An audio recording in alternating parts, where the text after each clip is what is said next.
Welcome back to some amateur professional StarCraft 2. The Division 1 third, fourth place match for the World University Team League. The first of its kind, or at least the first in the next generation of StarCraft 2, where somewhere around 60... Jimmy. Do we not have the graphic? 16 universities across 6 different countries and a bunch of different divisions competed. And this is Division 1. The best of the best. Though, these two teams, the best of the rest. The third, fourth place match to determine who's closest to being in the finals, which will be our second match today. But without further ado, let's introduce our players in this best of 7 Team League match. It's not all going to be 1v1. The boring standard mode you've seen hundreds, thousands of times before, and some of you may have even played. But no, there's a little bit more variety. Variety is the spice of life, and the spice must flow.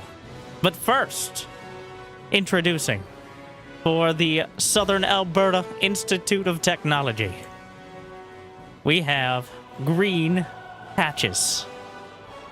So green, they've turned somewhat blue. Or teal, I guess. They're close enough. And facing off against them. Surprising, considering the background. Magic from Harvard University. It's a best of 7. The first... Thank you, Cranky Ducklings, for joining us.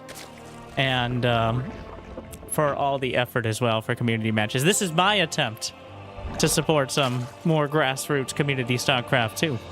I'm very excited to see it. We expanded from 4 or 5 schools in the U.S. to 12 schools in 6 different countries within one season. So shout out. And for those who want to join, it's organized from the University of Washington. They have a Discord set up.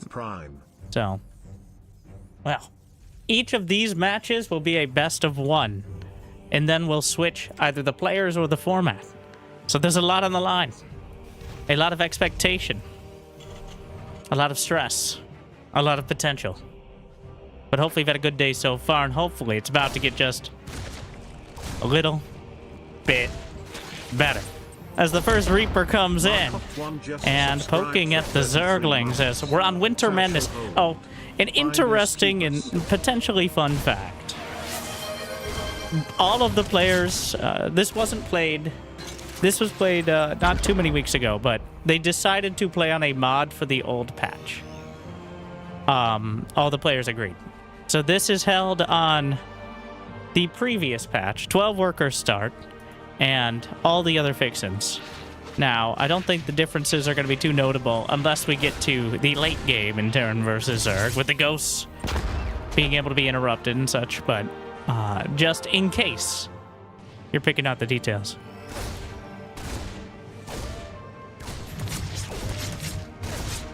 And to reiterate, Division 1 is effectively no MMR cap.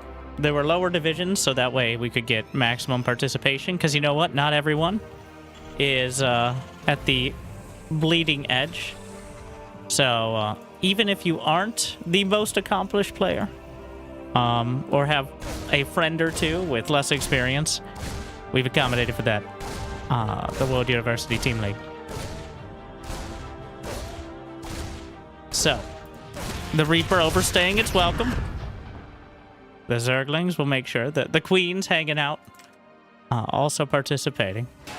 Overlord wanders in. We'll see 2 racks, a factory, a starport, a 2-1-1, a classic tactic, 2 medevacs, and a bunch of Marines. Which, for, I was going to say 16, but more probably for longer than many of the players we'll see today have been alive. Marines and dudes with drugs and guns just kind of stimming their way across the map has been a tried and true strategy against the Zerg, and that has not changed. In fact, in many ways, become more effective. Magic has a lair on the way. No Baneling Nest, but +1 Carapace will help fill some things. And notably, Green patches just now getting the engineering base, and also no third command center. So some damage must be done, but a very slick pickup. Nearly 16 Marines. Does he go for the Overlord or straight across? The wall, the Zerglings. We'll take issue with it. The SCVs hanging out. Too much gear in the rear, and the Zerglings are able to target it, but it's very clear what's happening. What's less clear is whether he can stop it. Green patches. Looking to stim forward. 3-4 queens. But enough Zerglings and enough warning that I believe that's enough lings to shut this down for now. It comes down to the micro, the stutter step. What are you doing behind? But both players still progressing forward. Combat shield on the way, but still not going to be a factor in the initial fight. Going for the Overlord and will be taken out, but almost at the cost of the... Ooh. Barely gets out at the last moment. Yes, I agree. Oh, yeah. It was close, but the all-important Overlord was taken down. Actually, slightly supply blocking magic. It shouldn't have too adverse of effects as time goes on. Third command center begins. 1-1 upgrades for green patches. But for now, relatively even. Magic is somewhat hamstrung. The medevacs mean you can't really move out with too many of your units, especially until the Hydra count is significantly higher. The creep spread keeps getting shut down as green patches standing right on the edge and stimming forward, firing over the top, trying to target the queen. That's a lot of Marines. No combat shield, and +1 carapace is done, though, so there should be enough to eventually overwhelm. The medevac finally gets taken out, which seemed inevitable at this stage, but green patches keeping the pressure on. 3 more barracks on the way.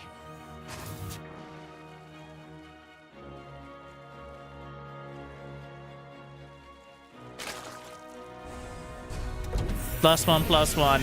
The upgrades, obscenely important.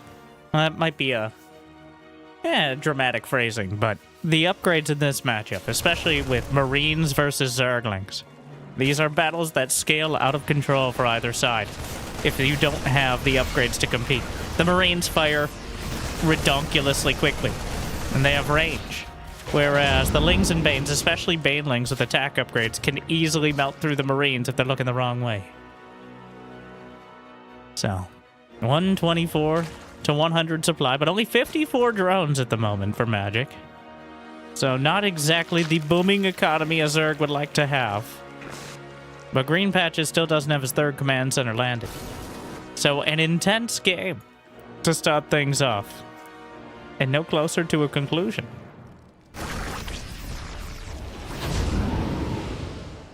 Another double drop loaded up. These players clearly not slouching.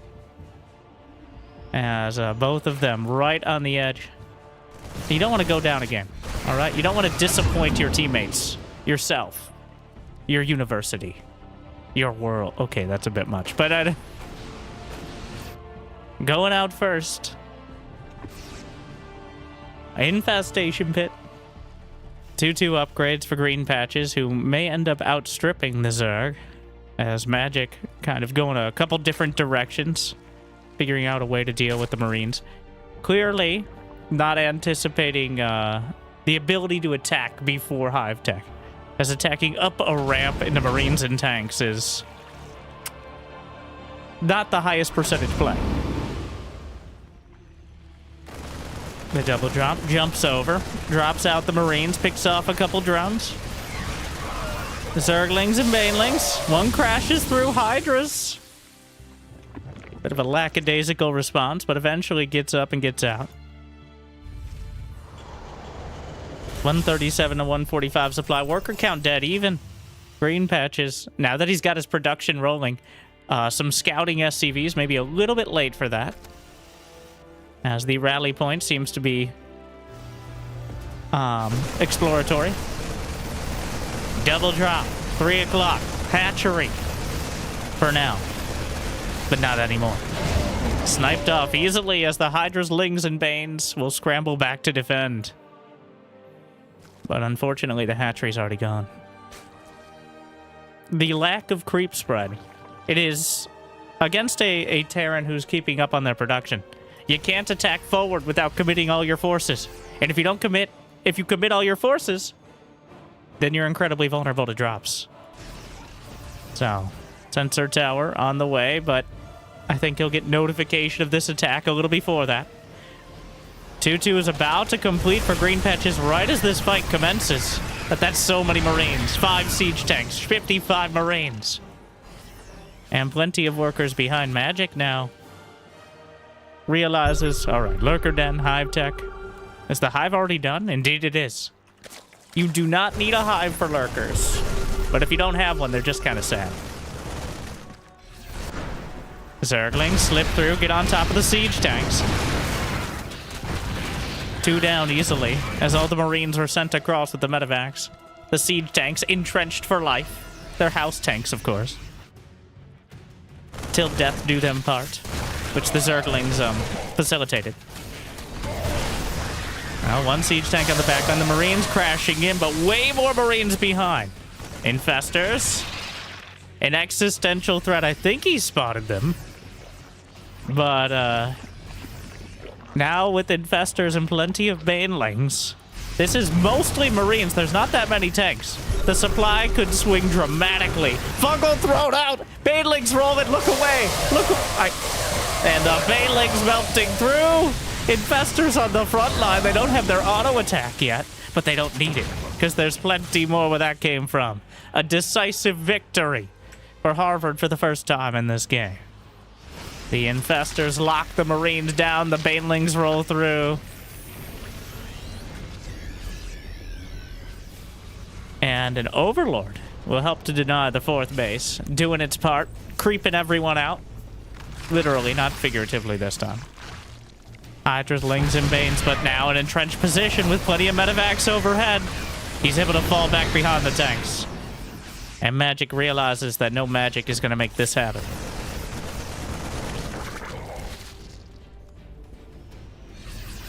The tanks leapfrogging forward. As quite an even game. A casual 1400 APM. Oh, the rapid fire creep spread out of Magic. 7 Lurkers on the way. Lurker range in production.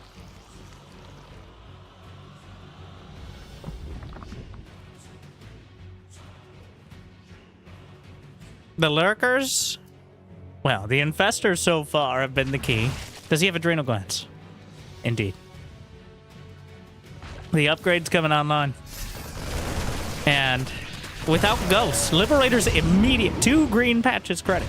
Liberators immediately enter production. But unfortunately, that means they haven't been delivered yet. The Lurkers will dunk down. No Microbial Shroud researched. I lied. The Microbial Shroud is available. Are we on the 12 worker patch? I'm not sure which patch we're on anymore. The only patch I know is the patches currently trying to desperately hold their teal command center. The tanks will siege, but the Lurkers have already eviscerated it. 4th base down. And 4, 5, 6 bases now for Magic, who's solidifying a solid economic lead, but Patches still has 114 to 90 army supply. With Liberators on the way, Concussive Shell Marauders, not opting for Ghosts, which is not necessarily a mistake, as Marauders and Liberators are significantly more mobile and less expensive. And you kind of have to choose between Marauders and Ghosts, as you only have so many tech labs to work with. If you think you can break the Lurkers, and you need to be able to take another base, Marauders can work. And Liberators are actually incredibly helpful for breaking these sort of compositions. But you gotta be careful about it. It's a dicey situation for both sides. Magic coming up the ramp. Patches the wrong direction with half the units. But who's flanking whom? As Green Patches with 190 supply. Microbial Shroud on the Hydras. Microbial Shroud actually incredibly useful here, as it reduces range damage, all range damage under the Shroud by 50%, and that applies after armor. So the damage is reduced by armor and then cut in half, or the other way around, whichever one's more favorable, because it's actually more than 50% damage reduction if you have armor upgrades, which you should if you have infestors with Microbial Shroud. But green patches, it's not about how many men you lose. It's about how many you can replace them with. And he's maintained near 200 supply throughout this. The Venn diagram of freedom. And here we go, the fight on the open field. The Hydras lunging forward, but green patches undeterred. Lurkers pull back. The Liberators were taken out, but he's holding, and the reinforcements are on the way. Will he retreat off the creep or go forward? Liberators sieging up yet again. No more infestors to back them up. The backline, banelings rolling through. Liberators down, stimming into the Lurkers. Oh, I don't know. Both sides suffering heavy losses. But no more Liberators. The siege tank town dwindling, but those Lurkers are badly bruised. An Ultralisk Cavern on the way. Green Patch is not willing to give up this position, and Magic not willing to fall back. There's no vision because of the lack of creep tumor. He knows he's there. He splits. The tanks edging forward. Patience from both sides. But only for so long as the siege tanks trigger the fight. Oh no! The Zerglings. Green Patches up 30 supply. But it's a precarious position. One fungal. One set of Lurker slices. And his supply could be cut in twain. The Zergling counter. The Hydras trying to lunge forward. The counterattack. And the patience yet again.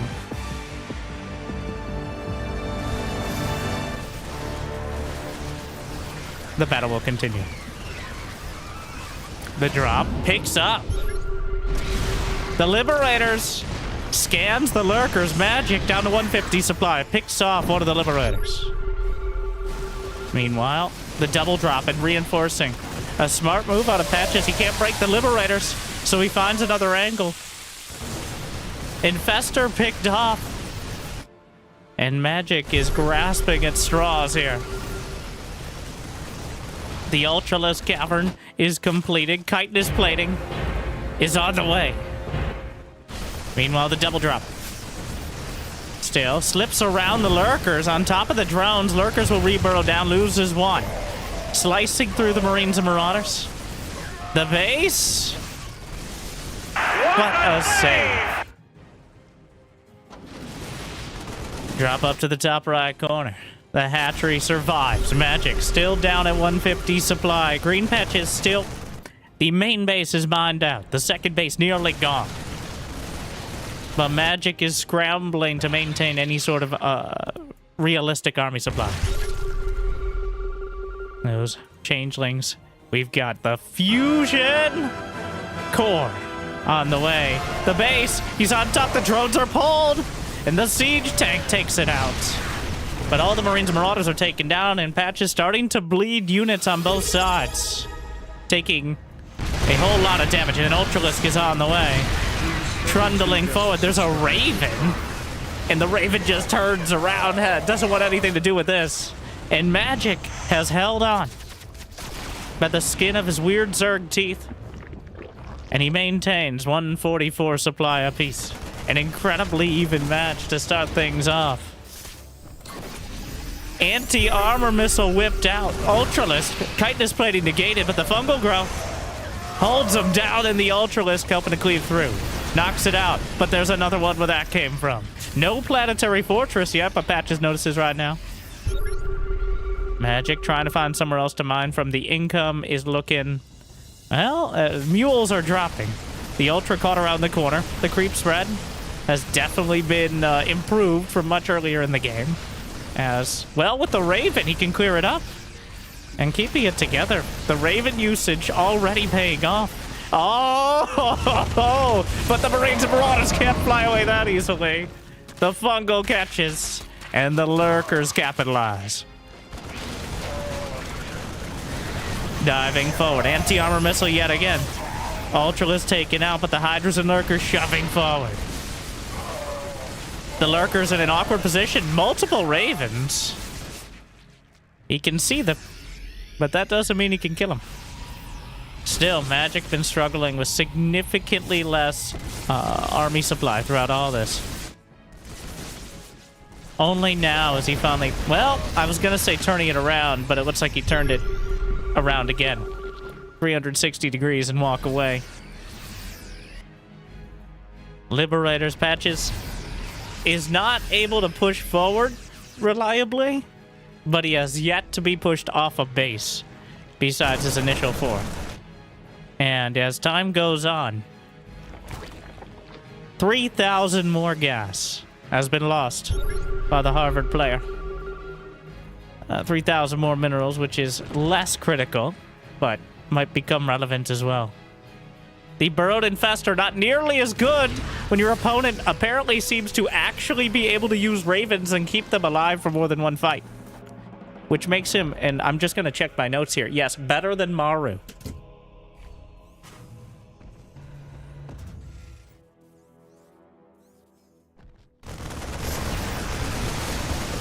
The Liberator siege up yet again. Microbial Shroud, but it could work against him.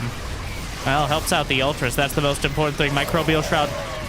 Anti-armor missile. Spells on either side. Rarely seen so usefully, but the Ravens are taken out.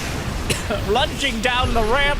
He wins the victory on the high ground, but then he runs down a tiny choke point between a rock and a hard place, and immediately that victory is squandered. A tale as old as Zerg. The open field is easy enough, but once you go past it, the siege tanks themselves throws out a fungal, but that's about 1.2 ultras wide, that ramp, so about one of your mother. So 4 more infestors on the way. Patches maintaining a 20 supply lead. More lurkers in production. How much was mine from the Rich Vespine? Not enough.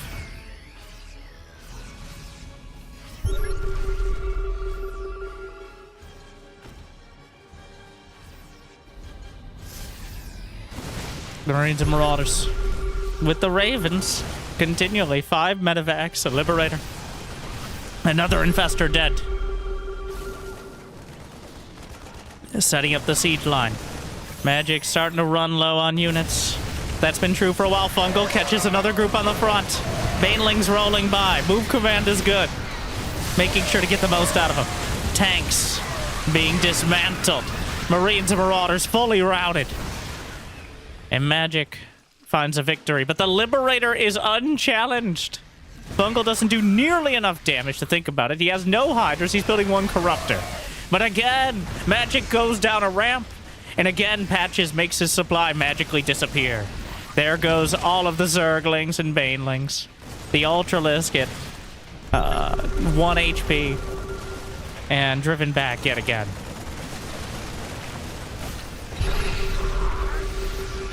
And here we are. There and back again. A very expected journey. The Ultralisk. Still the elephant in the room. Actually makes it past. Finally dies to a Liberator. The Lurkers are underneath. The Corruptor will eventually take out these Liberators. Technically, the Lurkers move forward past the Liberation zones. The Corruptor doing great work out there. All right, doing its very best. Unfortunately, the Liberator does about 47 times more damage on the ground. Patches microing back. Reinforcements on the way, but Magic again is able to scrap together a defense. But Patches again has expanded.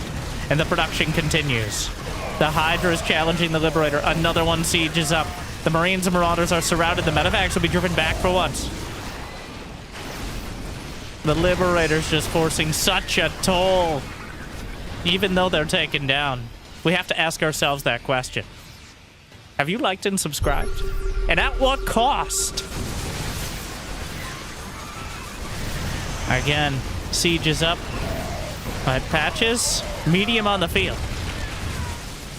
There's almost a medevacs for all policy, which at least is fair enough for the Canadian player. To the north, Patches mining side by side, both players right now. as neither has found the space to contest it, despite the speed of this game. One of the most action-packed Terran versus Zerg, honestly, that I've seen. Incredibly impressed. And very evenly matched. Magic seems to have a grasp on the unit composition he wants, but like so many Zerg, it's so hard to actually push past the field and limit the Terran economy. But Patch is unable to find the killing blow, as Magic just keeps pulling together the production. Meanwhile, the Marines and Marauders will take out the top right base. The Zergling's looking to save it. Targets the hatch, picks up, gets out. But of course, that's going to lead him not too far to a base of his own. Now knocking on the door. Though, decides to grant him a reprieve. How nice of him. There's only one siege tank, a whole lot of bow. Gonna try to target the lurkers. Swits and stims and, well, moving forward. The lurkers are protected. Shoves through the front line. The siege tanks don't find the target fire. And Magic has finally won a battle on the field. One that will limit Patch's economy. And maybe turn this game entirely on its head. 50 supply lead. He dug too deep. And too greedily. 3 lurkers. How bad could it be? Worse than that. And suddenly, not only did he lose the army, he lost the economy. All at the same time.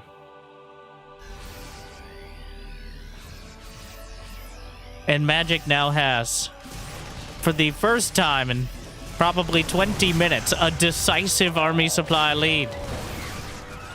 And there's not much back to fall back to. There's 0 siege tanks, 0 liberators, 0 ghosts, 0 widow mines. That's not very many. Throw the fire. And fury. Green Patches stimming his way through. But with less and less units, Magic survives.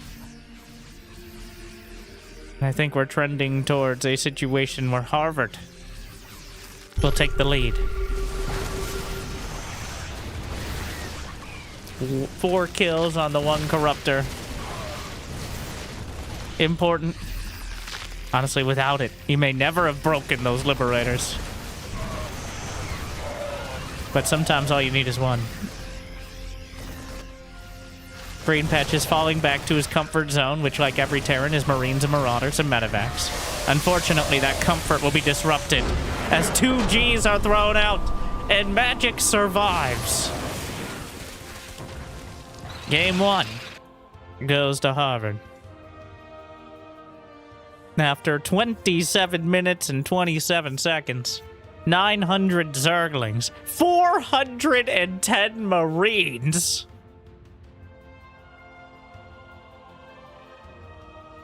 Wow.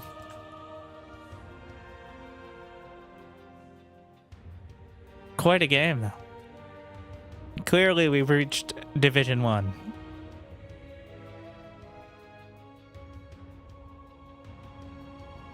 Don't worry, we got more where that came from, I assume. Gonna be hard to follow it up, though.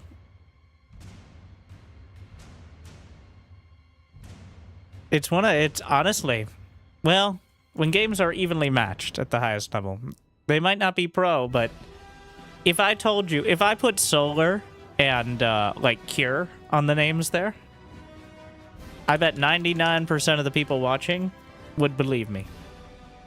Like, that was the level we just saw. So credit to the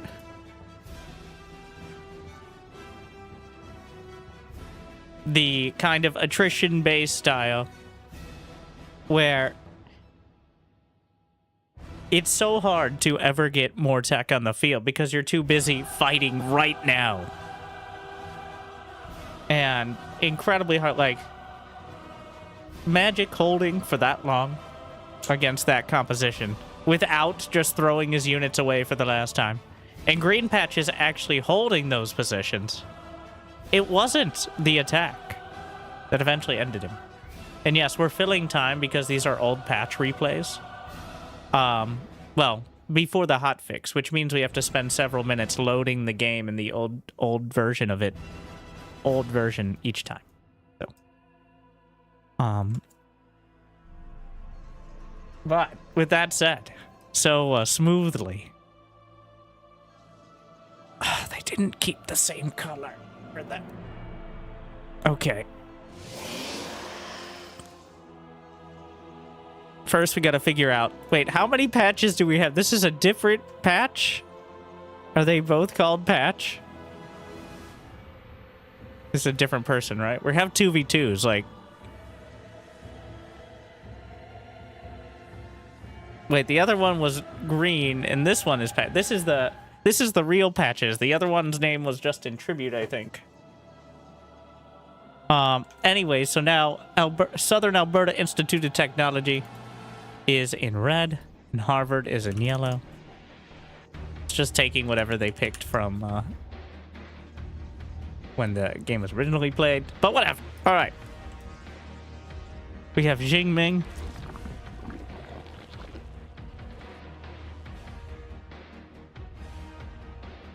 And our next match. Spawning as Protoss for Harvard University. It's Jingming. I'm doing my best. And the Zerg for the Southern Alberta Institute of Technology. We have the real patches, not the tribute. Apparently the previous player's name was Greener, but decided to have some... I do appreciate the consistency within the team, the solidarity.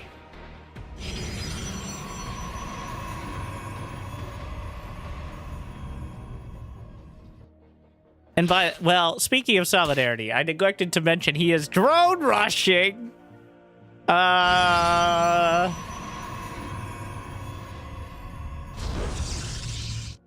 Okay. Well, this has been scouted, but that had to be understood. The probe scouted all it, so usually, as usual, a wall is a pretty good counter to the Zerg getting into your base. Yeah, there is no economic... Is he going to try to drill through? He's drilling. He's doing... So he's clicking on a mineral patch in order to stack up the drones. And then A-clip, but that doesn't really work anymore. It used to work a lot better, but it was nerfed. I mean, it still kind of does something. There's a bunch of shield batteries in the main. There are 2 zealots. It's not like there's a big economic fallback here.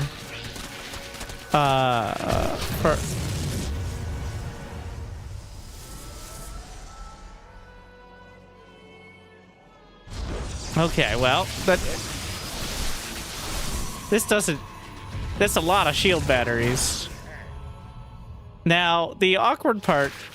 He's still not sending the drones home, which means we're still doing this.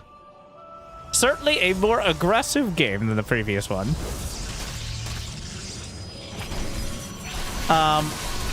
There's no way. The math is just not... The numbers don't lie. They spell absolute utter disaster for Southern Alberta Institute of Technology. And they should be good at math. It's an Institute of Technology, right? I got it.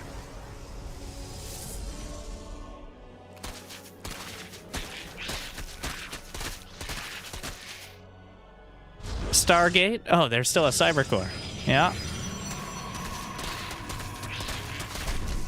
2 zealots and a few probes is...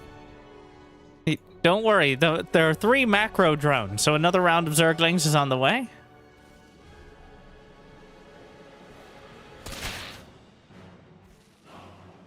It is 20 Zerglings, which, because there's no gateway production, of course a single Oracle will win the game.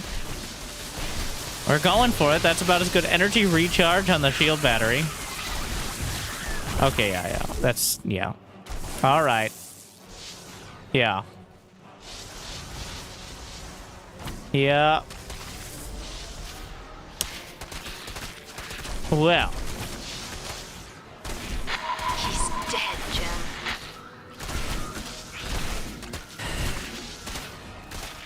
Jen. The zealot. There's an oracle on the way. The probes... Huh. I mean, there's always the tiny chance that if the zealot dies, you can kill all the probes, which is becoming smaller as time goes on. But it's not like you can go back home and backrow it out at this stage, so... It looks like there's about to be a GG of oracles.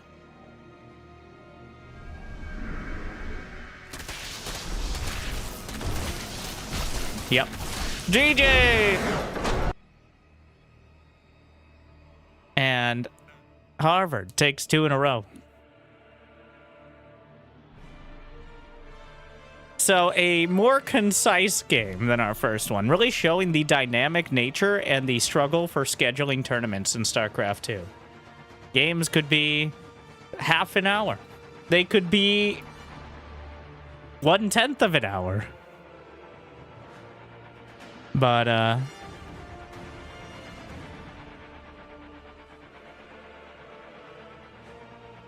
or even less than that. That was like 4.5 minutes.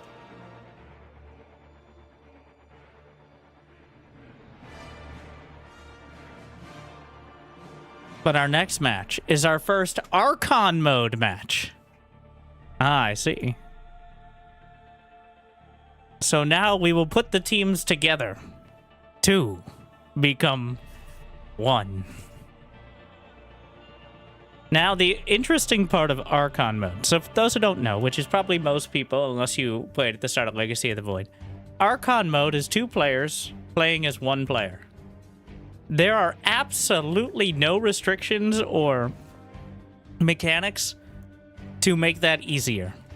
If one person presses select all army hotkey, well, guess what? Your entire army, no matter if you have it on a control group. So, wow, that is a bold move. And thanks to the teams for making it as confusing as possible for me to ever keep some consistency with... I mean, at least we know the names now, so... Teal versus blue. At least it's not a mirror match. Now, the reason Archon mode, I think, didn't find a ton of popularity originally is because it's like all the worst parts of playing team games with all the worst parts of playing 1v1. It's like, would you like to play all the stress of 1v1, but also with a teammate? Literally, we can go to... Usually what happens is 1 player will macro, 1 will micro. A big issue with Archon mode, historically, is that if 1 player is like 2 leagues higher level than the other player, almost all of the time it's better for them to just play the game and ignore the other person, which is not exactly great game design.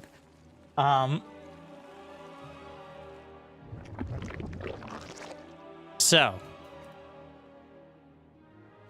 now, why do I say it's a bold move? Playing Zerg in Archon mode is by far the most difficult to coordinate.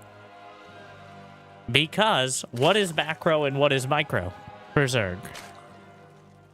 Our queens? Like, is production? Terran, I would consider the easiest because it has the most obvious clear split between micro and macro. Like, you're going to be building units out of your production facilities. You're going to be doing it as much as possible. And there's no real... Is it time for drones? Is it time for Zerglings? It is most naturally inclined. Because it's the most obvious split. But we'll see.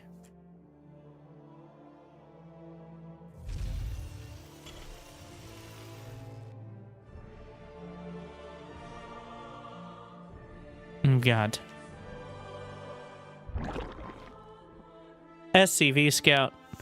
We did see quite a competent Terran play. Honestly, very impressive. A Terran and Zerg from Green. I think we're just going to go with... It's not going to be confusing if I call them Green and they're always blue, except when they're not, right?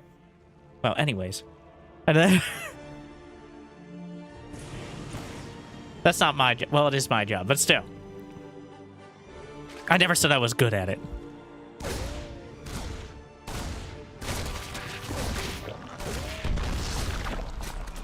The Reaper pops out the employee entrance. The only employees, Reapers.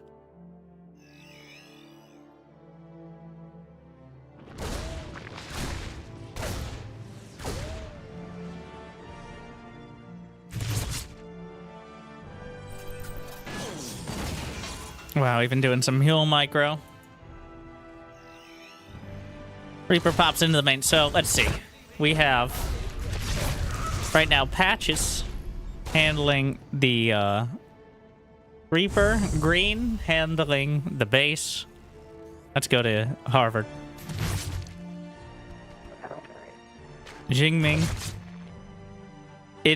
We can kind of see from the control groups. Well, actually, no, we can't, because they both have hatches on control groups. I would love to see a true hive mind Zerg. I've never seen an Archon mode Zerg. Even when they coerce Cyril and other pros to play Archon, you could really tell who was doing what. But it'd be great to see if you could somehow... It's weird, because there's so much stuff as a high-level player you're used to doing. Injects, like creep spread. You can't just cut that out and apply the APM to something else. That's not how it works. That's like saying, well, now that you're not pitching, you can hit more home runs. Which, that only works for, like, one person. So, anyways, Battlecruiser Rock Fusion Core.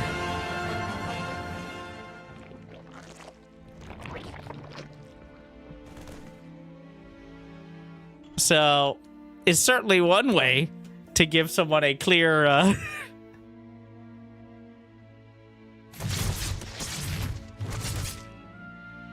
like it. The Hellions darting in, and why not? The APMs are combined, by the way, between all the players on the team. Battlecruiser begins. Now we'll see how committed they are. I wouldn't be surprised if this is just a multi-battlecruiser build.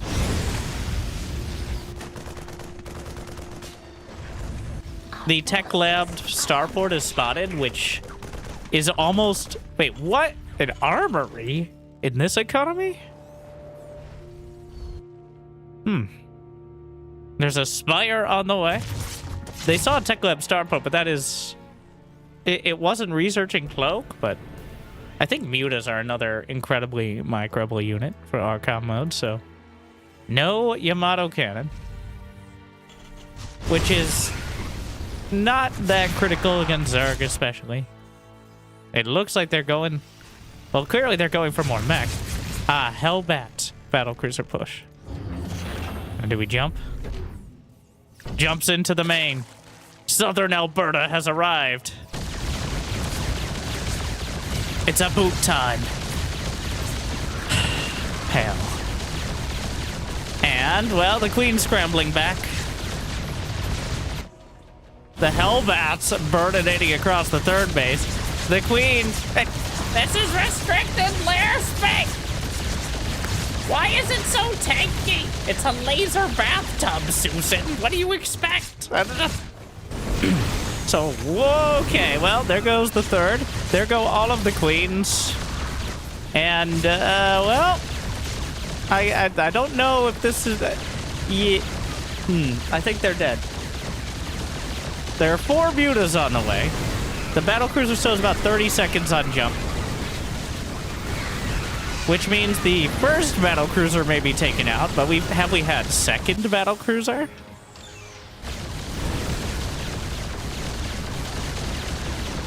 And potentially, with Mule Repair, they may actually be able to... If this battlecruiser can jump... Well, he jumps home. And it's gone. Yes, of course they can teleport as a baseline ability across the entire map. Why wouldn't they be able to? Where did it go? Am I blind? That's a real question. I don't... Okay, well...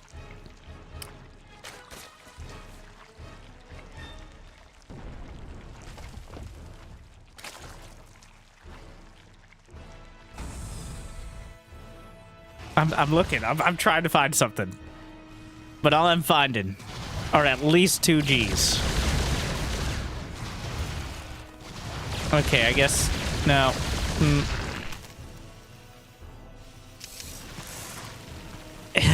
No. There's nothing. There's hell clones on the way. The battle... Oh, okay. It's... Yeah, nah.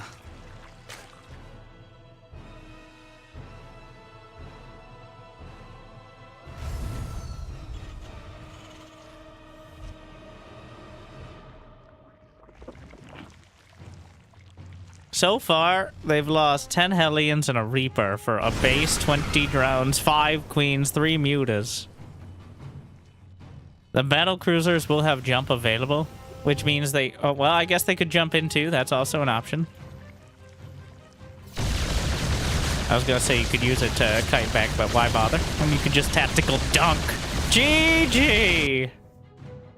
And Southern Alberta's on the board. The battlecruiser rush, a decisive victory. And, well, unfortunately for Harvard, the Zerg just couldn't bring it together. Having two competent Terran players, like one player to focus entirely on micro, it's almost like facing Clone.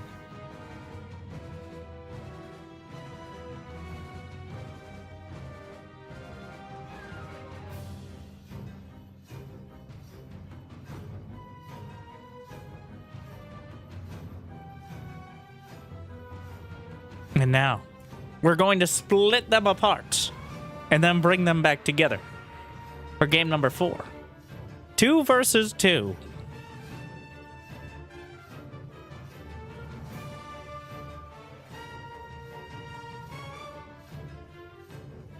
Which, I'm interested to see what... I assume they're going to pick the same races. So... if you'd like, if you happen to be one of the, not exactly, hopefully increasingly large demographic of StarCraft 2 University Team League players, you can check out the University of Washington, or the, what is it called? The exact Discord. I know someone's here from it. StarCraft 2 at the University of Washington Discord. Thank you to University of Washington for organizing all the teams, bringing them together. It is 8 workers, all right. But it is one of the older hotfixes, is why we keep having to build. Who knows nowadays? Anyways, what's in front of us is what matters. And what's in front of us is 2 versus 2. Ah, that's enough. Where in the blue, we have the Southern Alberta Institute of Technology up against Harvard in the red. Every single game, different color. God damn it. Do it live. Give or take. Nope, we're just going with team colors. Wait, no, they're both Terran.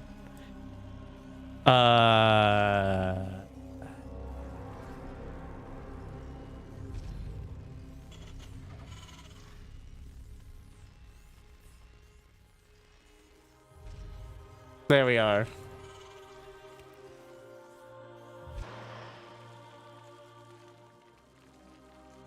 Got it.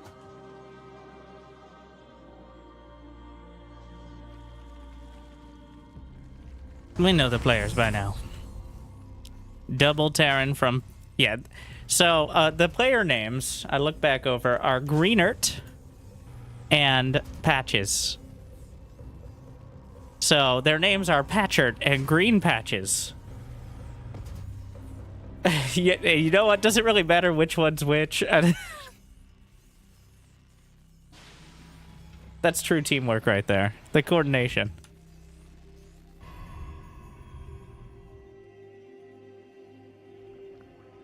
And they're both playing Terran.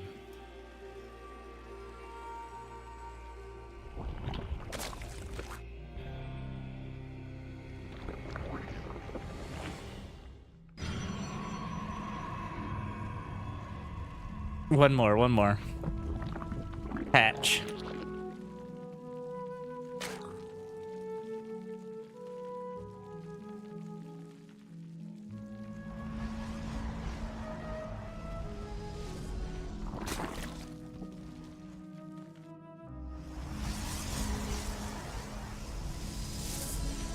I give up now. A macro game. 1 Rex expand. You can... so... everybody's just expanding here on Arctic flowers. Which is... wildly dangerous. Oh no, Double Reaper. though neither side seems too intent on punishing it. The Reaper's gonna poke down the probes. Xingming with the unfortunate position where the Reapers jump in first. 1 HP, but now healing as the Queen tries to chase. Drones on the low ground.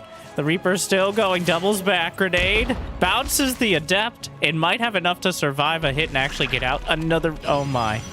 But citizens arrest, stop right there, criminal scum.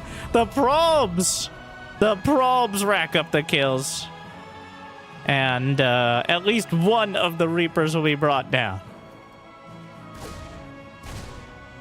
Though the other one is still very much alive, much to the dismay of the entirety of Harvard University.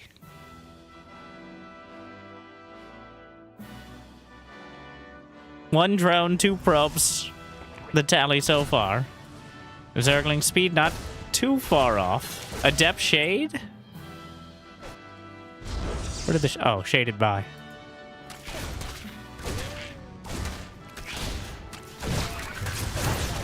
Queen puts it down.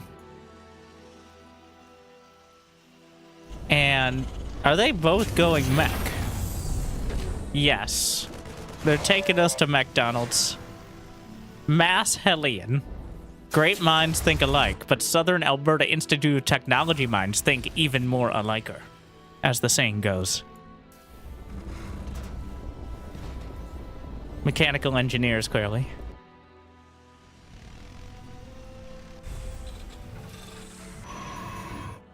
Now, Magic is encroaching with the creep. There's no such thing as friendly creep. At best, you have a mildly contentious relationship with creep, even if your teammate is Zerg.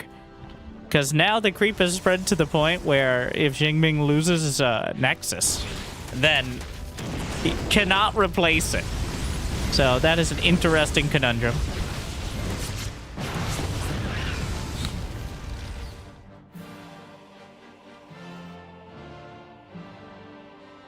They're both just going Mass Cyclone.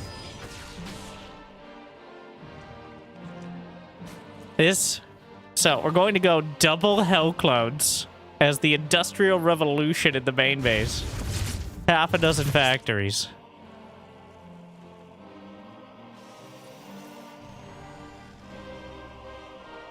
Up against a more... well, obviously it can't be the same build. It's Protoss and Zerg. We have +1 Carapace Zerglings and a layer on the way for Magic. Xingming with Robo and Blink Stalkers.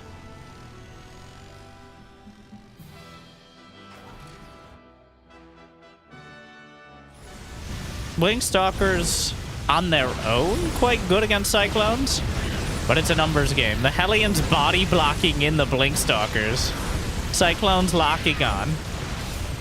They'll blink away, but it doesn't break the lock if you don't break the vision. Things becoming more difficult. Magic building as many Zerglings as possible, but... actually, no. There's 600 gas in the bank. Still not sure where he intends to spend it.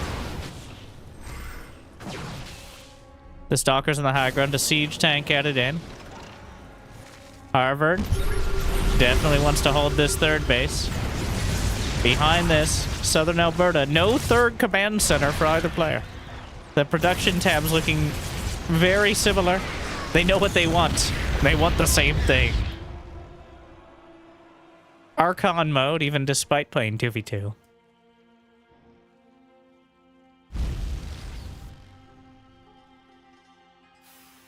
Third command center on the way for green patches. Third Nexus for Xingming. They both have nearly 60 workers for Magic, 52 for Xing, and neither Terran over 50. So the longer they hold on to the north, the more difficult it gets to break through, of course. 2 more factories on the way. This flips over if the game goes on long enough. If you get close to 200 supply of mech, well, that's a whole nother deal. But we're not close. Not even 100 yet. So the clones making their way through. Magfield accelerator done for both players. 50% more knock-on damage. The Blink Stalkers. Dancing around. Zerglings. Looking for the rep, and the Hydras could help. Who's flanking who? Well, it's pretty clear. Harvard gets the surround and just pig pushes the entire army. And it's gone. The Hell Clones, believe it or not, when you both go for the same unit composition, it suffers from the same weaknesses. And if you're caught in the same spot, well, at least you get to die together.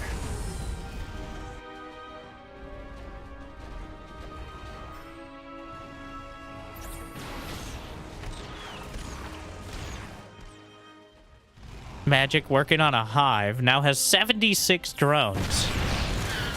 As there's not too many saving graces here. No upgrades, same composition, so all they have to do is build the same counter to both. The Blink Stalker's a bit ambitious. Hydras slithering across. No Hydra range yet, it's about to complete. Speed is done. Of course, they're not exactly competitive sprinters off of creep, nor on creep, but they get as close as they can. Microbial Shroud on the Hydras.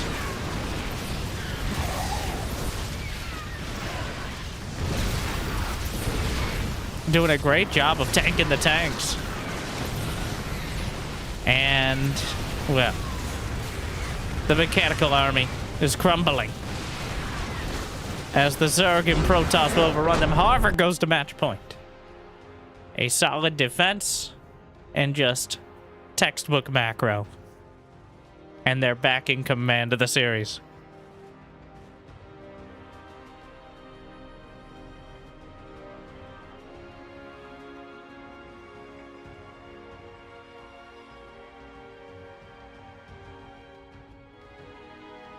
It was a bold move to both go Hell Clones. Unfortunately, it didn't quite work out for them.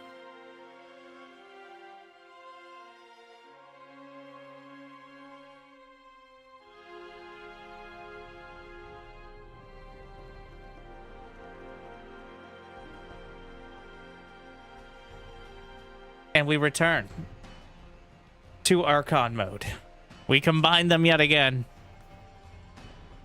Two become one. And we'll see if the power is overwhelming yet again for Southern Alberta. Or if Harvard decides to change tactics.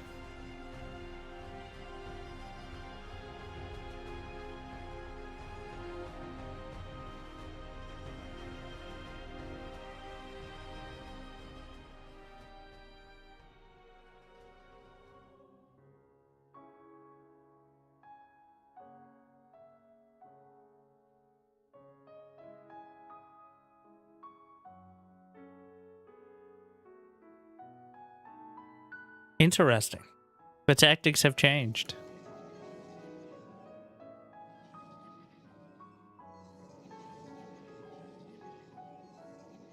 Protoss is the choice. Combining into the true Archon now is Harvard. Still, of course, Terran for Southern Alberta Institute of Technology. Oh my, again.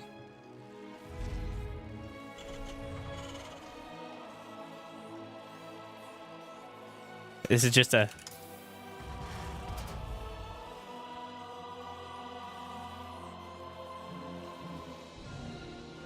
match point to determine who's the best of the rest in the Division 1 of the World University Team League.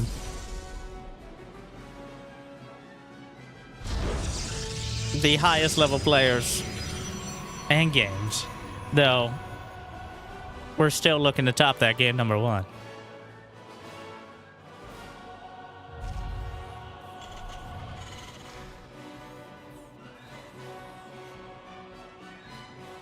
Probe Scout.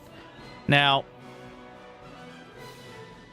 despite the fact, I think Magic might be I have nothing to back this up because we didn't get very much of a demonstration of Jingming's 1v1 prowess, considering he successfully defended a drone rush, and that was it, but Magic did seem to be quite a competent Zerg. But the problem is it just doesn't translate into Archon very well. It's a different mode. It might look the same on the outside, but on the inside, you'll find 2 StarCraft 2 players in a trench coat. Or technically more you can have, but customarily 2. But, It's about time. so. Protoss definitely easier. Especially now that you are incentivized to stay on gateway production to some extent, with Warp Gate increasing gateway production speed by 50%. We've already seen some Protoss, and just know whenever I say some Protoss, about 85% of the time I mean hero.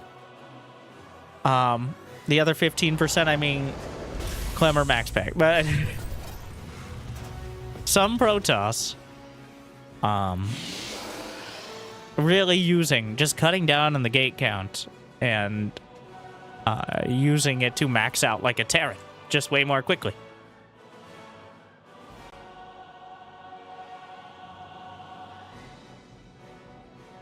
We'll see, though. Warp Gate is on the way. Blink Stalker's obviously much more microable than Queens and Lings in the early game. There's only so much, like, there's just only so much you can get done, even if you commit 1,000 APM to Zergling micro. There's a cap on how much they can get done compared to, say, Marines or Banshees or Blink Stalkers and Oracles.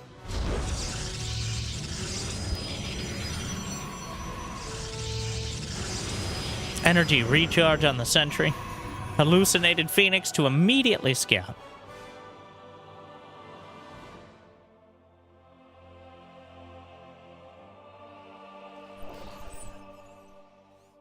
And early Cyclone play. Locks on, knocks it out. Obvious hallucination. Sneaky factory placement. I think so. They put it on the edge, so it wouldn't be scouted, I guess, by a probe? Anyways, SCV's pulled with it. The Tactiboy's on the way.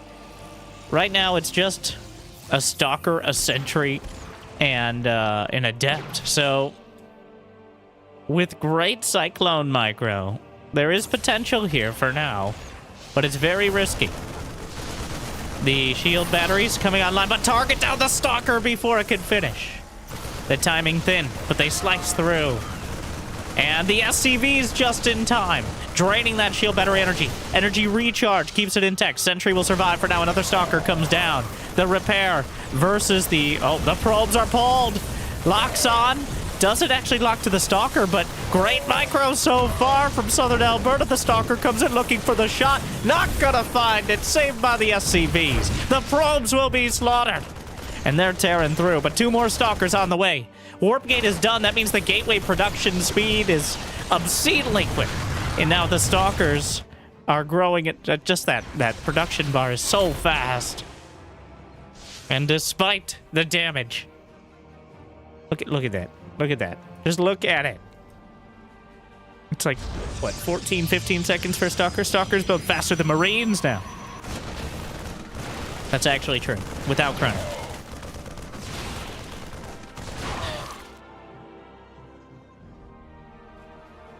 So now 5 Stalker. The Cyclone a bit optimistic. There is no Blink. They went Robo to deal with this directly.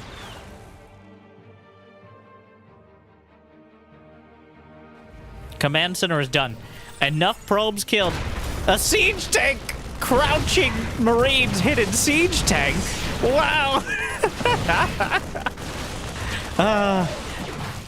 The trees have siege tank in the vision blocker, but the Stalkers eventually close in. I think it was worth it. They do lose the tank, but 1 more shot. The Cyclone, no, don't repair. The SCVs could so easily jostle the Cyclone. It's gonna be taken out, but he loses a Stalker. They lose a Stalker. And Harvard in a precarious position. You can't lose too many Stalkers.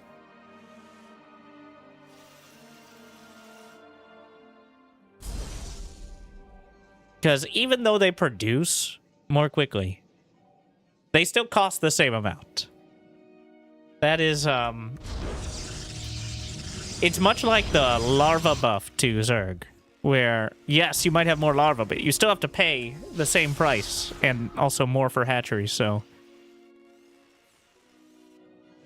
I do believe this is the patch before the 300 mineral command center, though. So, clearly, proving we need 200 mineral command centers. That's what I'm getting from. So 40% production speed on the gauge then. It's been a road. We'll see where it rides. Looking forward to this week's completely game-altering hotfix. Yes, hotfix will change the cost of the command center. Hotfix. Words mean things. Apparently not what I meant. What I thought they did, but...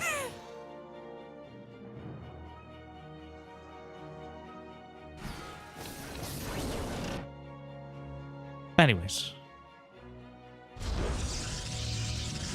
So Harvard on 3 bases. Charge on the way.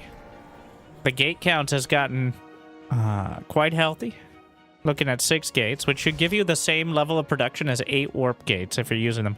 So the difference is you have to pay, like a Terran, you have to pay before you start building the unit, as opposed to paying for it right now when you warp it in.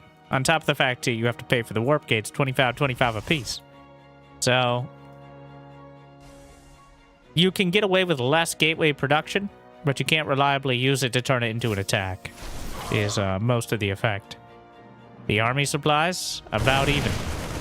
Stim, combat shield, concussive shells done. A single siege tank. Well, it got 1 shot. There's no medevacs, which means the guardian shield. Oh, the force fields! But who's locked in here with who? The immortals, the charge lots. Oh. Well. Cut down on the field. The force fields, there's no getting out. The immortals living up to their name. Blasting through the Terran army. And Harvard now very close to taking a 4-1 victory against Southern Alberta Institute of Technology.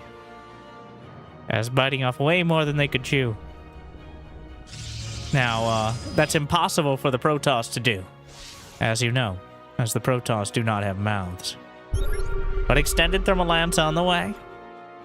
Always important to look forward to, and the Observer outmaneuvers the Scan, which is an impressive feat. Will they go for a second one? That would be embarrassing. All right.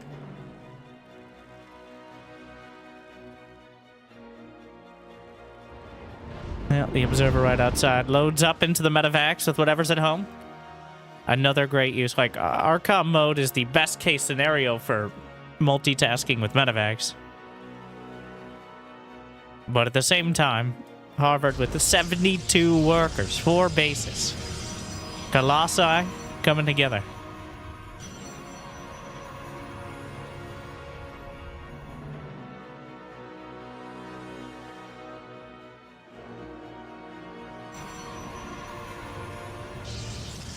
+1 Protoss ground, a 5th base. Another drop loaded up. The Observer who lived scouted it. I think they may have noticed. This may have been an intentional pickup under the Observer. But actually, I'd like to see how Harvard is. It looks like both players, they are coordinating. Each of the Harvard players is using one of the armies, and they've successfully... So, I believe in Archon mode, steal hotkeys actually work. You can steal units from the control groups of your teammate. I'm about 80% sure on that one, which may be the most useful in order to make sure you can actually coordinate. But, apparently not coordinated enough to stop this drop. A recall pulls back. Meanwhile, the double drop will just drop out to the impending 5th base. Might be able to take it out. There's not enough stalkers here. They recalled back just a few to defend. And picks up again. A bit of a sloppy pickup, but eventually drops out. Thing is, time's running out as the Protoss pull back. And Harvard will shut this down with a vengeance. Though, does open up some space on the map. And Alberta striking forward. And the Forge is in a precarious position. Definitely worth targeting down. They will get it. Widow Mine's burrow. And a Warp Prism is hit directly. Permanently bruised. Chasing the army down. And so far, really working those Marines, Marauders, and Medevacs for all they're worth. Stalkers trying to blink forward. They get on the Medevacs and shut them down. The Marines, caught on the open field. Another stim. Charge Lodge chase. And the army will be hunted down and taken out. 20 supply lead for Harvard.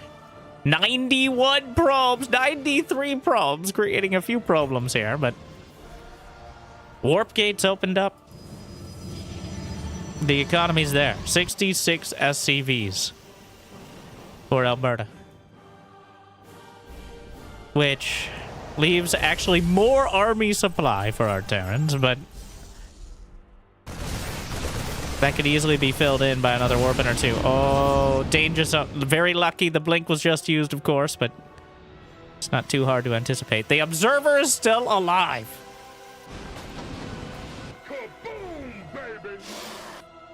I do love how they're actually splitting which player.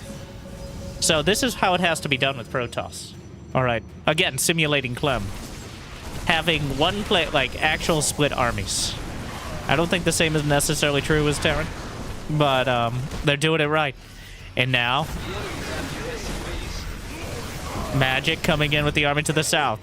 Jing handling the War Prism to the north. We have Patches trying to deal with all this. Green is handling production. But the attack at the front, Colossi slicing away the Marines and Marauders.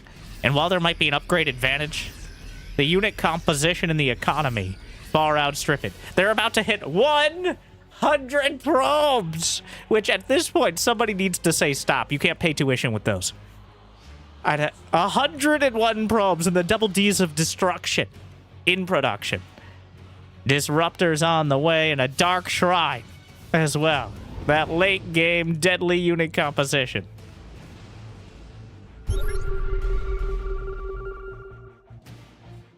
Though, again, with 101 probes, obviously that severely limits your army supply. Both flavors of Templar on the way.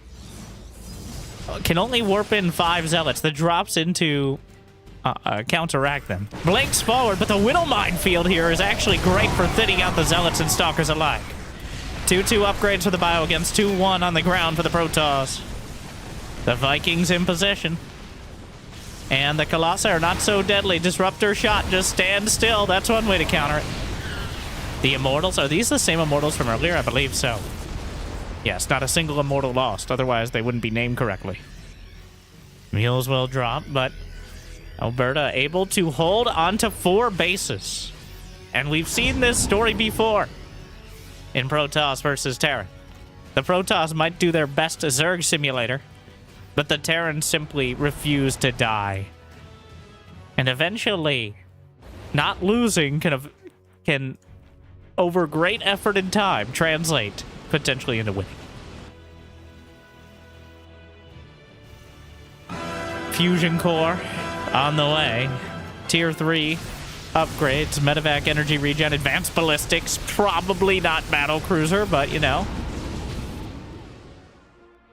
Meanwhile, another army headed out. I don't think they're gonna make it. The Blink Stalkers are actually... The fact that the Zealots are here, getting in the way of many of the Blink Stalkers. Did they...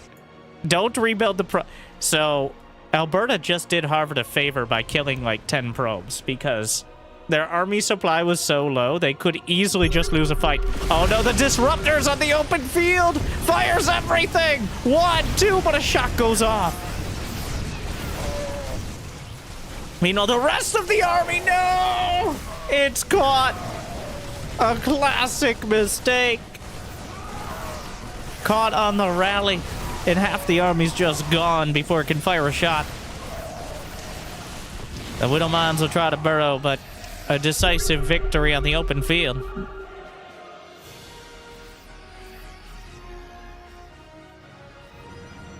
A few more warpins.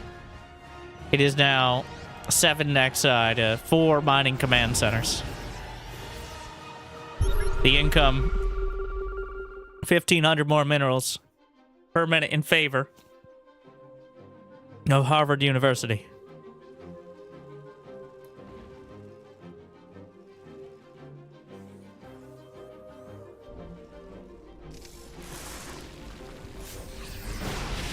Stalkers and zealots trying to chase, but again, the split incredibly well handled. As the storms added in, the Vikings, no match for it. Meanwhile, the rest of... Oh, whoa, that's... Actually, wait a second. There's a drop. The recall actually came back to defend, but one army caught on the open field, and the recall was optimistic.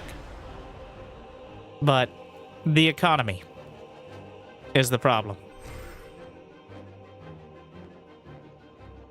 They just don't have the ability to replace these units. The mineral patches are in... The amount of remaining mineral patches for Alberta are in single digits. It's like 10, maybe 12 total between their bases. Mining out of the center, almost mined out of the natural. Technically, there's still one in the main, I guess. But they simply can't replace these units. They can't recall them either, which means the 40 supply on the other side of the map can't come home easily. But they're going for the throne. The pylon could be targeted, or they could just kill all these zealots. That's also a winning proposition. The forge getting hit. The Templar with it. Widow mines are a pretty good counter to High Templar as well. There's one storm available. Actually, well, maybe 2 on that one High Templar. No EMPs, but that one storm is enough. And now they're locked in. But another base is taken out. Alberta fighting for their lives to the ends of the earth. The Marines and Marauders almost stimmed to death, continuing forward, but Templar and charge lots are worked in. But buying ever-important space, a 5th base has been established on the back of all this aggression. Now, unfortunately, this may have also helped Harvard by, again, killing so many probes that they can have enough army supply to attack successfully. But don't worry, they're building more probes. It's a reflex. It's a great reflex about 90% of the time. But I think we've reached the other 10%.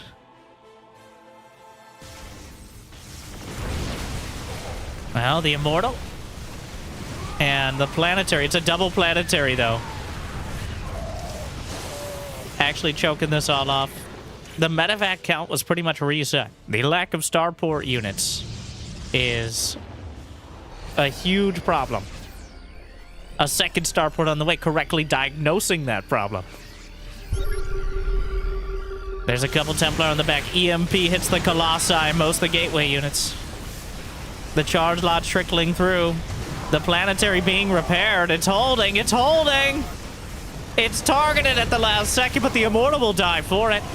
There's no more, there's maybe one storm? Not quite yet. But the army's thinning out. The economy now is almost non-existent. The Colossus, no. It's too much. G. Harvard will take the series 4 games to 1. Though, honestly, it didn't feel that lopsided. Game 1 and this one could have easily gone either way. A very even match from this Division 1. World University Team League Showdown. The best. So, Harvard University is crowned the best of the rest. As now for the finals. Both these teams fell to one of the finals teams. Beijing University of Technology or East China University. I'm not sure which one lost to which, but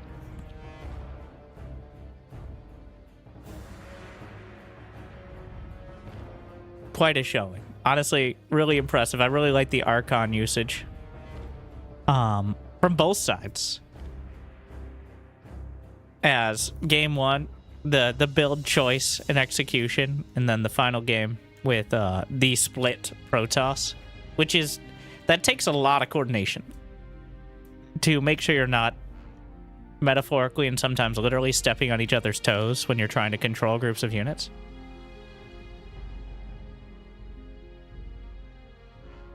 And Alberta, I believe they were splitting the bio as well at the end. It's just they were fighting upwards in the economy. And now, the grand finals. Over a dozen teams between all the divisions. Several weeks. 6 different countries. But only one. We'll go back to Winter Madness, which is, you know, just an alternate title for this stream, but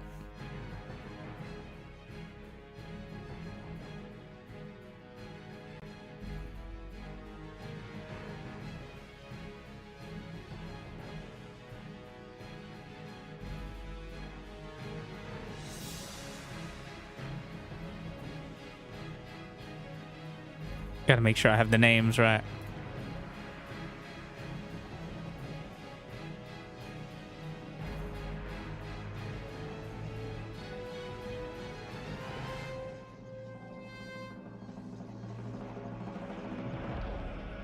The grand finals. Cairo Valore just subscribed for 2 months. Hop.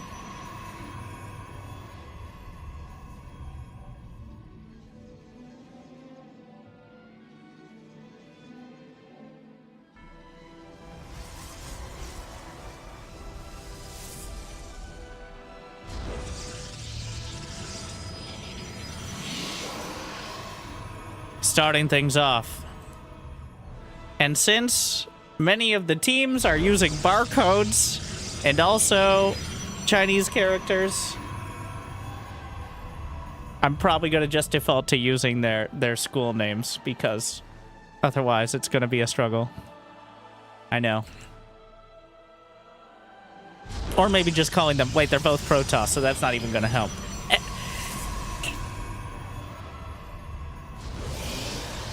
Welcome back to the most professional amateur StarCraft 2. The grand finals of Division 1, the highest level of the first season of the new University Team League. The World University Team League of StarCraft 2. With 6 different countries competing, over a dozen schools, but these 2 came out on top. For the Beijing Institute of Technology, in the bottom right, we have Hypo Selenio. And in the top left, for the East China University, we have Jollywood. Wait. Jollywood loves. That's what the translate. And a Protoss versus Protoss. These 2 schools beating out Harvard and Southern Alberta Institute of Technology to come through to the finals. It's a best of 7. We're going to have a couple 1v1s. We're going to have some Archon mode. 2v2. And if we make it to the very end, I actually forget the format, so it'll be exciting to find out. I believe there's an ace match of 1v1, where either team can choose their ideally best player who they think is most likely to win. So, hopefully, you've had a good day so far. And hopefully it's about to get just a little bit better. Thank you again to the University of Washington for hosting and helping put this all together. Going from just a few schools in a single match to an actual season with multiple levels. If you happen to be part of a university or in university and you didn't see yours here, well, it only takes 2 to form a team. StarCraft 2 not known for large team games, but you can have more members and potentially multiple teams if they're different levels, like there are different MMR ranges. So make sure to look up the StarCraft 2 at the University of Washington Discord. Can probably Google it, but Jimmy might put it in the description of this YouTube video. So if you like and subscribe, you can check that out as well. But I'm always excited to see it at all. Seeing anyone potentially younger than Clem playing this game at a very high level. Now, these are not pro players necessarily. Though I did notice in our previous match, the third, fourth place match, it was high enough that you could have fooled many. And I think at the highest level of StarCraft 2, as long as the matches are close, it is pretty hard to tell the difference between the bleeding edge and everyone very close to him. We're not talking about Cyril. Cyril doesn't count. Clem doesn't count. Everyone else, though. Those two are just...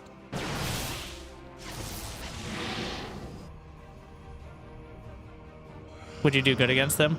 Now, for those who were watching the last match, I can confidently say I likely would have lost strongly to either of the players in the first match.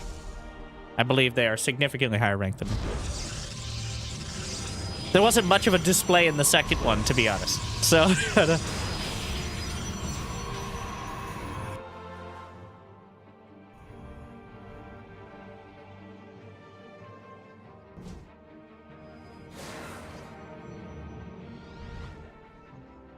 PvP, though.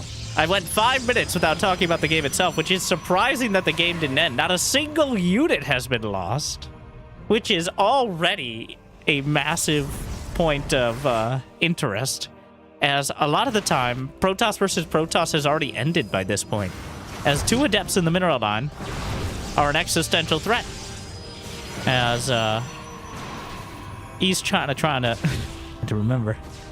East China trying to demonstrate, but so far, the shield battery on the high ground, denying any further incursions of the Adepts, and, well, a mirror matchup indeed. Another couple Adepts coming in. It's not just to do economic damage at this point.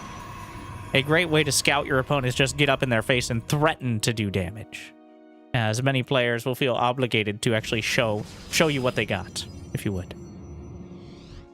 A robo on either side. It's like hypo for Beijing moving out. Is Blink done? For both sides.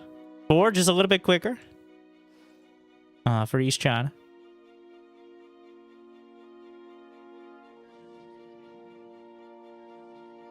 There's just more Stalkers here, though. Like, the math does not check out. Believe it or not, more Stalkers count as like, yeah, well, it's a disaster.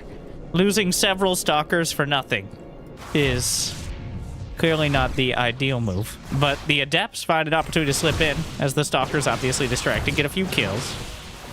Not enough to counteract this. And I favored the position from East China University. 6 more gates on the way, plus 1 quicker. Won the Stalker War. While Beijing has more workers, that has not translated yet into production. And even losing sentries is also a huge deal, as a Guardian Shield can tilt the scales of these fights. Like, a Guardian Shield is worth 10 to 20% more Stalkers. Gets the Observer, because Guardian Shield reduces all ranged attack damage to your friendly units within the shield by 2. It doesn't matter where it's coming from. And in these Blink Stalker wars, where critical mass is so important, having the Guardian Shield and more Stalkers turns a even-looking fight into an incredibly one-sided one. So, well, not looking to press the event. This is the most macro PvP that... You can't just go to 70 workers in PvP, right? Like, well...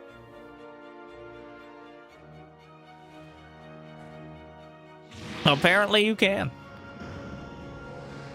Charge on the way for East China. +1 is done. +2 starts immediately. Chrono Boost as well. These slight advantages just compound so quickly, especially since once you open up the warp gates, you can easily reinforce your army. There's no real defender's advantage once warp gate is fully brought to bear. The Stalkers just... round and round we go. 23 Stalkers exactly apiece. And, well, there's vision, but the charge lots are very important to get in front and help tilt the scales. Still incredibly even. I wouldn't be surprised if these two have faced dozens of times on the ladder. And clearly it's figured out what direction we're going to go with the builds. Still, the position for East China is significantly better, but good Blink Stalker micro and timing could change that. Fighting on the high ground, picking them up, blinks forward. The charge is done now, and the Zealots can get in front of the Stalkers. They won't. Force Field is used. That means no energy for Guardian Shield. A bold move. Charge Lot's trickling through. Chasing forward. Blink Stalkers back for Beijing. Oh, but the Stalkers blocking on top. The defensive Warpin. The Immortal wandering around, ambling around, trying to figure out how to help, but by the time it does, it may already be too late. Beijing with 25 supply down. 80 probes. Half the army supply. Still no charge, no +2. A single Immortal, which is a lot. But is it enough? What does the gateway count? 10 to 8. Still in favor of East China. 95 to 58 army supply.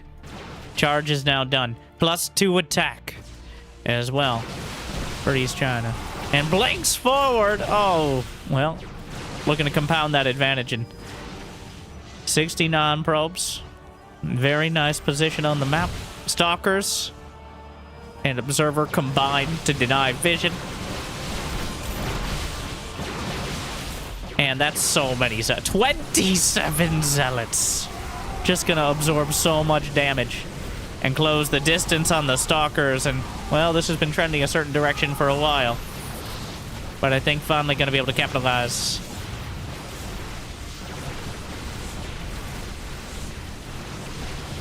Right? Yes. There's a Warp Prism, which means the warp in range for East China is almost the same as Beijing here on defense.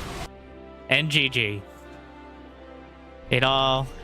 Well, it trends that direction. Honestly, from the very first attack and losing those Stalkers, able to compound the advantage. Not the most dramatic match, but a solid execution. Casual 500 APM from Jaliwa.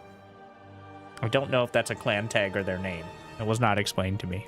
But what's important is East China University is up 1 to 0.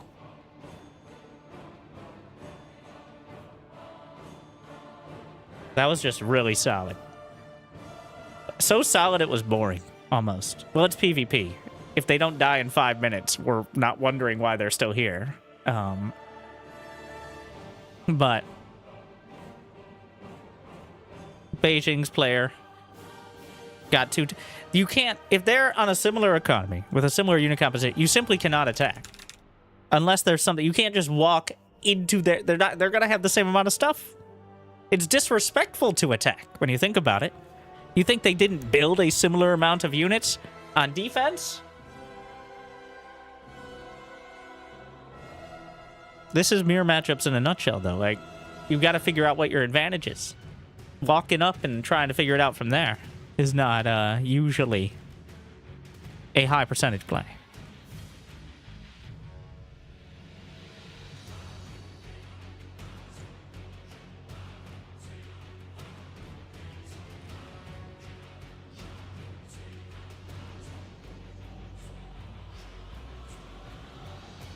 We do have names for this one. All right. I don't know why we have different colors for each. I'm impressed that every single match has had different colors for different teams each time. You'd think at least it'd be blue and red. No! Whipping out green for the first time.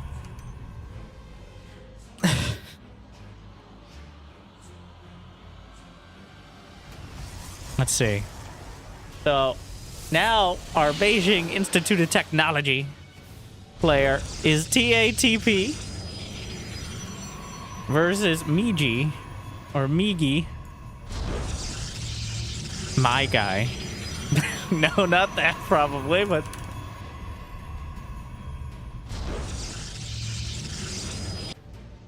and oh, lo and behold,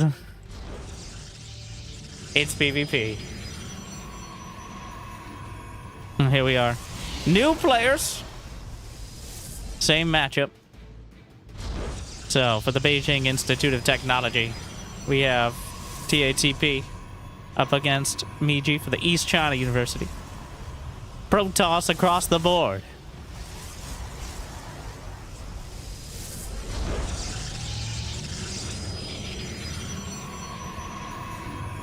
This is more like it. This, I was getting concerned at the severe lack. It was almost cheesy to not cheese.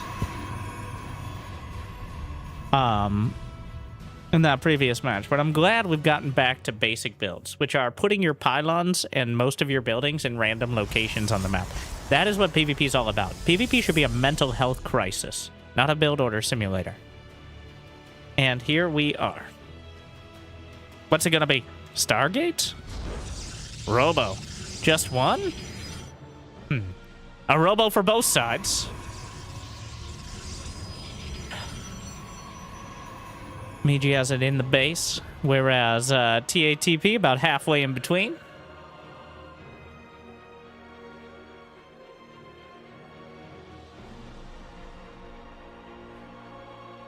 I like this idea. The probe, totally not suspiciously patrolling behind the mineral line. Another probe is scouring the map. Did it? No, it did not find it. Adepts being sent out. Stalkers. For TITP. TATP just sounds wrong. I'm just saying. Meanwhile, the Adepts, they're gonna find it! Sound the horns! The Robo has been spotted, and that's a huge win right now for East China University. Finding the Robo while you already have a Robo is a huge deal. Now, finding the tech at all, but now all you need to do is build the same thing and play safer. A Robo with... Now, okay, you guys can jot this down. This is an important pro tip. A Robo is not a Stargate. Give you a second. All right, got it? Which means there's no obligation to build a shield battery in the mineral line to defend against, like, a sneaky blink play. It's going to be immortals of some variety, probably with a warp prism eventually. Now, that doesn't make it easy to deal with, especially since in PvP, in order to deal with adepts, you have to wall off with gates early on, which actually is vulnerable from the low ground to exactly this. So, it is... No, the scout... No! Whoa, okay. Classic move. The scouting immortal after sending out, like, a warp... Oh, but there are adepts in the main. It's gonna get weird. Here we go. Recall's back. Okay, it's going to get significantly less weird. As our Beijing IT player... Ah, yeah, here we go. You may not like it, but this is what peak Protoss looks like. As the Clown Fiesta...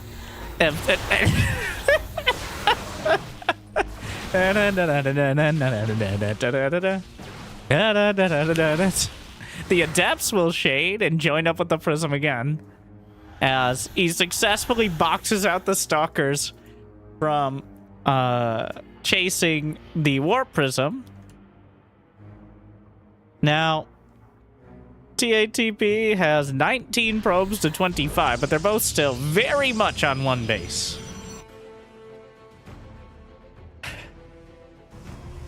Which means the economic difference is not particularly huge. Meiji's gonna try to expand.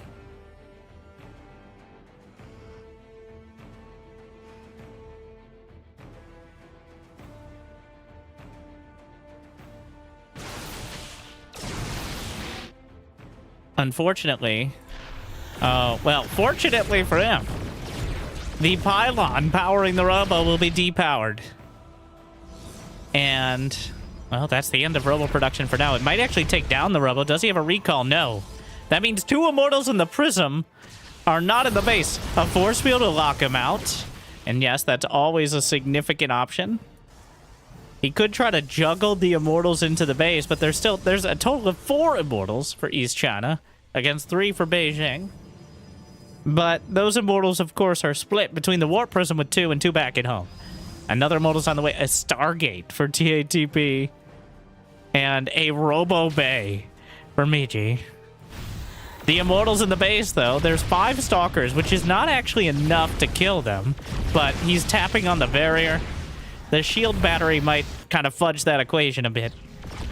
But without Blink, there's no easy way to deal with this. The Stargate is gonna help. Does he go for a Phoenix or a Void Ray? A Phoenix is queued up. The standoff continues, neither side. So, Miji can't get down the ramp because of Force Field, and TATP can't get up the ramp because of Force Field. That's where we are. Warp Prism Micro, Emotional Support Field thrown out. Actually helps get a little bit of damage on one Immortal.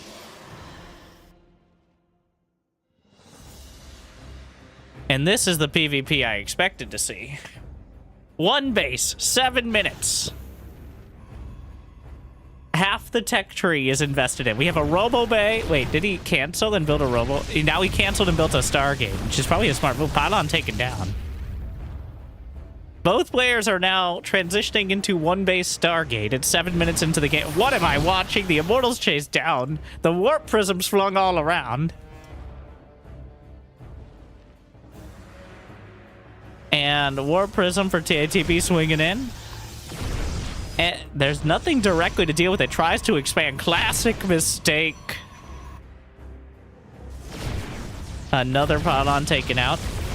And a bit risky, but so far, great Warp Prism Micro from both sides.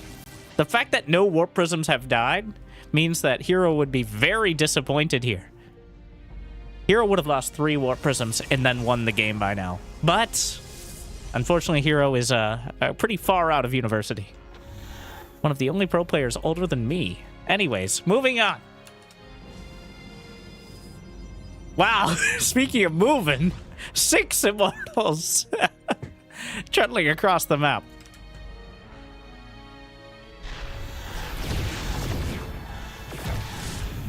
Phoenixes, but I have no idea. We're just gonna fight in the middle. Let's go. It's fighting time. The armies, let's go. The Warp Prism could be taken down. Force fields don't really discriminate. And, well, it takes it out. I do favor the Phoenix count here from Beijing. That's a lot of Immortals, but he could just pick up half of them. Behind this, Miji is expanding. So, the unit composition, such as it is better for Beijing, but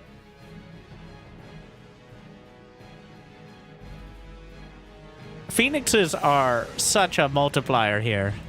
Blink is on the way for Miji in the green, but there's not that many he's ceded the Stargate to his opponent. There are shield batteries on the way, but here we go. Gotta try to break it now, because otherwise it might be never. Picks up some of the Immortals, cancels, backs off. There's still enough energy for plenty of pickups. The energy will eventually run out on the sentries on defense. In fact, it's already done so. He does have energy recharge and may have to use it. There are glaives on the way. Anyways, he completes the shade right on top. Energy recharges a sentry, but the force fields aren't enough. Picks up half the Immortals. Negates the fight. Warp Prism still above. Force field, more pickups. Immortals being knocked down, but the ones in the air were dropped right back, and they're still alive, technically. Gonna pick up all of them yet again, and the Phoenix is paying absolute dividends right now. And I think he's done it. 10 minutes, 1 base. Every bit of the tech tree and 0 fucks may claim 2 Gs in game number 2. Quite a demonstration of well, okay. Everyone on the ground may die, but the Phoenixes are more than enough, and we're all tied up 1-1. Yeah. That's Protoss. That's more like it. Now, that's the Protoss versus Protoss I've been waiting on.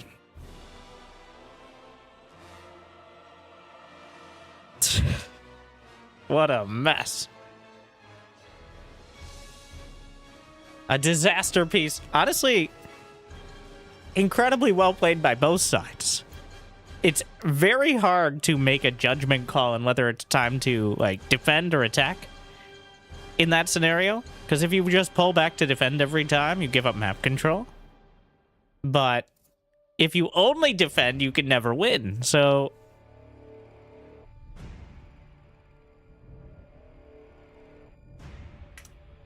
is this some kind of Special Olympics? No, they're just Protoss players.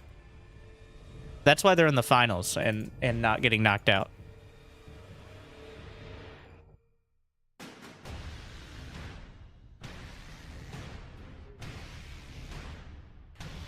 We're all tied up. But you know what you get when you put two Protoss together? An Archon. Imagine if they made a mode about that. You don't have to imagine. Because it's time for Archon mode. Now we're going to put both players together in an Archon mode match. And we'll see which combo team is superior. So now they have all the macro of the players in the first game and all the micro of the players in the second brought to bear simultaneously. So this game may be 6 minutes long.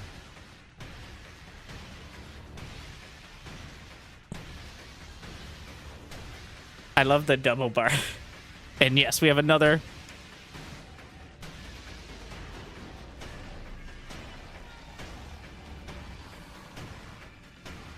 Thankfully, at least it's still teal for one. In the top left, in the red, we have the combination Archon of East China University up against the now tied up Protoss of the Beijing Institute of Technology.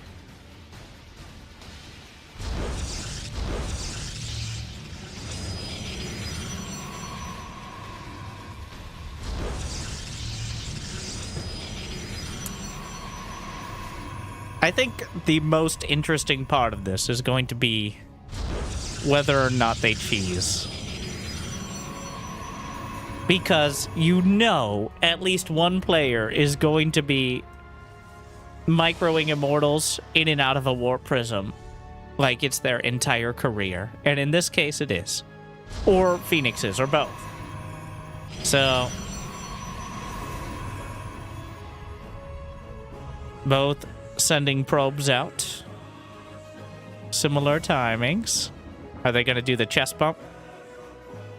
Well, one's at the watchtower. And taking their turns.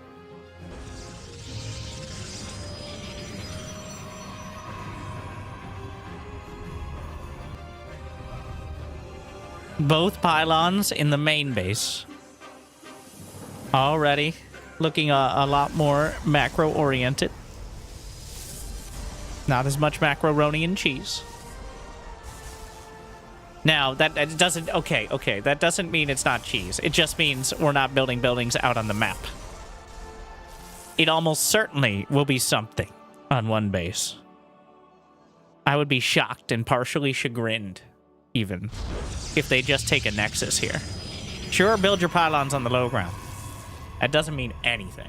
Alright, because the probes will die or be driven away, and then there'll be no vision for quite a while. And that probe will be taken before.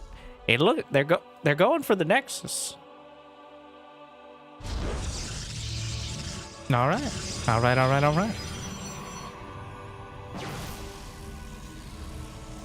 Well, probe hunted down, trying to sneak back in. If you see the Nexus of your opponent, that's a huge deal. The fact that they committed 400 minerals means that they can't have tech. Or they're doing some ridiculous build. If one team has that information and the other doesn't, that's a massive advantage. But, mirror matchup, they're both going to find a way. There's Adepts from East China, and they should give vision of the Nexus. The hallucinated Phoenix will give away, obviously, the Sentry. But we'll get the full scout as well. So, trust but verify. Twilight Council on the way for East China. Twilight Council on the way, just a little bit behind for Beijing. And the Adept tries to sneak in, but a probe slaps a pylon in its face. And that will actually get the Adept killed. Masterfully baited.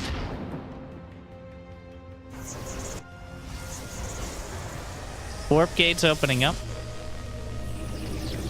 They've chosen to immediately go with warp gate both sides.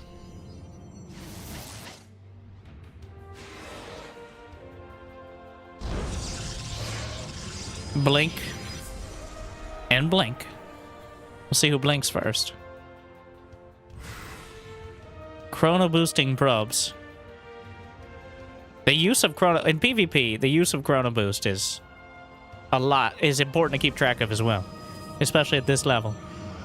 Using 2 or 3 chrono boosts on probes while the other one's focusing on blink. Well, that's like a 30-second advantage on blink. Hallucinated stalkers. That's a play. Calm down, Shakespeare. Trying to cover for the Adepts. And even if you know they're hallucinated, it's still... Oh, the sentries with... They lose 1. Decent amount of energy on it, too. The Adepts. One player, I'm sure, going to be microing them, targeting the shield battery. But the Adept Citizen's Arrest. Trying to get a little clever here. But unfortunately, getting 1 probe... it didn't work out.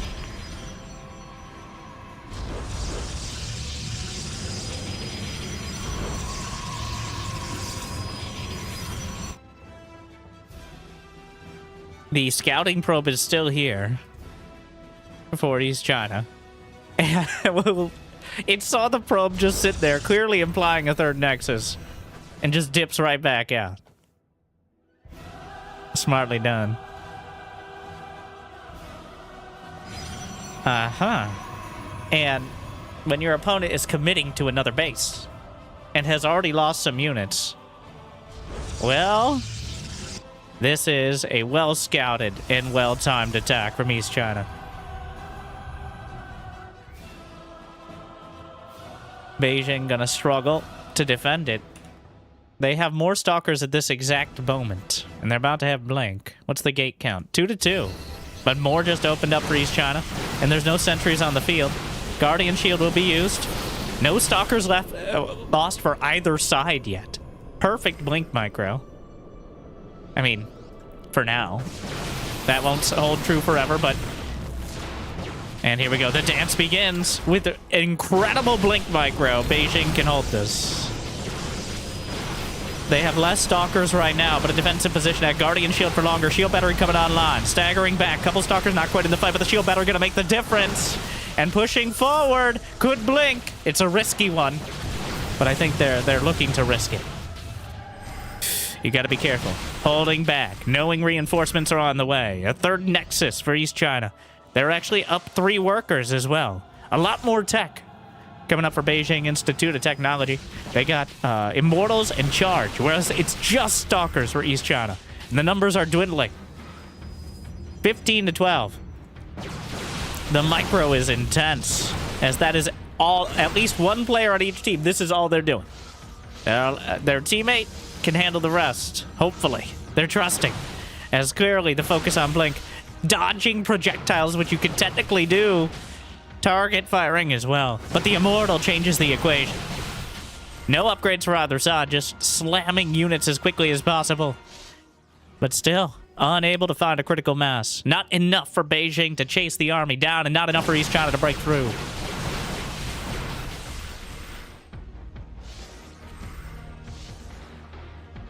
But a couple of Adepts warped in. And this is sometimes all it takes. The ping. Realizing it. Gonna have to trust the team to handle it. Oh, the blinks. Staggered back. Immortal triggers the barrier. 2 shield batteries reinforcing Beijing stalkers, but the numbers are dwindling. It's 19-15 stalkers now. There is a warp prism as well for even more micro potential. Stalkers chasing the Adepts. They actually block with the probe on the high ground, but the probe dies to the Adepts. 7 worker lead for East China. Upgrades on the way. Charge is done now for Beijing. That's a huge difference here. But Charge is on the way for East China as well. So Beijing added more gates and is now far ahead in the gateway count. More in production. This was almost all in from East China in terms of production.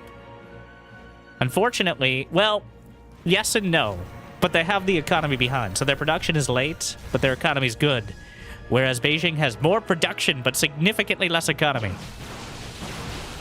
The charge, +1 attack, will be at almost the same time for both sides, but East China has a slight advantage. And going up a ramp is simply not the way. But the Guardian Shield helping out, blunking forward. That's too many Stalkers. The Immortals can help. Is it? Wait, is it? The 2 Immortals. The Stalker counts are thinning for Beijing. Charge lots warped in on either side. Immortals microing back. More charge lots filtering through. The Stalker count is so damn high, though. I think they've bitten off more than they can metaphorically chew. The Immortals being targeted. Tries to get back to the Warp Prism. Doesn't make it far enough. And that's too much. Up a ramp. A disaster. Recalls the Prism. Saves for now. But the attack, they tried to force their way up to the high ground. But the numbers weren't there. And now it looks like East China will once again take advantage of a failed attack. And the 1 Immortal is not enough. 2, still not enough. The Warpins, they don't have the economy to support them. And with the Blink Micro they've been showing, on both sides, to be honest, well, the equation is pretty well set now. Going for the Immortal, but the Prism will solve the problem entirely. Gets the Immortal, gets the Prism. And that's too much. The Immortal's gonna go down, targeting down the Stalkers. The charge lots are buying time, but there's 4 bases now. 67 to 53 probes. Blinks in, down it goes. Another one pops out. Continually buying a couple more seconds. GG. We don't even get the victory screen because apparently the replay was from one on the losing team. But East China University, what a duel. That game was only 10 minutes. But almost 5 minutes straight of Blink Stalker fighting. But clearly the patience wasn't there.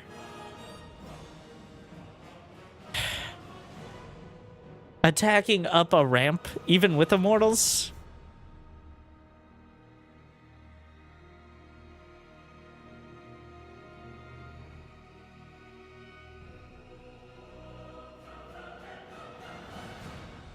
Well, now we move. We split the Archon apart. It's now going to be 2 versus 2. A chance for East China to compound their lead, or for Beijing to bring it back.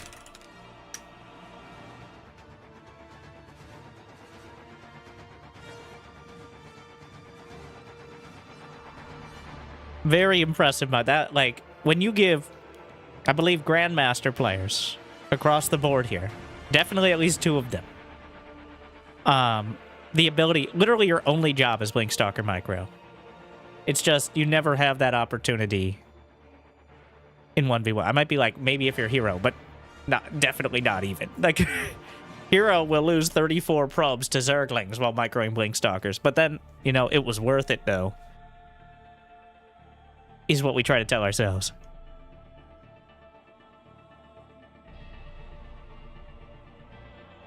I do actually think that was the best demonstration of Archon mode we've had tonight. That's mirror matchups. Well, if they're not really, really good, they're kind of bad. But in this case, are we bringing out a new player? They have another player? Who could it be? Our mystery player, which is how the UI interprets. Yes, here's a link to the Discord for those interested in the Twitch chat and the YouTube chat. This link will be, if you're watching the YouTube VOD in the future, hello future, not the Terran player, just the space-time continuum. You can check the description to join the StarCraft 2 at University of Washington Discord, which is how the Team League is organized at the moment. But here we are.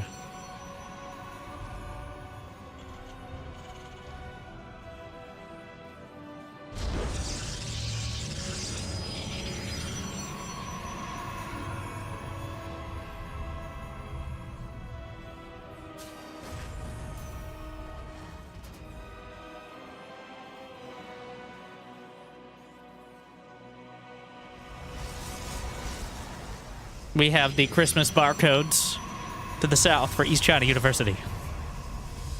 I believe Jaliwa and Miji. I think this is what sometimes pros do when they're too lazy to have an account with their actual name, which I frown upon. But they put their clan tag as their ID. Now, and then neglect to care whether or not that'll actually show up on the nameplates because clan tags don't, which they probably should, but that's not related. So it still shows.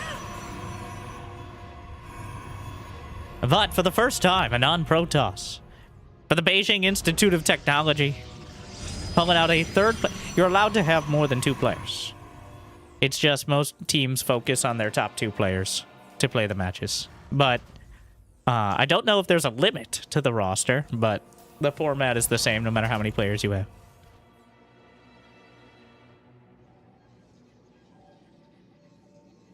We'll see if a Terran changes the dynamic at all. But it is double Protoss versus Terran Protoss.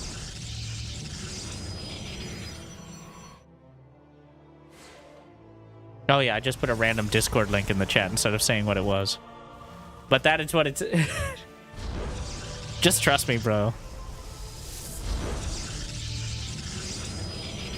If it was anyone else... Well, the link would have been banned, but...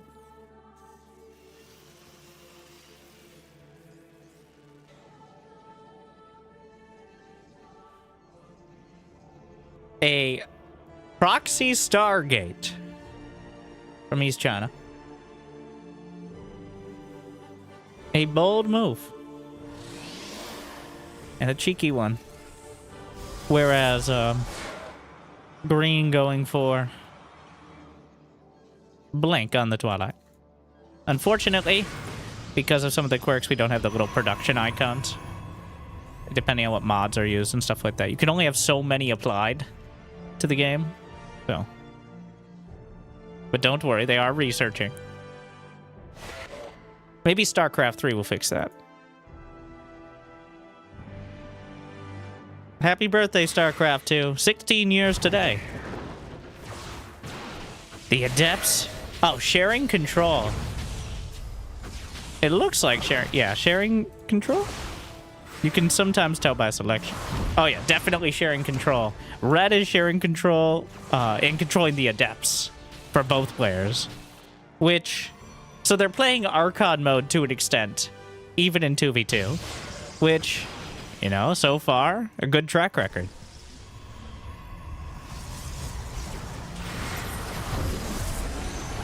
I can't find another SC2 player in my school. What school are you from? Unironically, I will just say it, and then maybe we'll find someone in the chat. Allow combos of schools. And find an alliance.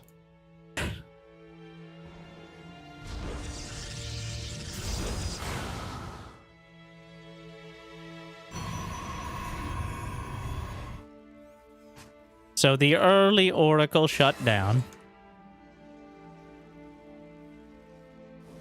And Beijing with a solid 2 bases. East China delayed their second Nexus.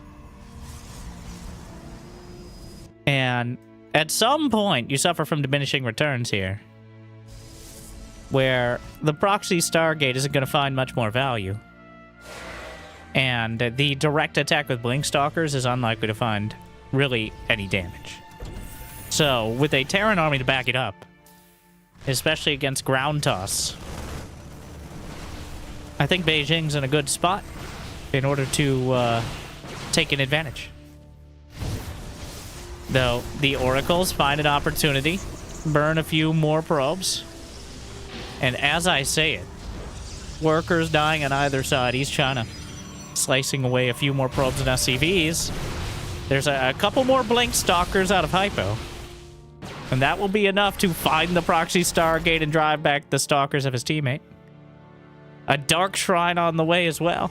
And the Shrine to Dark has always been a dangerous thing. The Cyclone locks onto the Oracle. The Blink Stalkers will zone out for now. But what is the actual army for East China? They have... Oh. I'm getting... All Protoss look alike to me. getting whose stalkers are whomst confused. But there's 2 siege tanks. Is charge done? Green does have charge, but that's a lot of Marines here.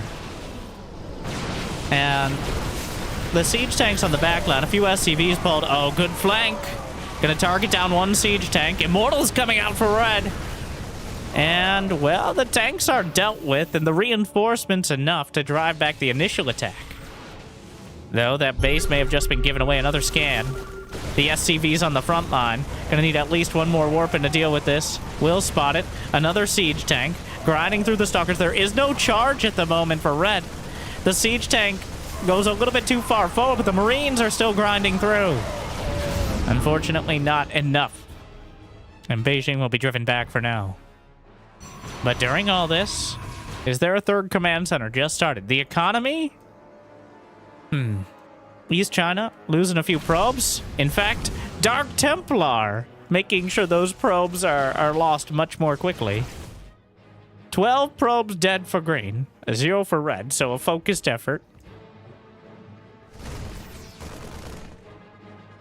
The Marines definitely need to go to rehab before they enter the unit's loss tab.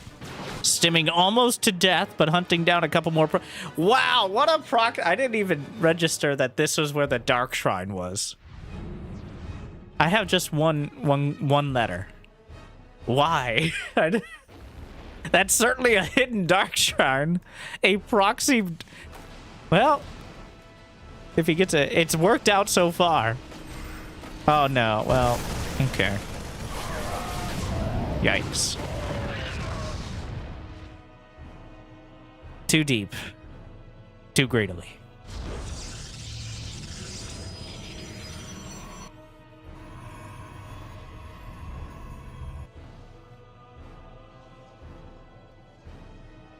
Colossi for green. Templar Archives for red. Meanwhile, Beijing Protoss opting for just more gateway units. Whereas Terran, it's going to be bio. I don't know if the Colossi have been scouted yet, which is a very key point. Colossi not so great in such small numbers most of the time, but also against charge lots and Marines. There's no easy counter here. Wait, where's the... Okay, there's the observer. 53 and 51 workers against 65 and 50. So right now, it is the best case scenario. Ah, the probe! Why is there a probe here? Probe was trying to do... Well, they found the Dark Shrine, I think. Green's probe was hanging out with Yellow's probe. I don't know what they were doing. I'm not going to speculate. I'm just saying. The Dark Shrine will be taken out. Scan. Spotting for any additional expansions. And a pretty even match thus far. East China seems to always have the army it needs to defend, but have been unable to get any damage done on the other side. And eventually, I think having a more diverse army, the Terran and the Protoss. Fun fact, Medivacs can also heal charge slots. So, though at the same time, you got to be careful of things like EMP, which don't discriminate either. The Colossus count, just 2 of them for now, which is not a too intimidating number. Ghosts on the way. Observer taken out. The Bio Army just tearing through everything. Meanwhile, in the main base, just before the Dark Shrine is taken out, he warps in another DT and a few Zealots. There's a Warp Prism from Red on the other side of things. Goes straight for the Terran base. And... well, Purple moving forward. Zealots in the... that's happening. This is happening. Economy's being gutted on either side. The Terran army driven back for now. There's 1 Vikings and no siege tanks. They're sharing control at the front, like I said, Archon mode, just unofficially. It does not look like Beijing is sharing control, but it would make less sense to do so with the Terran and Protoss army combined. It's actually very difficult to use abilities and like control both different race armies at the same time. But the Bio just Swings over to the right. One Nexus down easily. The pylon! Depower! All but one. And two Nexus for the price of one. You do get the money back from canceled warp-ins, but not the pride. Meanwhile, picks up. I anticipated a pickup, but no, he's actually still cutting back. There's still a DT in the main. And suddenly, Beijing Institute of Technology has opened up a massive lead as they grind through the rest of the Zealots, take out multiple Nexi. The rest of the army is bearing down on the Eastern Front in East China University. Unable to respond, Disruptors in position to knock out anything that comes down the ramp. And we're all tied up. The combination effort. Their Terran player coming in and clearly helping out. And unfortunately, the strength of the combined Protoss is also the weakness, making it easier, as we saw in the 3rd-4th match. Having the same race in 2v2 going for a similar composition means you can get countered in the same way. And they were able to take advantage of that. We're all tied up 2-2.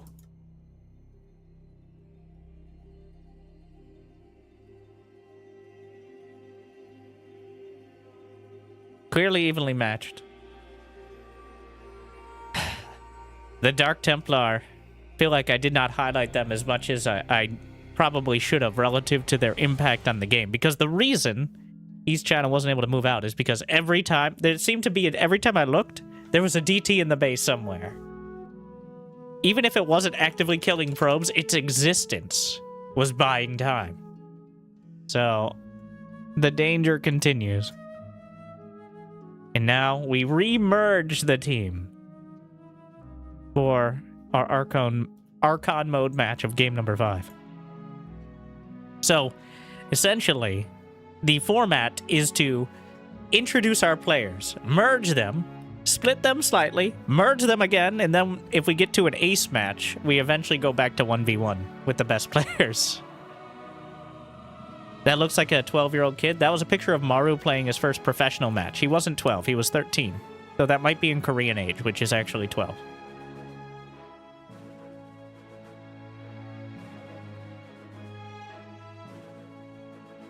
I think it was 13.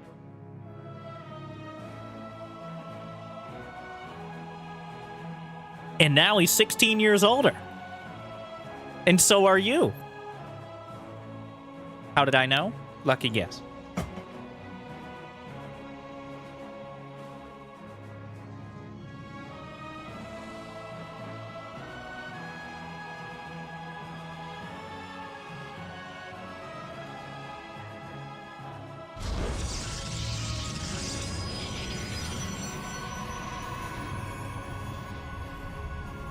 Well, it appears we've recombined into the initial Archon our two Protoss players from the Beijing Institute of Technology in the teal, TATP and Hypo, and we have interesting they use different barcode characters, which rarely you can see, but I think that's the difference between using the lowercase L's and the capital I's for your barcode.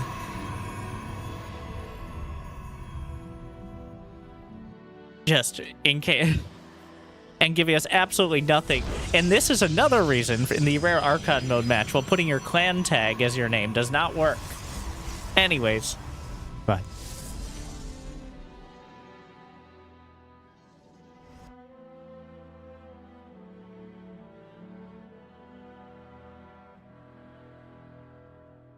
The probe sent down.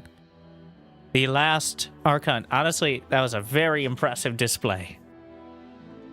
Really a highlight of true Archon mode with the Blink Stalker battles.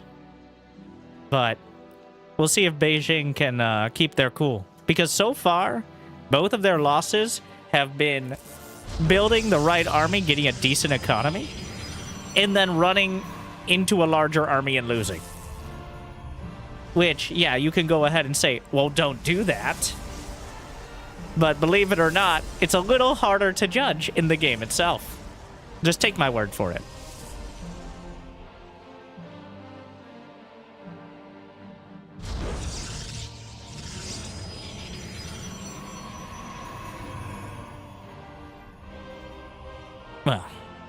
Well, we have a repeat of the macro-oriented play. They locked in the probe. Well, it's time to if you're ever going to recall, now's the time. It's too late. The stalker pops out. I guess that little bit of extra info.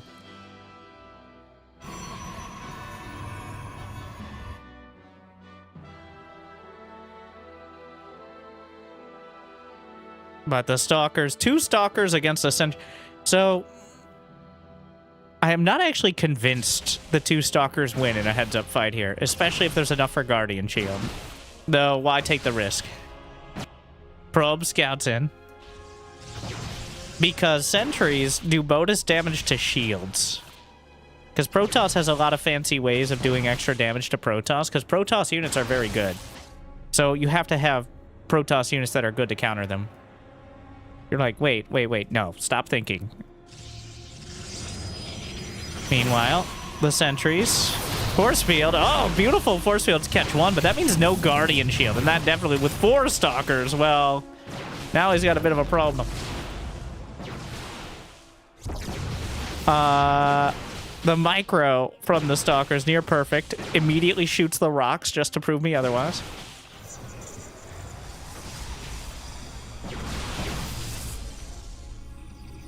But relying a little too much on those early sentries. And speaking of, oh, no. Oh, they both are control. You saw for the first time some discord there. Both players controlling the same units results in the commands conflicting. And, oh no, East China University. For the first time, I think clearly showing a bit of strain as somebody made a mistake. And those sentries should not have been there. And the other player noticed.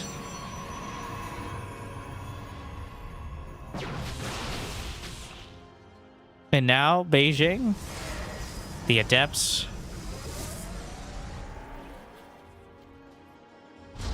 slaps it down. Technically, you can block Adept Shades with Adept Shades because they're on the same dimensional wavelength. It's just basic science. Read a book.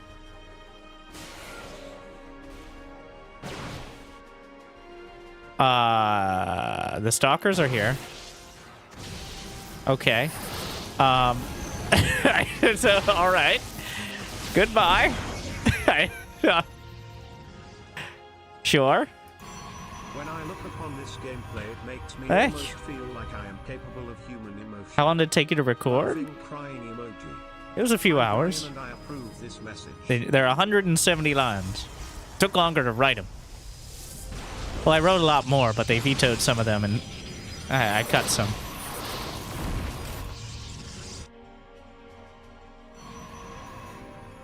The Adepts get through. I'd probably adjust some of them now. Mostly in the execution, but I don't think that's happening.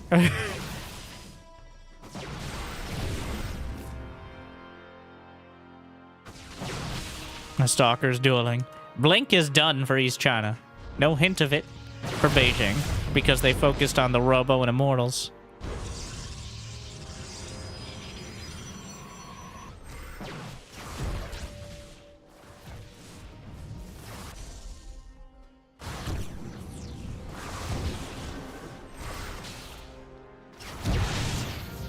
Warp Prism Adept Micro, giving the Adepts the Ghetto Blink, if you would.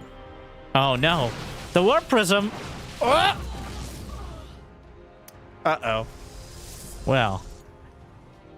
A significant loss. Without the Warp Prism to anchor units back at home, there's no reason they can't just go do some Blink Stalker shenanigans on the other side.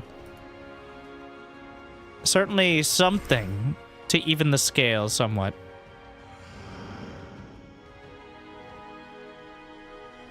Still, I think Beijing has a significant advantage. They got more workers. They got a better unit composition as time goes on. A bunch of Immortals. Like 3-4 Immortals is enough to easily counter Blinkstalkers, but we have the Blinkstalker hit squad in the main. There's almost no answer to it. Even if they warp in, gonna lose a lot of probes here. But also have to be careful. Oh, they just blinked. That cooldown, it's coming up. Gonna lose one, I think. Wait. Yeah, one. Still. Nice cheeky move. Brings it a little bit closer.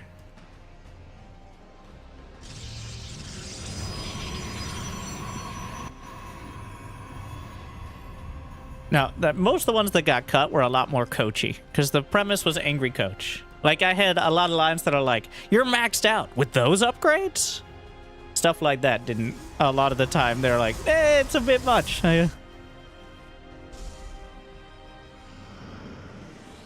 So it was replaced with things like, you're maxed out, I agree. Quantity over quality. Which was my way of saying, well, I'm gonna say it. We're just not gonna say it explicitly, I guess. That's most of what happened with the lines. If they sound like an implication, it's because the directed line was vetoed.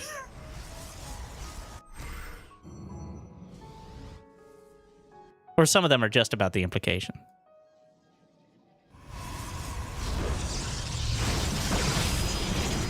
High Templar just die. Capes out. No Archon. And so far, East China doing a great job of picking off units and drawing. It's still Beijing's game to lose. Well, I wouldn't go that far.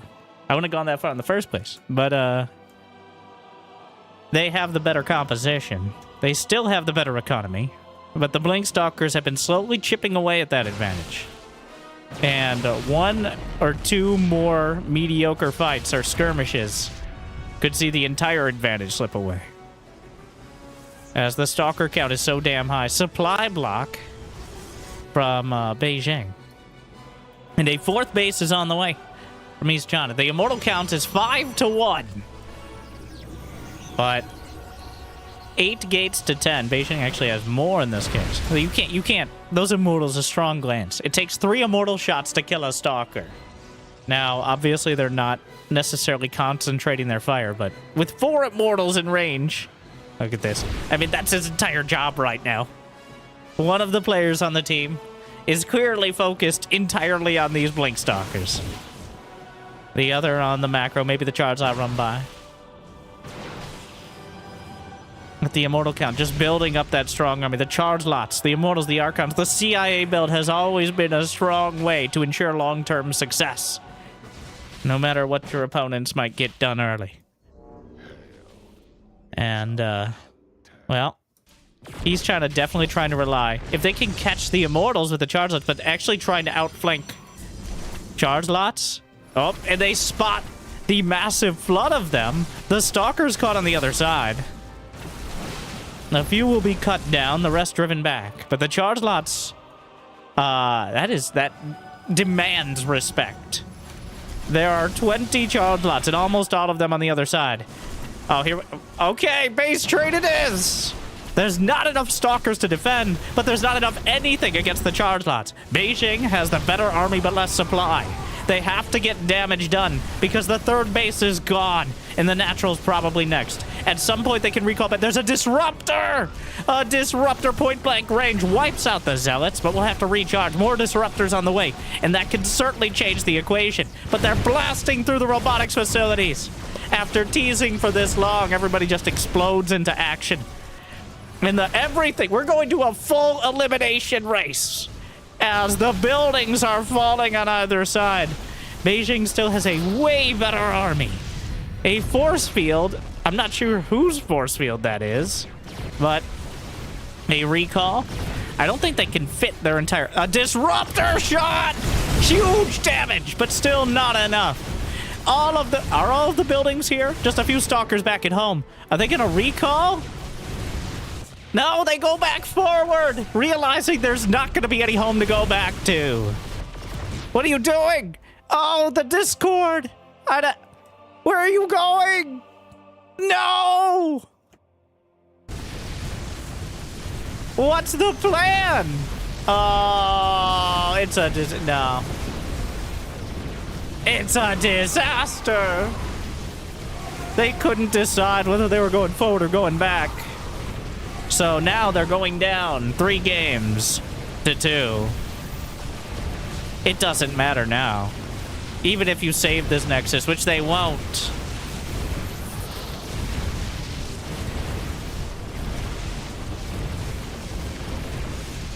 There's still something resembling... There's still an economy back at home. The Immortals holding the high ground. There's an observer. What are you going to do? You're still... They're running out of buildings. GG. There's no time. Beijing Institute of Technology, for the first time, will take the lead with a strong arm play. The Blinkstalker, for the first time, they waited. They didn't jump the gun.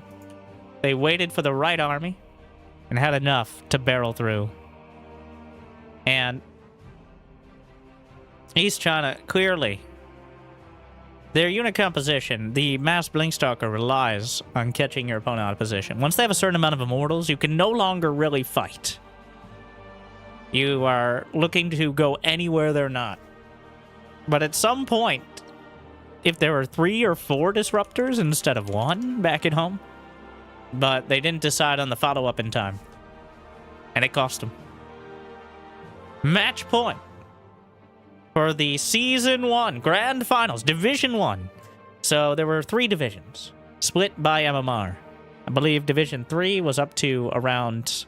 up to the edge of Diamond. And then Division 2 was like Diamond and Masters. And Division 1 is uncapped. MMR. So, mostly Grandmaster or High Master players for the teams. And, you know, I think so. That way, PvP is certainly a demonstration. And just remember, if you ever think like, what level are these players? Then remember the last Hero game you watched. Yeah. Think again.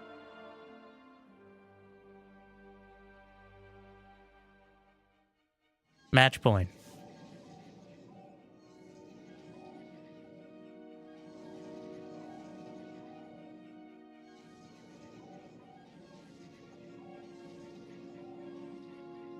Again, our designated 2v2 player. Actually, I kind of love that. How the Terran player, maybe they only like 2v2. It's valid. Like, and it's a big part of the team league. So, Beijing Institute of Technology with Hypo and their Terran player being undefeated so far in these finals. Where, can you show us your shirt? You got to subscribe to Dronely Fans for that. All right. All right. Meanwhile, we have Miji and Joliwa, assuming those are their names for the East China University. And thank you. If this ends up being our last game, thank you again to the University of Washington for hosting and organizing the Team League season, going from a few universities, mostly from the U.S., in a single like weekend match to an actual Team League. And if you'd like to participate, and even if you can't find anyone, don't have anyone from your school plays SC2, there might be an opportunity there. So the link will be in the Discord. No, it'll be in the Discord, but it'll be in the YouTube description and the comments if Jimmy's paying attention. And you can find it on Twitch as well. But 6 different countries, like 14 different schools or so. I don't know that. I didn't count all the schools from each one. I think a couple schools had different teams for different divisions too, which is cool. You got your B team looking to be the A team. Division 2 sounds better than B team now that Division 2 team. There you go. I see why.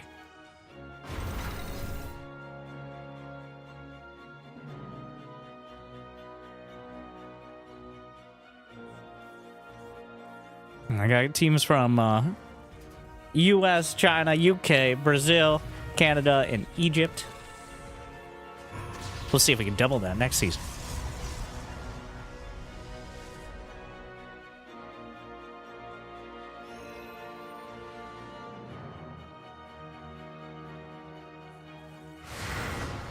The first adepts come in, but again, a very macro-oriented 2v2, unfortunately, will remain question mark Terran. But the SCV... What a play! The sneakiest SCV slips around. Clever girl. Hallucinated Oracle from East China. Is this covering for a real Oracle? No.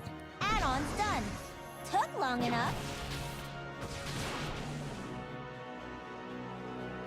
Go, go, go! Anyways.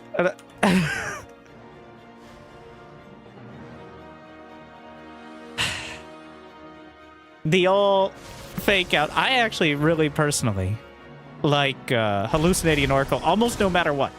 Because besides the very top pro level, most people freak out. Like, maybe at the top pro level, they'll know for sure it's a hallucination. But anywhere below that, including Grandmaster, easily could be convinced there's an Oracle. It's not a surprising thing unless you've already seen for a fact they went Sentry first. So I like the choice to go for a fake Oracle first and then follow it up with a Phoenix once they already realize it was a fake. So smart moves, but so far, a Reaper and a few probes taken out. The Reaper actually got 3 probes, I think, which is a small problem. We'll see if it translates into a larger one as time goes on. As Blue is only at 30, which is not great. They're both...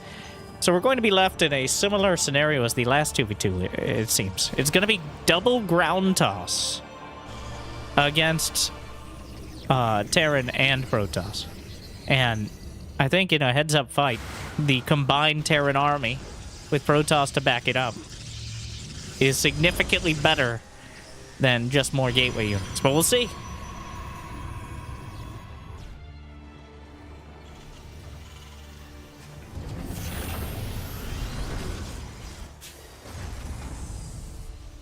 Third command center.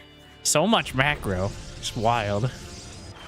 If you watched Uthermal's 2v2, there was only like 20% of games made it past 10 minutes. As the pros got pretty good at realizing that 2v2 means defense barely exists. So still, we're not quite at 10 minutes yet. We're a long way off, actually. And East China trying to test the waters here.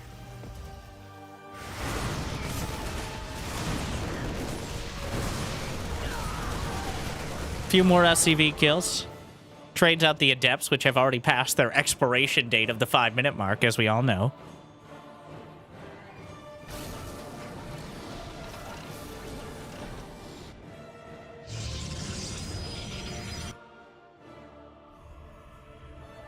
Meanwhile, Robo Bay Forge filling in the Colossi, potentially, is Beijing. And 2 Oracles.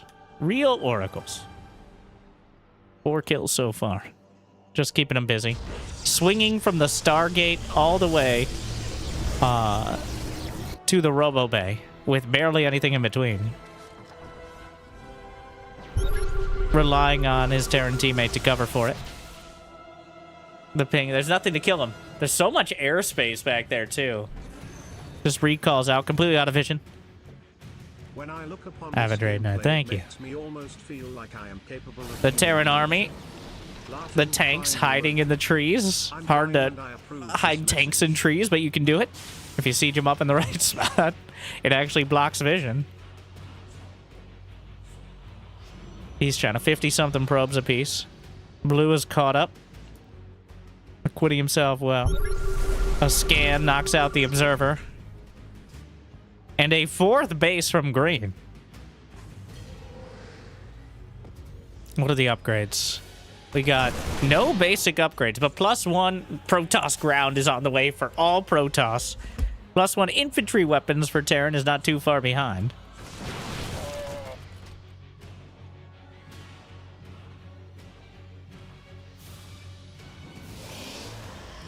Oracle's still getting a tag on most of it. Does not see... Well, the revelated probes will see the Templar archives. Now, I don't know how much that's going to factor in or whether they even noticed, but...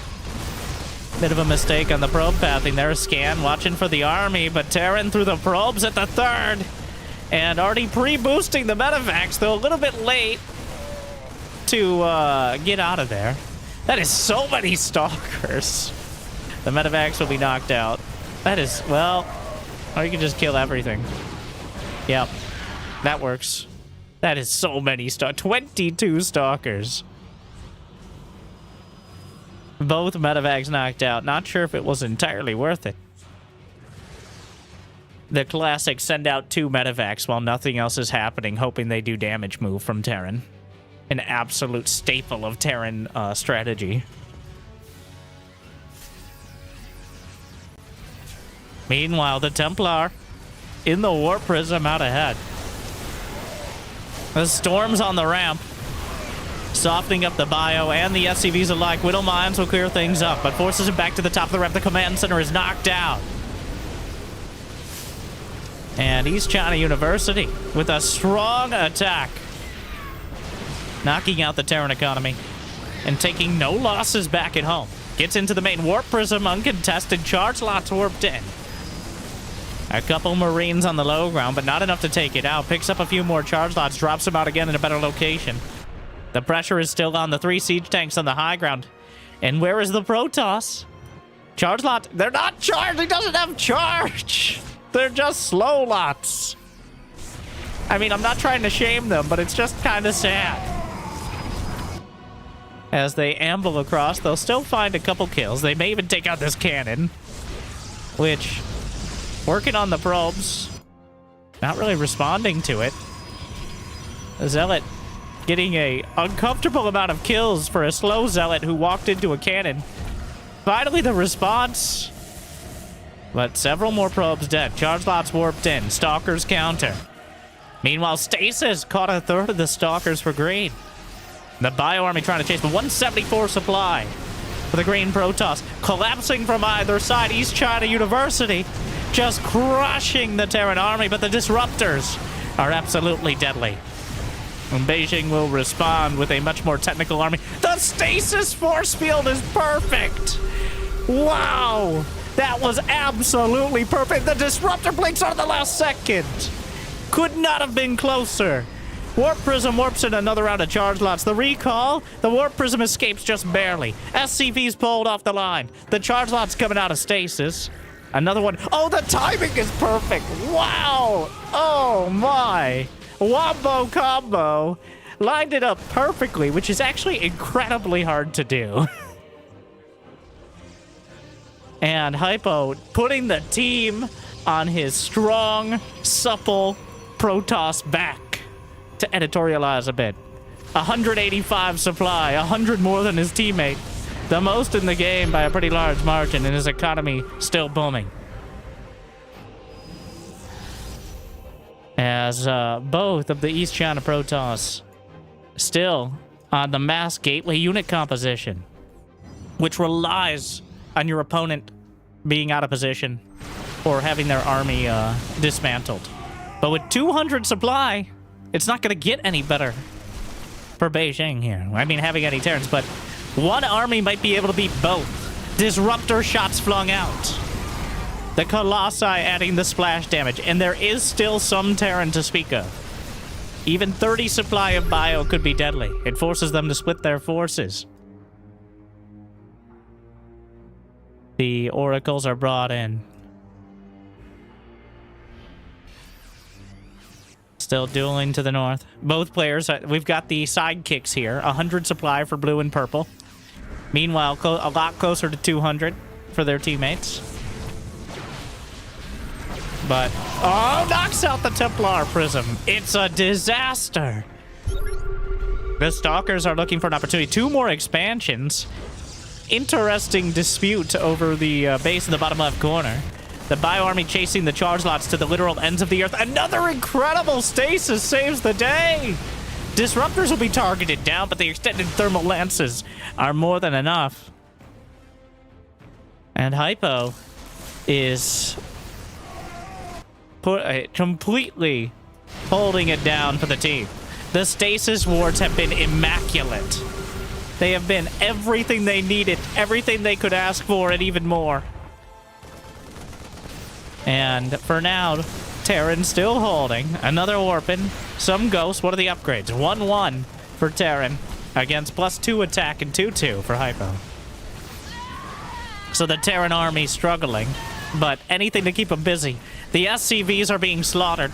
The Colossi have to come back to defend. The army, another command center dead. 25 SCVs remain. 80 supply for the Terran player. And dwindling. As it's going to be harder and harder. Another stasis! How are they even... The fact he's kept the oracles alive this long is a minor miracle. And the stasis are a much more major one. Collapsing the Terran army, the ghosts dying dramatically as they always do. And it's my... Moving on. The Stalker's going to knock out the bases in the bottom left corner. Is recalled available? It is. But that's enough Stalkers. With 3-2 upgrades that, like... the amount of units you can bring in a recall may not be enough. They don't know about this base, technically. Gonna bring it back around. A combined 280 supply from East China University. A combined 280 supply from Beijing Institute. Disruptor! Full salvo! It hits the Disruptors as well! A broadside that wipes everything out! Thanks, David, for designing the Disruptor! At least Hypo, I think, is thinking the same. But another Disruptor shot does terrible, terrible damage! The Protoss with mutually assured Disruptors and destruction. But Hypo Selenia still near 200 supply, and that may be enough. As there's just not enough bases left, and I don't know how you break this army. The Colossi.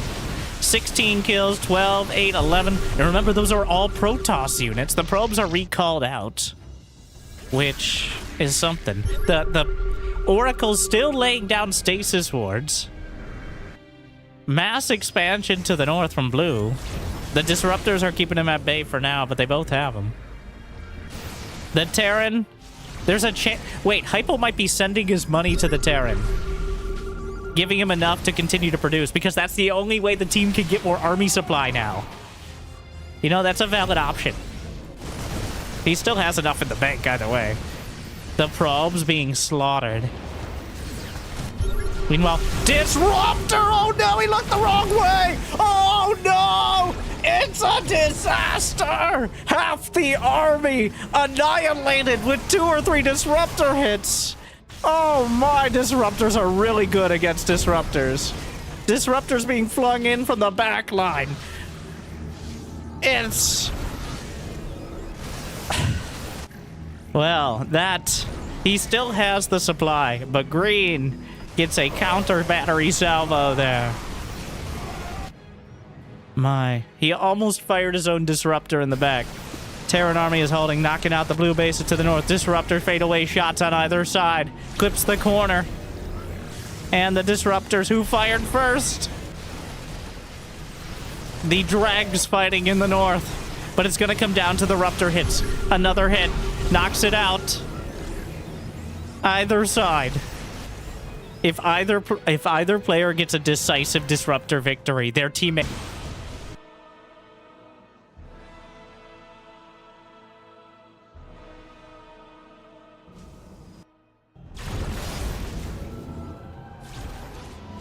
What a timing. The Disruptor hitting the feed. But let's go back. Let's relive the Disruptor shots. Refresh. Tell the people the blinks out. The dancing of death.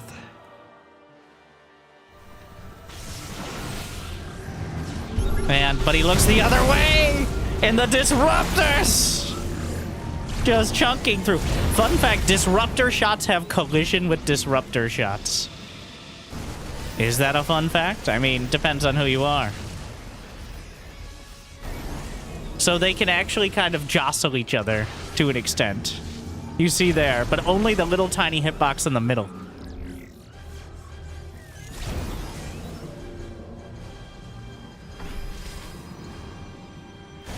The Terran army cleaning up the blue. The Disruptors trading again. Clearing out the edges. 199 and 100 supply for Beijing Institute of Technology. 161 and 63. It's still a desperate situation for East China. The Disruptors have bought them time. But it's running out. Another shot. Another salvo. Interrupted.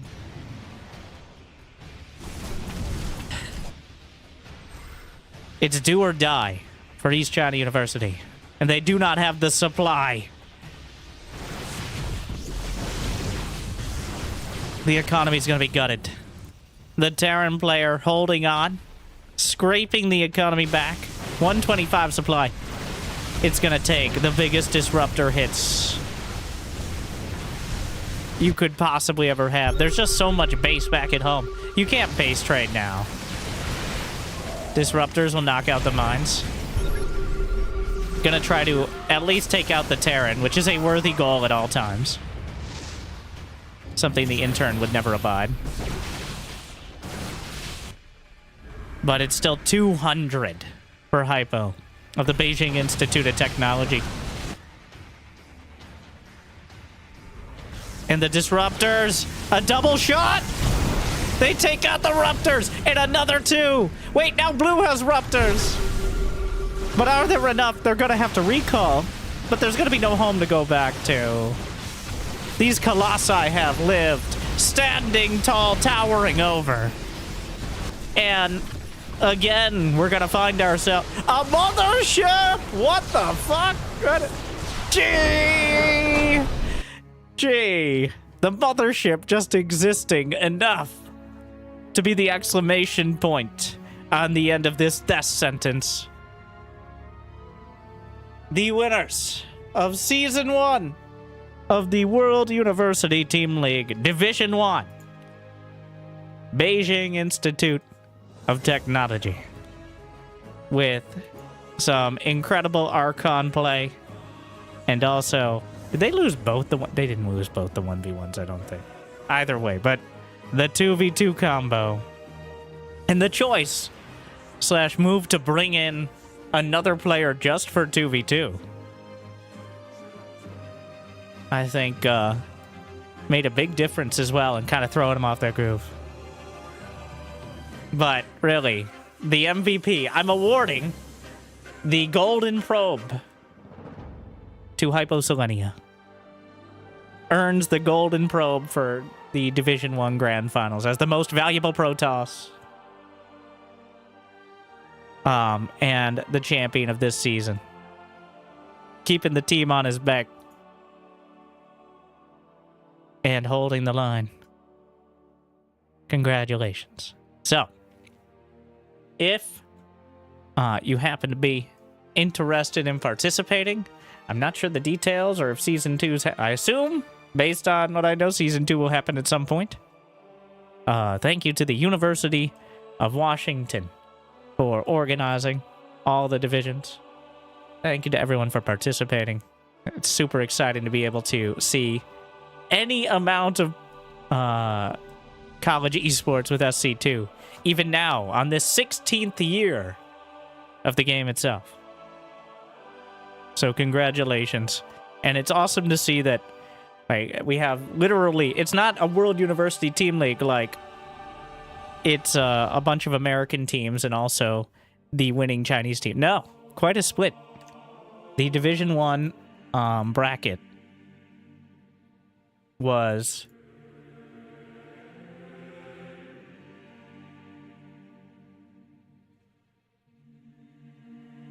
the Kwantlen Polytechnic against Harvard, University College of London I believe is, yes. Federal University of Pelotas versus East China. Ain Shams, which is apparently from Egypt. Jackson State, Harvard, Southern Alberta, and Beijing in the Division 1. And then Division 2, organized by MMR, was the University of Michigan, Washington, Illinois, and 2 universities of Shanghai, and Rochester Institute of Technology. Don't see the full name there, but... And then, of course, Division 3. A little less... another team from University of Washington, Rochester Institute, Northwest, A&F, and University of California. A thank you to all the participants, and congratulations again to Beijing Institute of Technology. Great games. Honestly, so every game got more dramatic. I appreciated that. It's great to have a exciting game 1, but I think if we're doing it live, it's even better if it starts off kind of slow and then gets more dramatic as time goes on. So, if you're on YouTube, make sure to check out the link in the description if you're interested in finding out how to participate. And if you're on Twitch, I will link it for you right now, as obviously we're doing it live. I'll also link it to the YouTube chat if you want to join the StarCraft 2 at University of Washington Discord.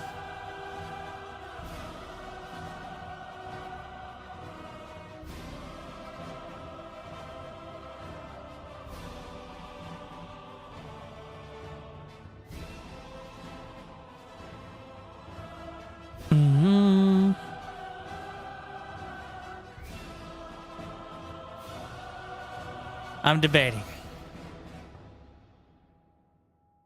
What do we want to do? It is the 16th birthday. I think we're going to stick with SC2 for the stream after 16 years. We'll be back to Zero Space in the Galactic War tomorrow.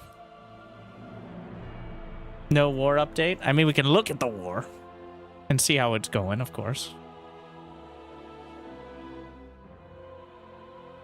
But we finally stabilized somewhat in the Galactic War. Based on the, well, applying my planet-side strategies has worked out.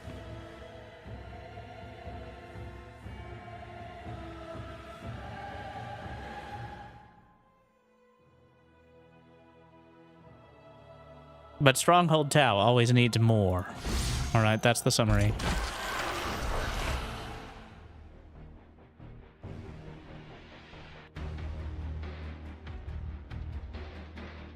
I'm gonna check in. But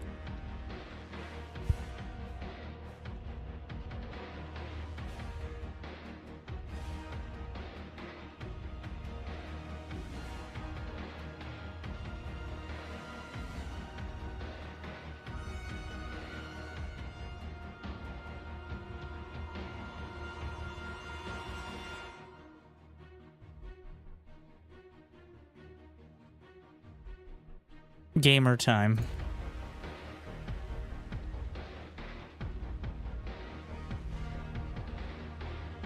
Hopefully you enjoyed the cast. I honestly was coming in expecting to have to do a lot of filler, but they were truly Division 1. Both 3rd, 4th place match and the finals were... I did not have to fake it. Alright. I mean, PvP is always a mess, but...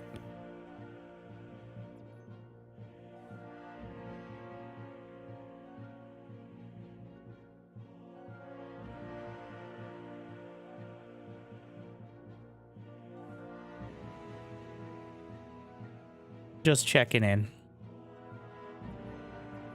Stronghold Tau. Only 500,000. We're up to 4 million. And the battle continues. It looks like we are threatening to annex the entire Obsidian Order here, which is not going to endear them to us. But, well, suffering from success.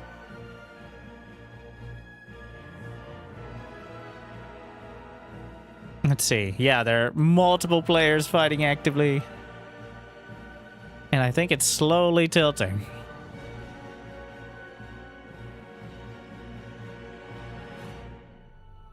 So, we need more on top. We're going to need so many. The strategy right now for the Galactic War is have strongholds, literally and figuratively, that are so far ahead that they can't ever flip them. Because once you flip, it resets the score. It becomes easier to take. So we built up so much to make it impossible. And if they put their attention there and they never flip it, that's just winning across the board.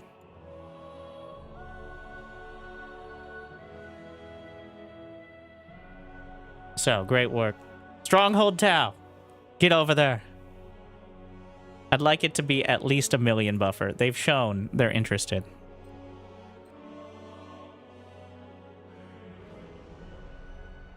The map doesn't look much different. So, at a glance, yes. But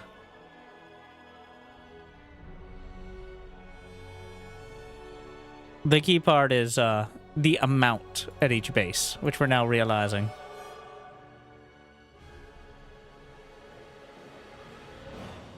That you could have 1 mission away from flipping or 100. And that's what we're trying to stabilize.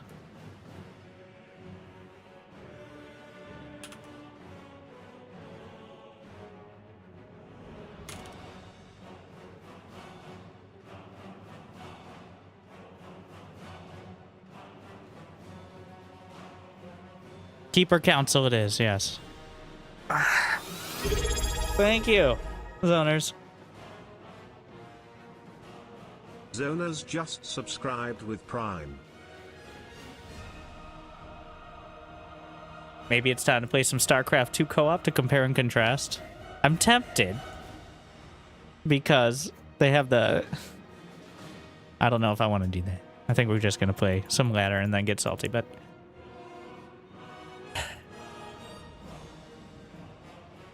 I'm trying to remember if I have anything else right now. No, I'm not going to play co-op on SC2. I feel like I should just be fighting the war. Which is part of the reason I don't play much co-op on SC2. Because there's no... Especially now that there's like... There's no timer on it. I need some sort of competitive nature. Like, I need something to work towards. That isn't just number go... I mean, I want number to go up, but... For myself is nothing, but for a team of some sort. That's why I push so hard for the Galactic War in Zero Space, because I'm like, what if you took StarCraft 2 co-op but made it competitive? So they tried leaderboards in StarCraft 2. Like co-op leaderboards, like highest score on certain missions. Stuff like that. And in all of their tests, before they ended development, this was before. And this is mostly secondhand info, though some is direct from co-op designers. Inevitably, the testers found exploits. Every single time, somebody would find a way to just do a certain very gimmicky or like edge case breaking strategy and get a stupid amount of score.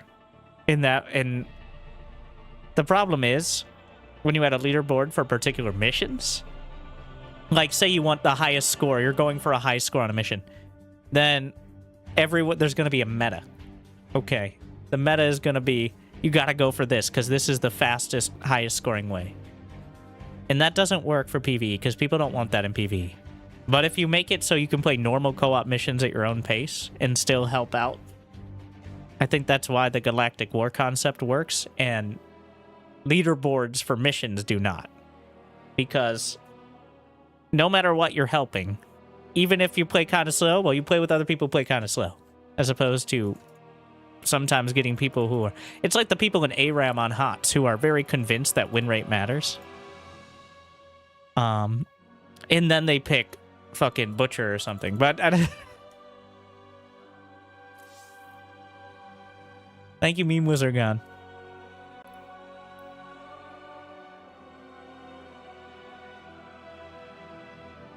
Yeah, and that's why I push back so hard on the like, it should have PvP involved, but nobody wants to play PvP.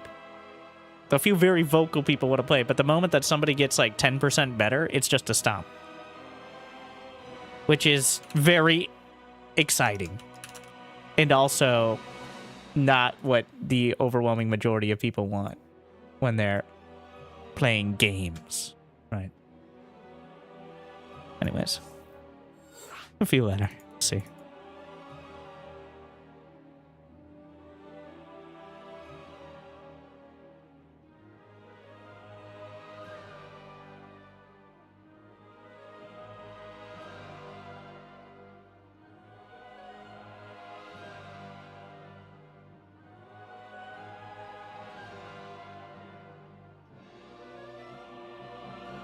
Yeah, that's the problem. You have to, like, people will optimize the fun out of games.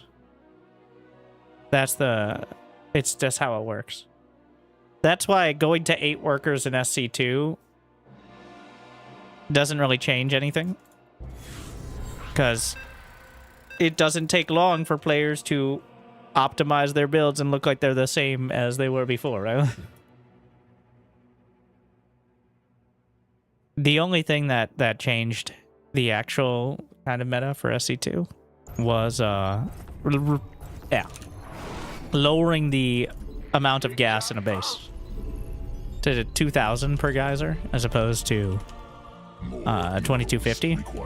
That has an effect. That changes the amount you're eventually able to get. Starting with 8 workers does not change the amount you're eventually able to get. It just delays it. And that's why it's kind of a red herring. Because a significant amount of games, the majority of games in SC2, do not end on 1 or 2 bases. Especially non-mirror matchups. So, the more relevant part is how quickly you mine out of your initial bases and how much army you can support with them. But changing the starting worker count just changes the amount of time it takes to get to that inevitable place. Go ahead. Must build more supply depots.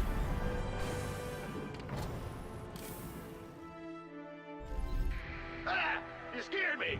Not enough minerals. Mineral SCV ready. sufficient.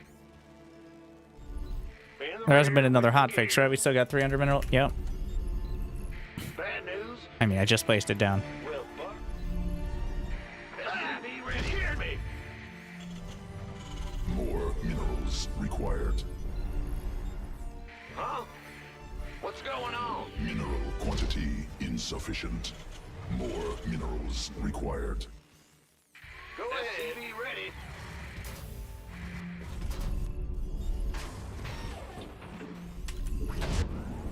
The fuck, bro? Oh.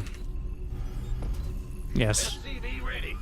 I did want to load all my SCVs into my command center. How did you know? Big jump. In the rear with the ear. What's How going goes the on? war? Stronghold Town needs reinforcements. Ah! You scared me. But it's the 16th birthday of StarCraft 2. We're sticking with it. Especially because changing games on YouTube is not a good move. But I hope I don't need to take a personal hand every day. Alright, I want somebody to beat my score there. I think I'm still in the lead for at least the keepers. Not humble brag. I mean, putting my ladder points where my mouth is. What's going on? Move it. Such as it is. Go ahead. Additional Vespine gas required. The Grim Reapers. SCV ready. Big job. Cannot build there. What? You want something? SCV ready. I'm listening. One piece of me, boy. What's up? Death from got something for me to kill. SCV ready. Enough. I'm going.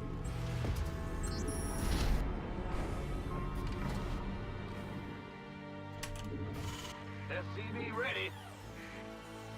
Ah! Fear the reaper.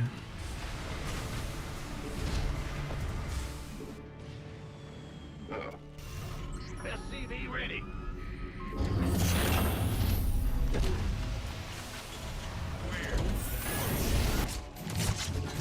Oh yeah. What? You want some SCV ready? What's going on?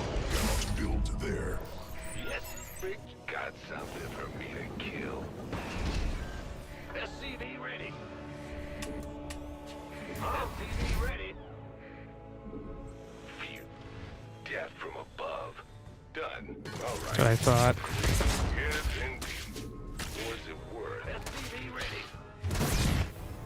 No lair. SCV ready. Ready to raise some hell. Add-on constructed. SCV ready. SCV ready. Big job, huh?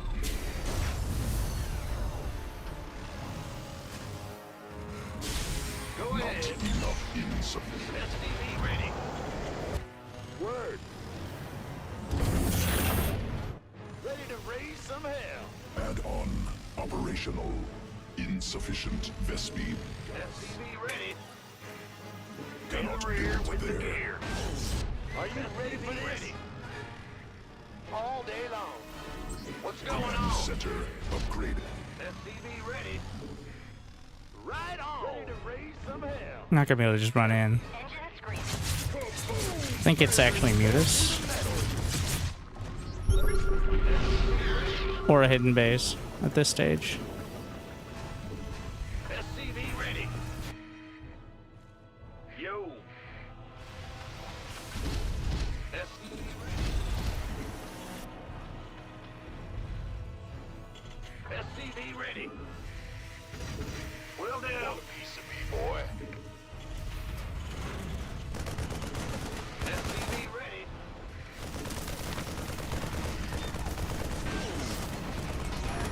Not enough energy. Go ahead. Yeah? Cannot. SCV ready. More minerals. SCV ready. Add-on constructed. Not enough minerals. SCV ready. Ready to raise some hell. Mineral quantity insufficient. Engine screaming. SCV ready. Yeah. SCV ready. Yeah. Call the ball. In the I got my ears on. Enemy attacking SCVs. It is Add-on Muta. constructed. Done and done. bad way. Loud and clear. Inbound. New technology researched. Ready for dust off. Yeah? Go, go, go. Who wants some? Big job. Bad news. SCV ready. Sure thing.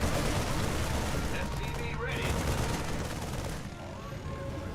Supply depots insufficient. This better be good. Not enough minerals. What's going? In the rear with the gear. Who wants He also has a roach one, so you could switch into roaches. Go, go, go. Additional supply. Mineral quantity insufficient. Keep your shirt on, Sparky.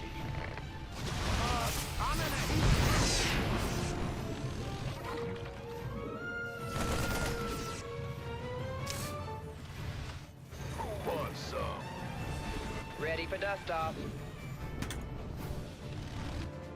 I'm waiting on you. Landing zone obstructed.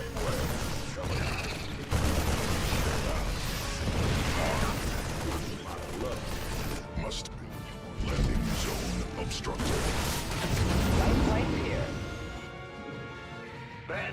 Hostile forces engaged. Do I not have combat shield? It's on the way. Technology. Additional supply depots required. Landing mineral field exhausted.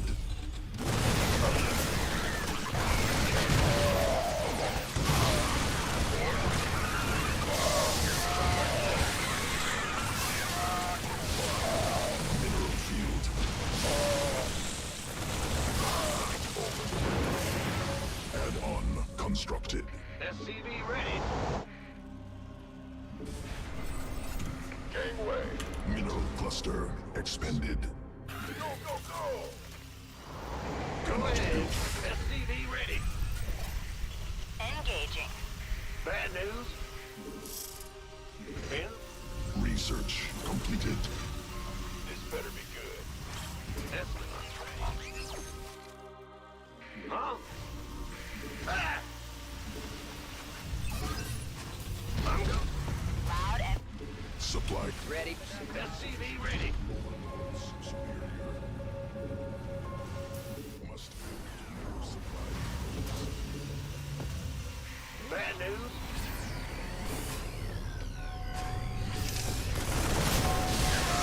Supply depots insufficient. Upgrade completed. Additional supply. Ready for dust off. Sure. Must build more supply depots.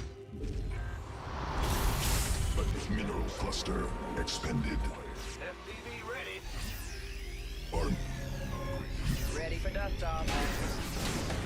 research supply depots insufficient. Overlord. SCV ready. Right, this better be good.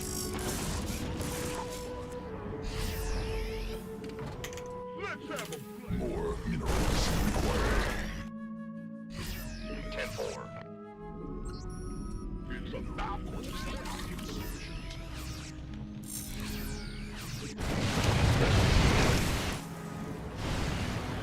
Go, go, go!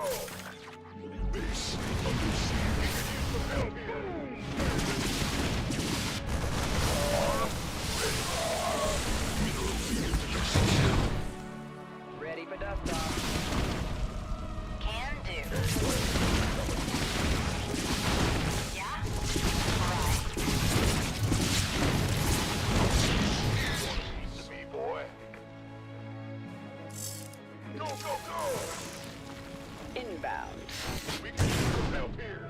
Gangway. Coming through. More minerals required. What's going on? Ready for dust off. Go, go, go! Cannot build You scared me. mineral cluster expended. This better be good. Landing zone obstructed. No problem. You want a piece of me?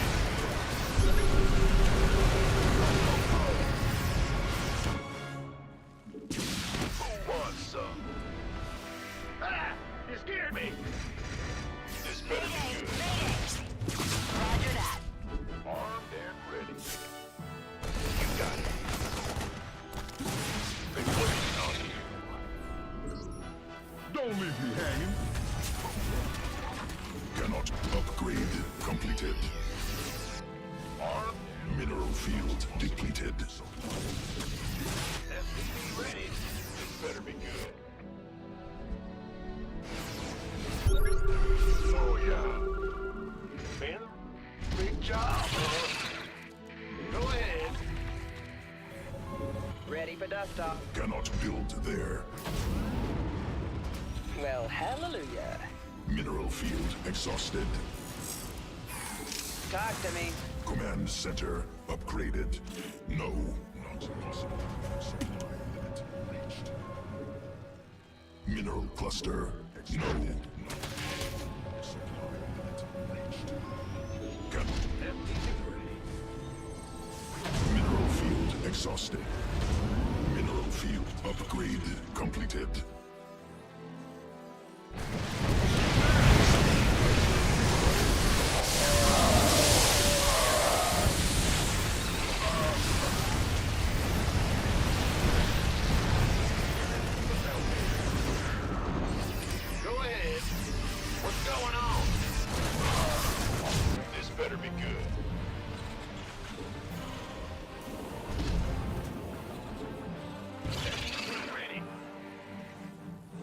Somebody get me out of this mess. Been waiting on you. You gonna give me orders? Vespi. Armed and ready. Add SCV ready. This better. Father, been waiting. This better be good. Bad news. We could use some help here.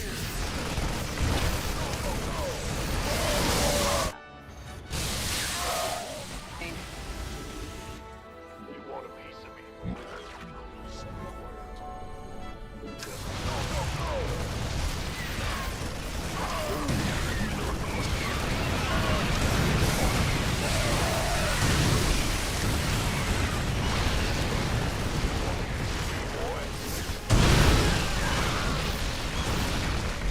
field exhausted. This better be good. Landing zone obstructed. Big jump in the rear with the gear. Been waiting on Insufficient. Gangway coming. Ready to raise some hell. What's going on? This better be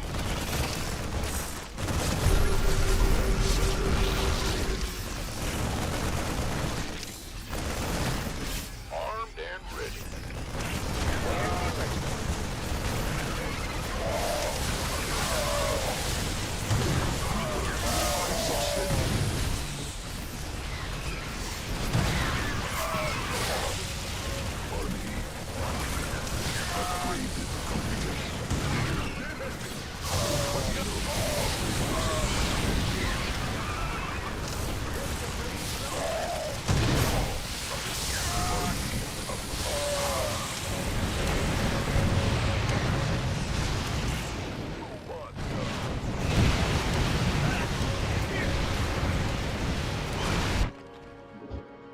Landing zone. Base under siege.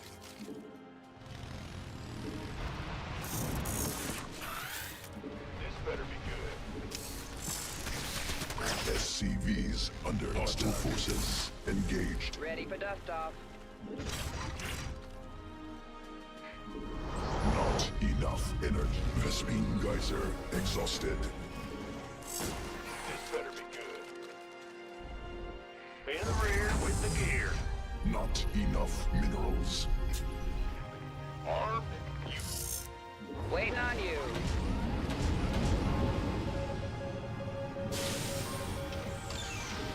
Who wants?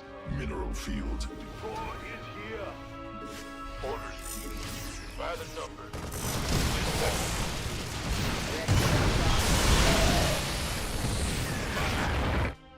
Light flights.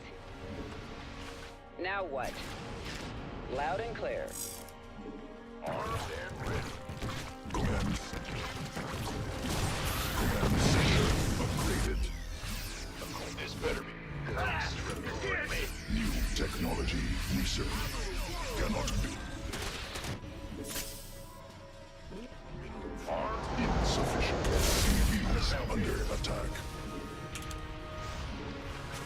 No. Man, you want a piece of me, boy? Go, go, go!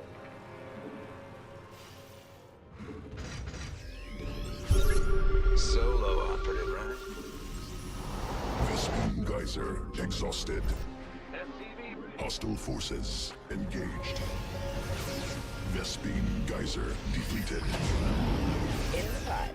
In the rear with the gear. Move it! Ghost reporting. Ghost reporting. Insufficient energy. We could use some help here. Go, go, go! What's Cannot going on? build there. Base under siege. Cannot build there. Here's your...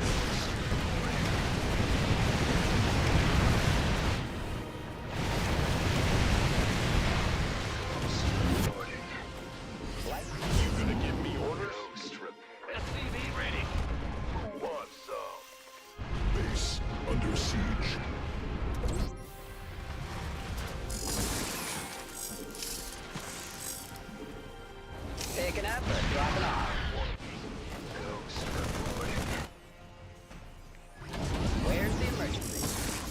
Waiting on you. Under siege. Talk to me. Now what? Ghost reporting. Life flight's here. Research. Quantity.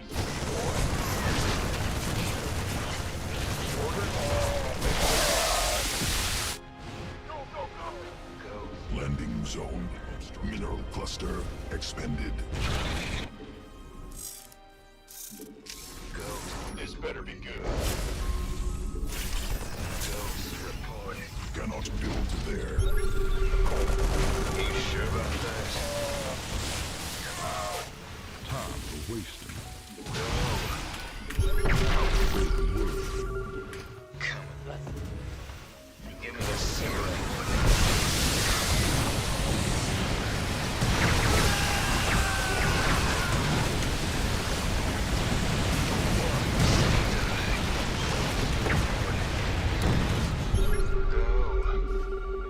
Yes, sir. Damn ready. Command center upgraded. Need more Vespine gas. Huh? SCV ready. What? Ghost reporting. Give me the cigarette. Where's the regiment? Out with it. Ghost reporting. Got something for me? Ghost reporting. Go Cannot ahead. build there. Additional Vespine gas. Landing zone obstructed.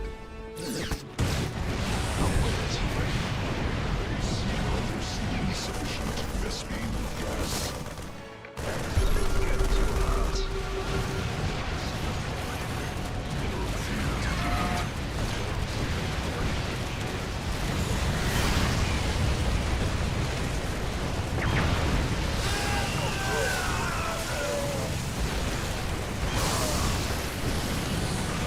You sure about that? Insufficient energy. Need more Vespine gas. In the rear. Solo operative reporting. Give me the sit rep. Ghost reporting. SCV ready. Huh? Bad news. Ready to raise some hell. Ghost reporting.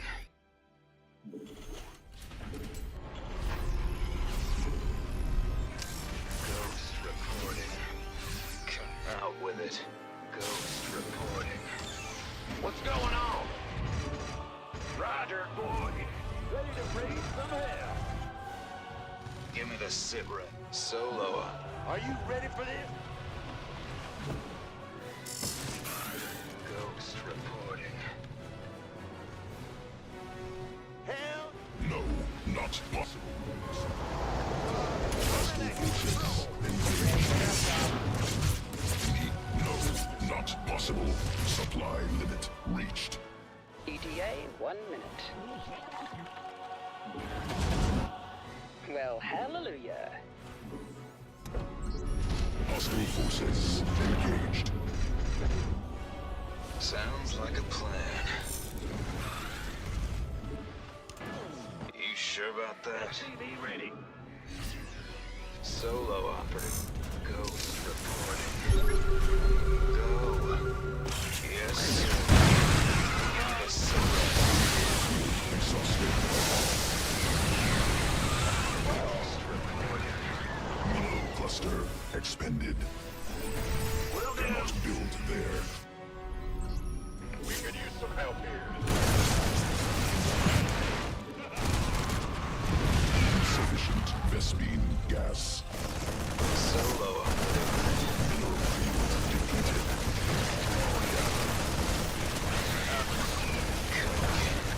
Out with it. Now what? Additional Somebody get me out of this mess. mineral command not up. What's going on? Been waiting Ghost on reporting. you. In the rear with the gear. SCV ready. Ready to raise some hell. Go, go, go. I'm a... Give me the sit rep. Roger. cannot build there. Deploy. Self here. Ready for dust off. Word. Out with it. This better be good.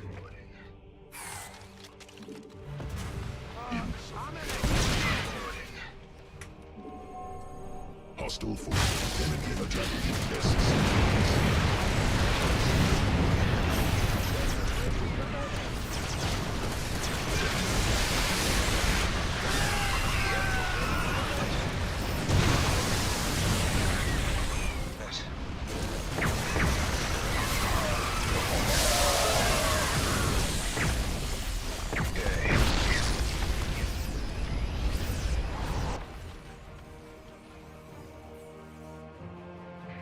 Solo. Go.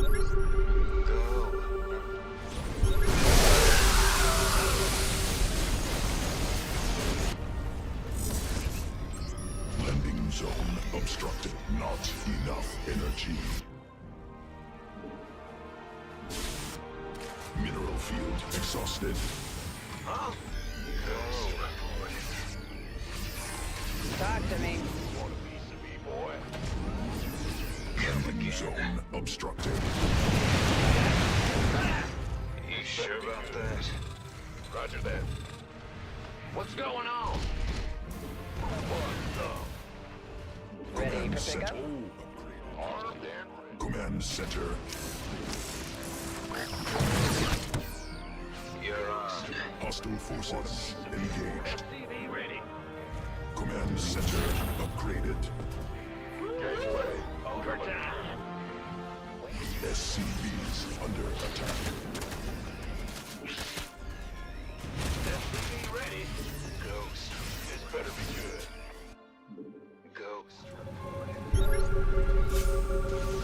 go, go! You want a piece of me, boy? In the rear with Cannot the build gear. there.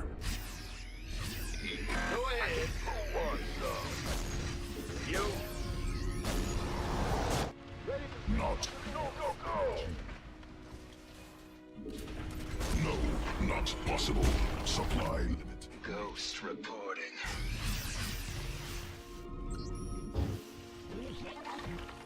Ghost reporting.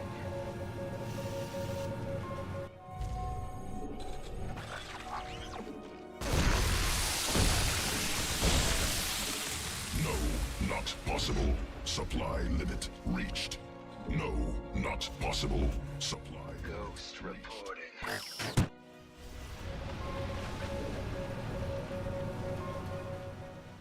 Hostile forces engaged. Sound?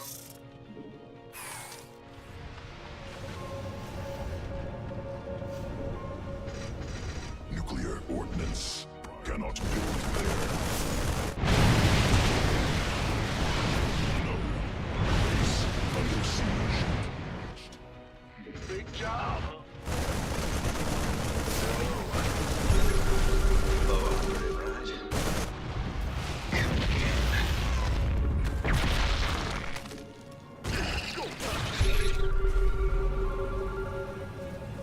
No, not possible. Supply. It's getting too hot. No, not possible. Supply limit reached. Out with it. Sounds like a plan. You sure? No, not possible. Supply limit reached. Here's the hot action. In the rear with the gear. Yeah, give me this. Copy that. No, not possible. Supply limit reached.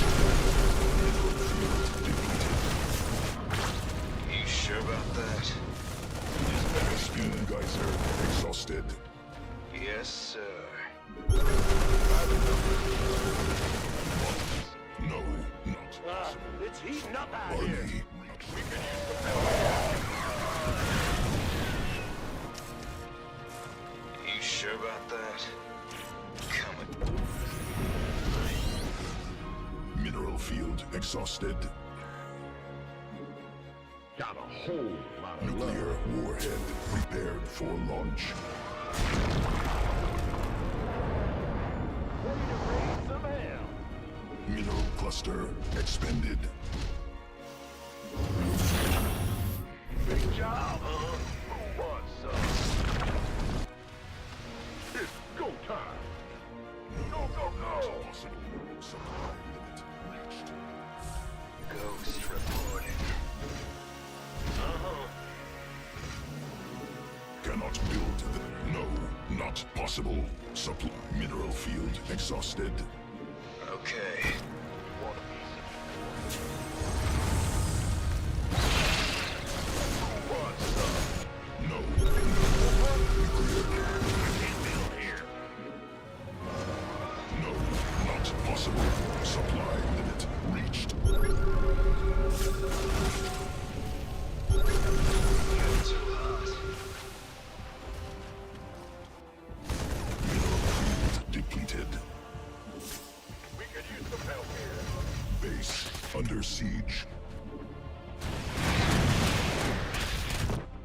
Confirm. Mineral field depleted.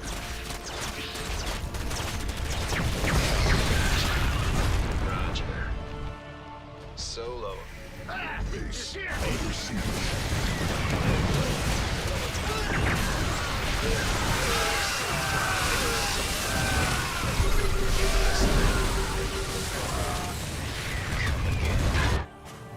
Go. Some help here.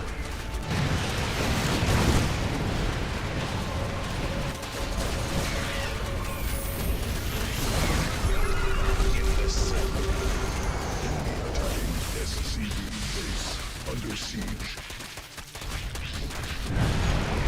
Base under siege. Cannot build there. Oh, it's on. Ghost reporting. You sure about that?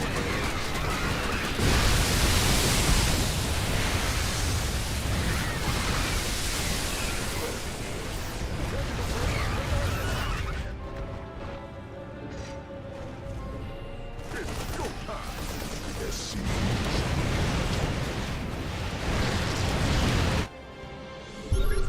Go.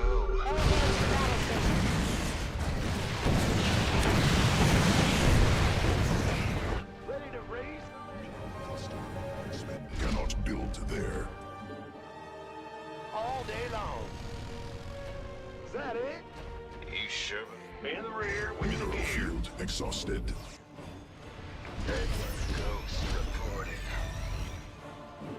Ghost. Ready to raise some hell. I hear you. Just Out with it. Add-on constructed.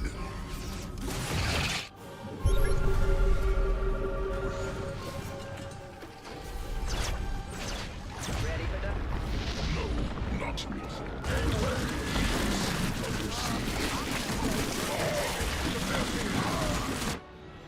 Give me the sit rep.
coming through. You sure about that?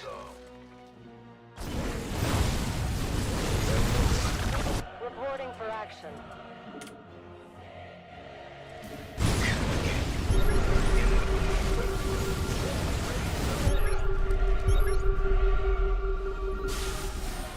Ghost reporting. Add-on. Base under siege depleted.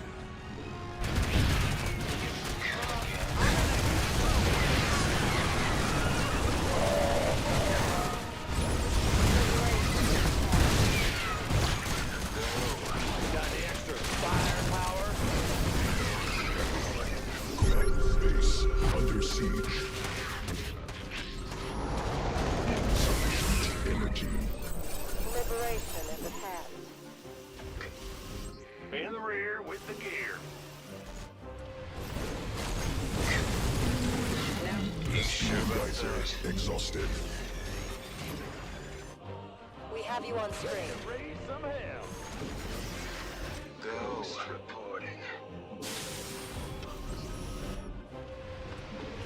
I'm waiting on you. Liberation is at hand. Need something liberated? Course set. Solo operative, right? You want a piece of me? Base under siege.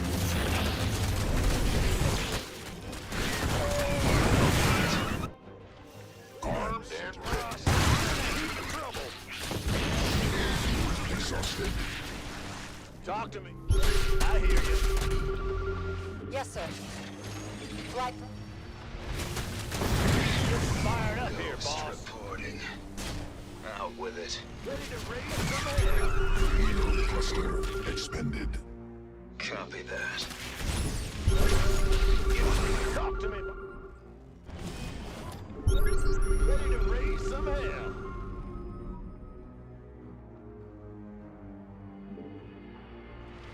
Mineral field. Ghost reporting. Zerg doesn't beat Terran. They just don't lose for a while. Some hell.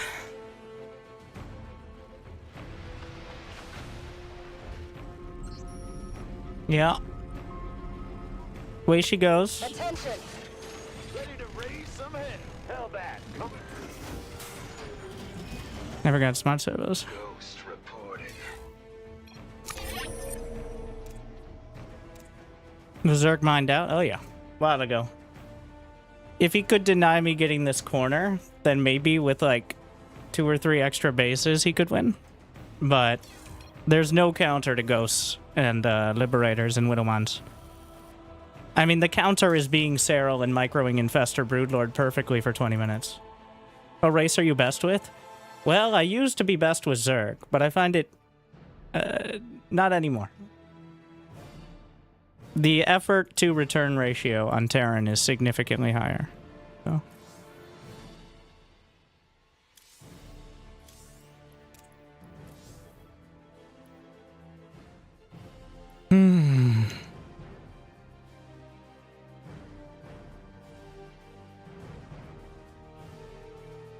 Ghost? Yeah, ghosts are hard to control. Thankfully, you can build like 30 of them.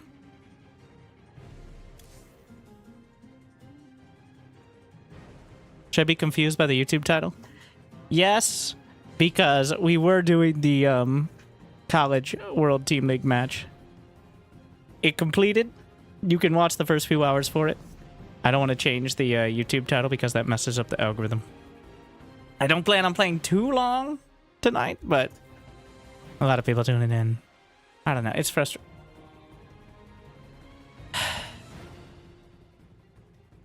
Terran versus Zerg. Like, I'm playing Terran. Every time I have these arguments with Terrans, I'm like doing it just after I demonstrated my point. I'm not even arguing with anyone yet, but like, I guess it's balanced out by Zerg. Me bullying Zerg is balanced out by getting bullied in turn by Protoss and Terran. Unfortunately, that's usually my same experience with Zerg, so...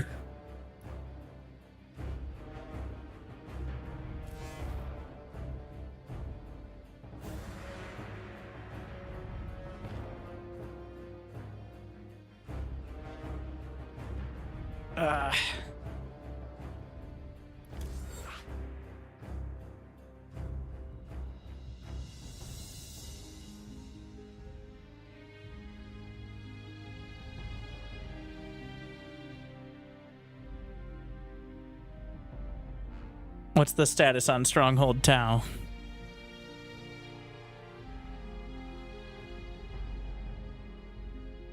That's the important part. That's the real situation.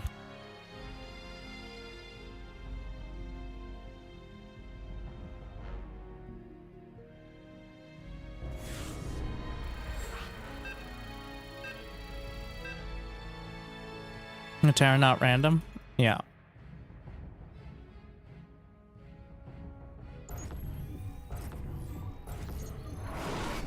Again. For a couple weeks, if you look back in the YouTube titles, you'll find playing Zerg until it gets nerfed again. I wasn't lying. Quantity Alright? insufficient. I've been through this too many times. SCV ready. So if you expected anything different,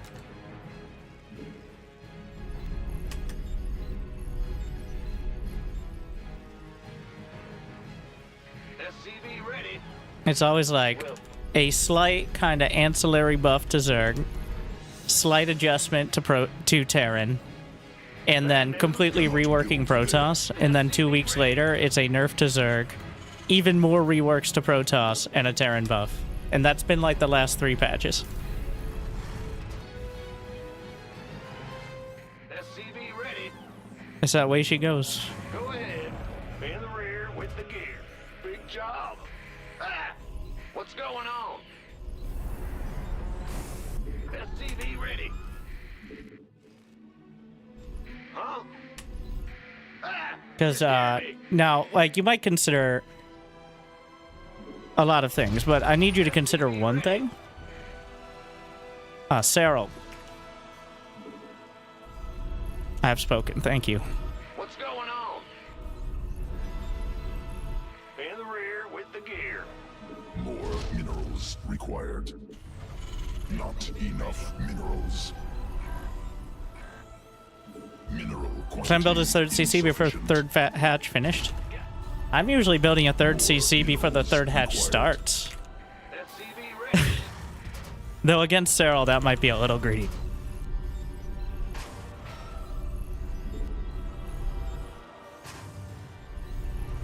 Go ahead. SCV ready. I'm going. I imagine Clem's still focused on the 111. Well,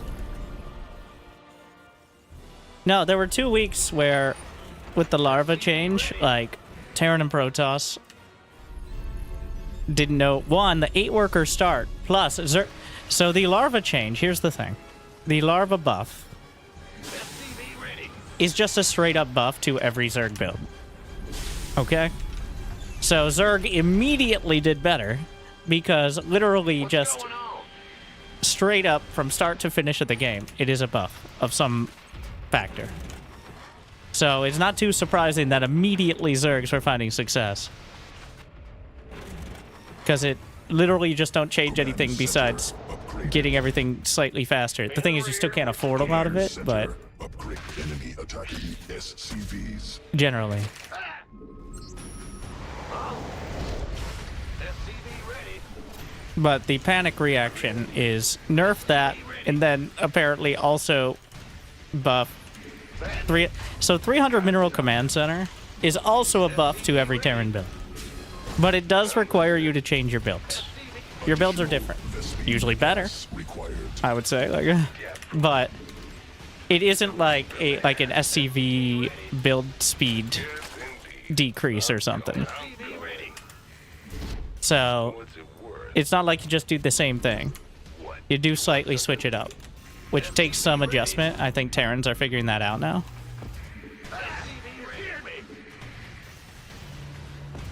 But it's still the biggest buff that I think it's the biggest buff any race has ever received.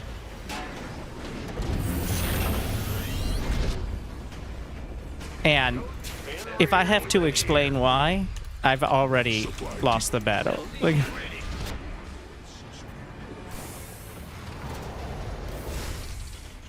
maybe the 9-second, like the 20% faster larva was close.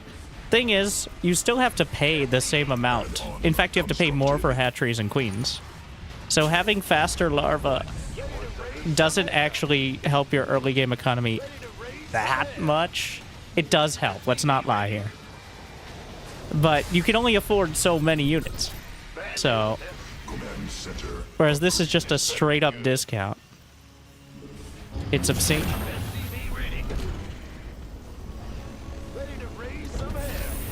Oh yeah, I should probably kill this.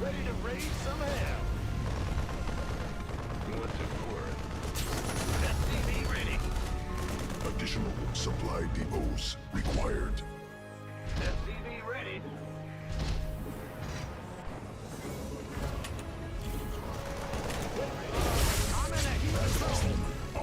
Ready to raise some hell. Not enough minerals.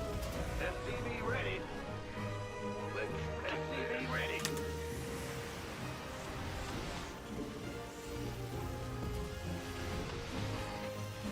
What's going on?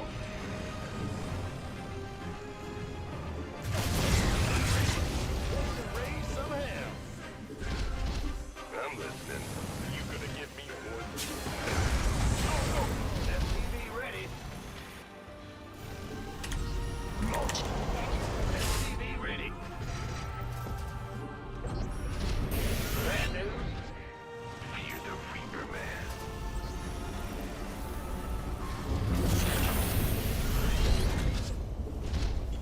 What? You want something? Hiders.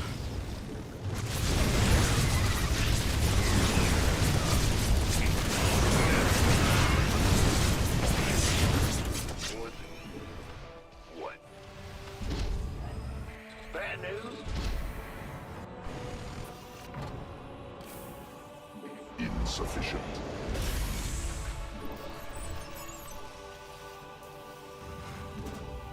This better be good. Armed and ready. Cannot build there. What's it worth? Oh, got something for me to kill. Add-on constructed. Add-on operational. I'm in trouble. Need something New technology researched. done. Must build ready. Cannot build there. Yep. SCV ready. Go ahead. Death from above. SCV ready. Mineral quantity insufficient. I'm going. SCV ready.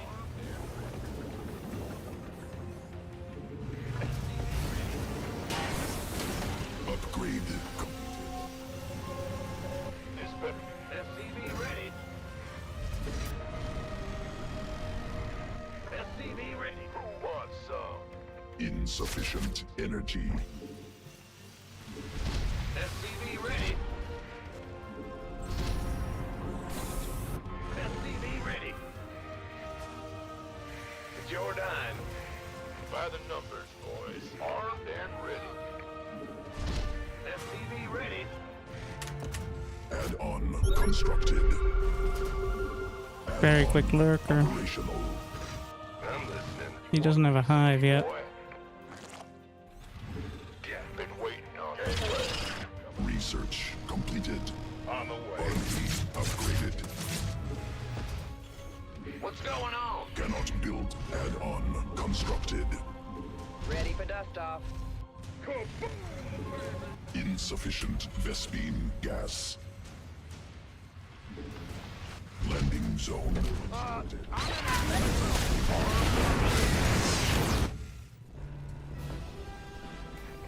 I got my ears on. This better be good.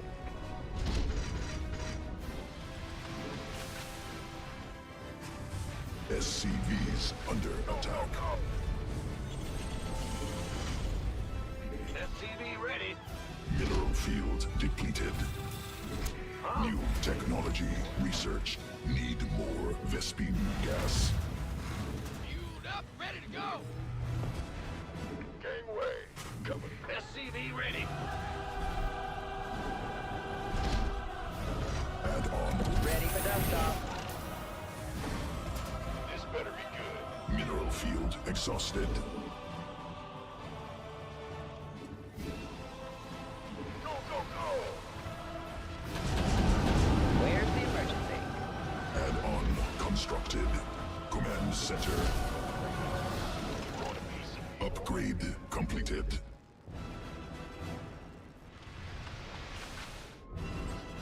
Gangway, coming through. Loud and holla back. Ah! He's banding good. Armed and ready. to go! Army upgraded. Go, go, go! Mineral cluster expanded. Ready to roll out! By the numbers.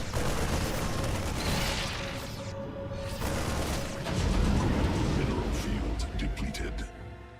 Well, hallelujah. SCV ready.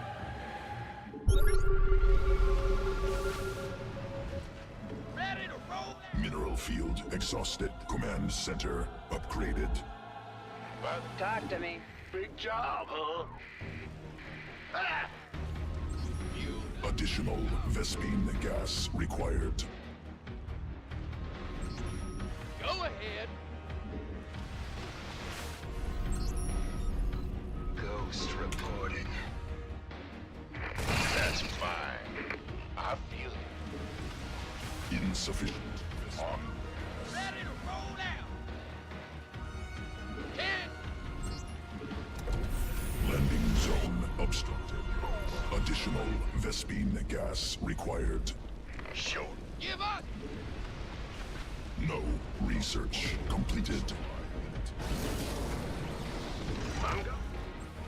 Big job, huh? Roger. Upgrade completed. Ready for dust off. Talk to me. Give me. You sure? Ghost reporting. Ready to raise some hell. Yeah. Armed and ready. Picking up or dropping off?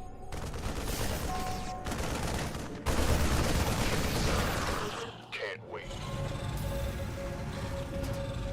Army upgraded. We could use some help here. Command center upgraded. Give us your best shot. Mineral. This better be good. No, not possible. Supply limit reached. By the numbers, boys. Mineral field. Mayday, mayday. No, not possible. Mineral cluster expanded. No, not possible. Supply limit reached.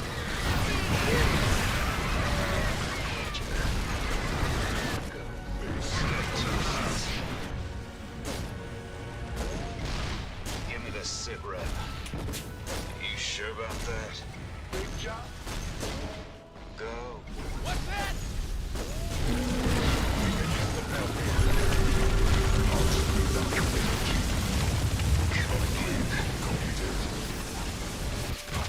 Waiting on you. Raise some hell.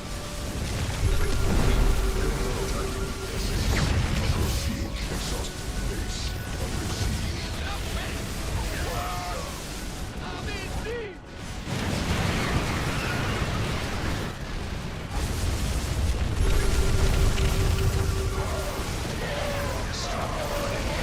SCVs under attack.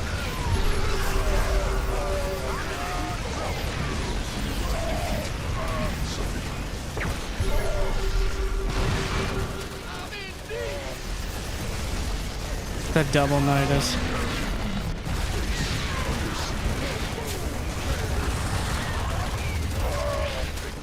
Well done.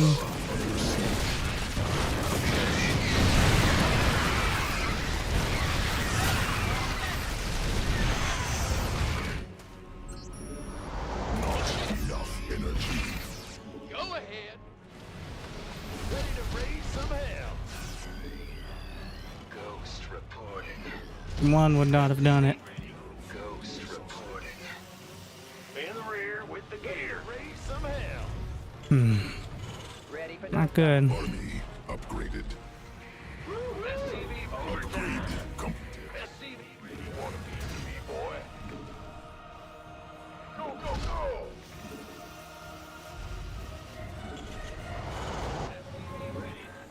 Ghost reporting. You're on. Go ahead. Cannot. Who wants some? You sure about that? Anyway, coming.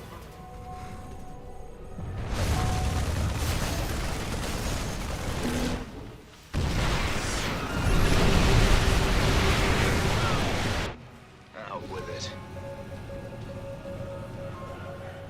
Ghost. Liberation is at hand.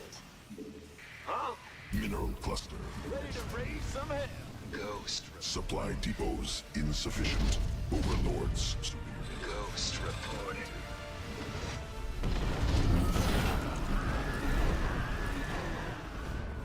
He's got nituses on either side.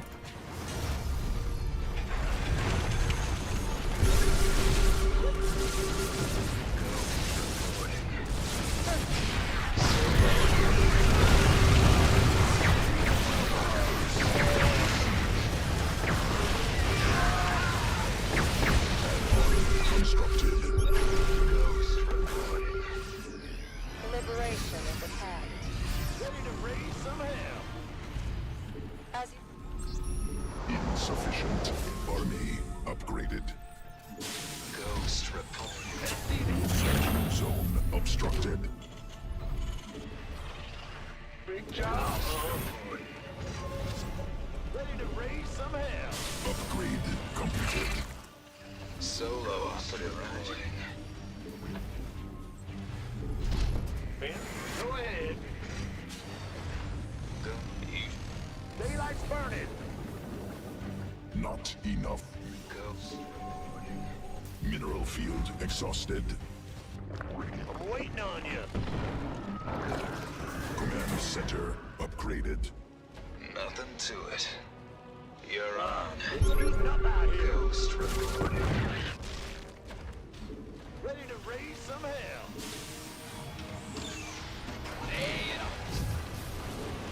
Command center upgraded. Ghost reporting. Big job. Need something. Since I'm on fire. Ghost reporting. Are you ready for this? Ready to raise some hell. Bad news. In the rear Command with the center gear. upgraded. Ghost reporting. Out with it. Cluster expended. Ghost reporting. Solo operative ready. Now on it. Roger.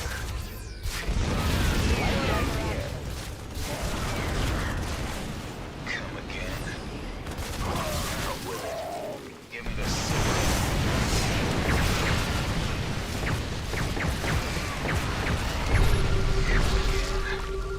Confirmed.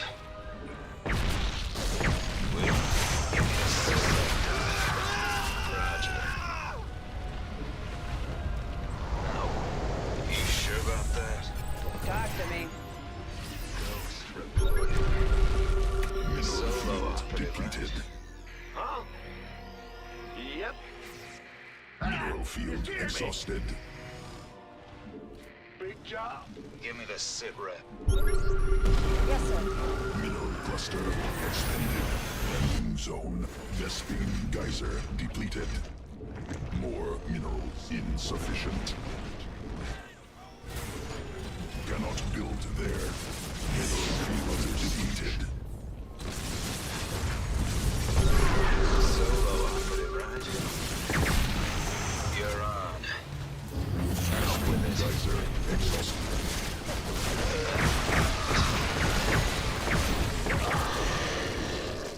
Landing zone obstructed. Ghost.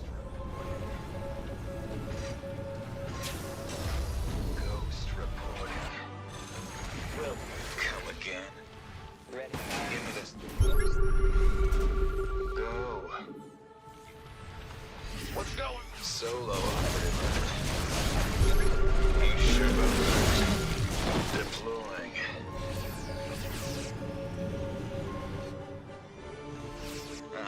it. Copy that. Man,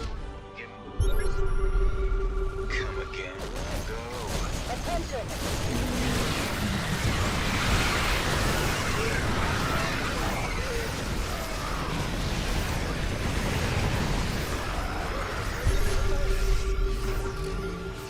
Out with it. Base.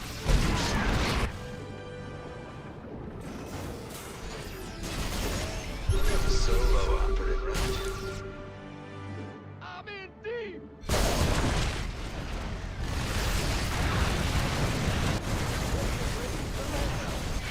Base under siege. Got extra firepower.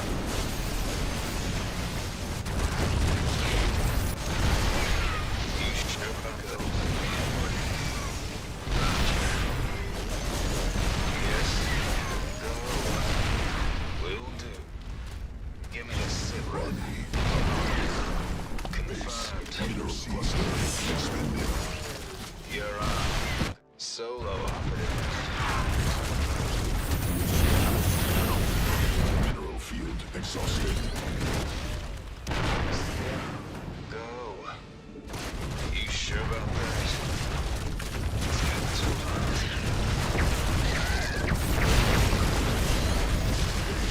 Under siege. Must build more supply depots. Go. Come again. Solo operative, right? Getting too hot. I'm on. Landings. Vespine geyser. Somebody, get me out of this mess.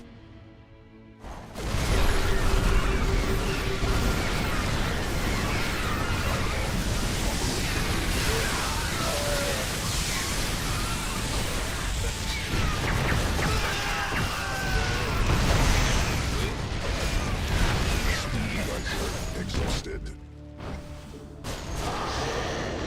Out with it. Big job, huh? Give me the sit rep. Out with it. Sounds like a plan. Go. You're on. Reporting. Come again. Nothing to it. Confirmed. You sure? Give me this. Out with it. Roger. Solo operative. Come again. It's getting too hot. Yes, you sure? Out with it.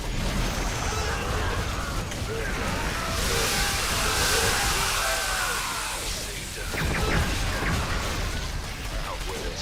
Solo operative.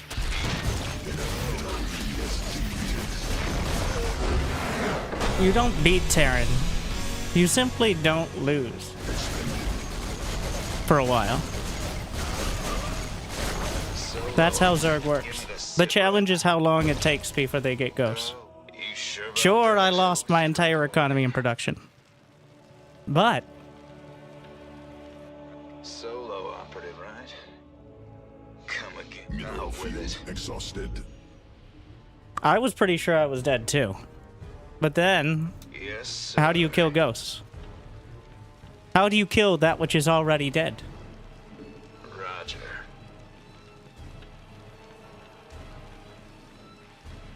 Ghost reporting. Go. Like I said, Zerg used to be my best, but I like to think I understand both sides of the story. And I like to be efficient with my time.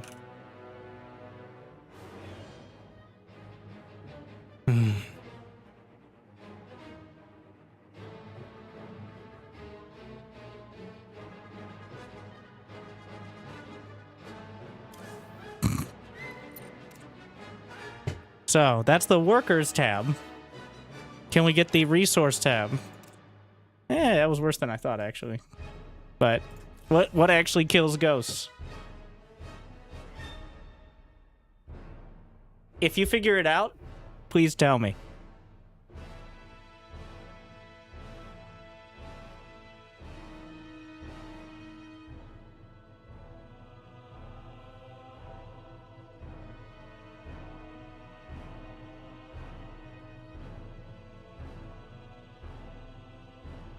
Cyril. Other ghosts. Yeah, actually, that's true. That's true. Oh, I don't want to play more like that.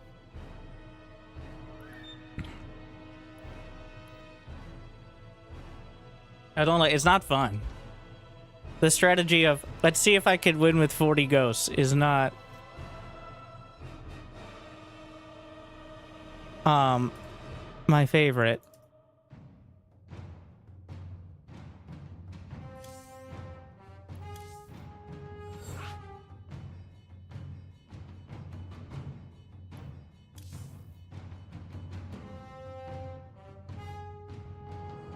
Madness, though.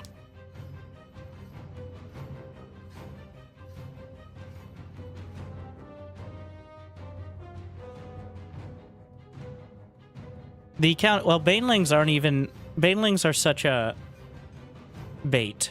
They are the best counter, but they're also bait. Because Ghosts got buffed against Banes, even if they have less HP, because they two-shot them with +3 attack now. So Ghosts have more range, and they kill Banelings and less auto attacks.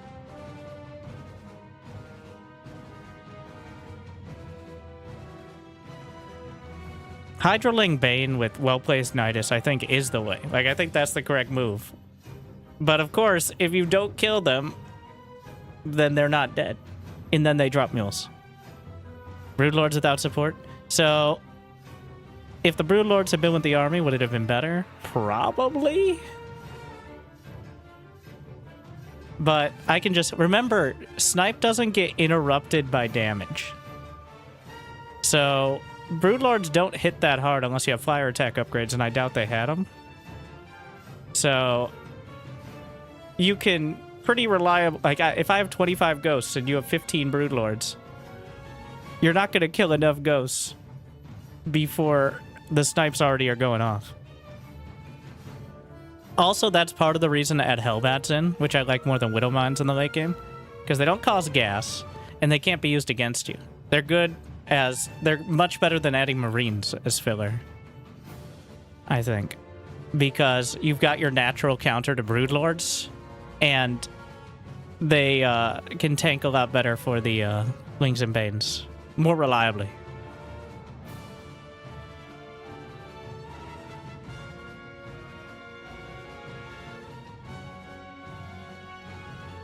Yeah, the Hellbat, like, Widowmines are infuriating, but they're more... They actually act more like mines in the late game, I think, is better. But Hellbats are actually... As much as I want to buff Hellbats, and I still do, by the way, as compensation for not buffing Widowmines, Ghosts, and Orbital Commands. I don't... Anyway.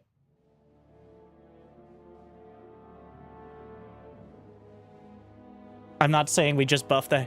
No, so the intern... Like, okay, so... Terran is lacking mid-game swarm control. They're a little behind economically, all right? They're behind economically. They can't easily move out against Mass Zealots or Zerglings. So we should help them with units that can directly deal with Zealots and Zerglings. I hear you, I hear you. We're going to reduce the cost of the command center and buff the Widowmine.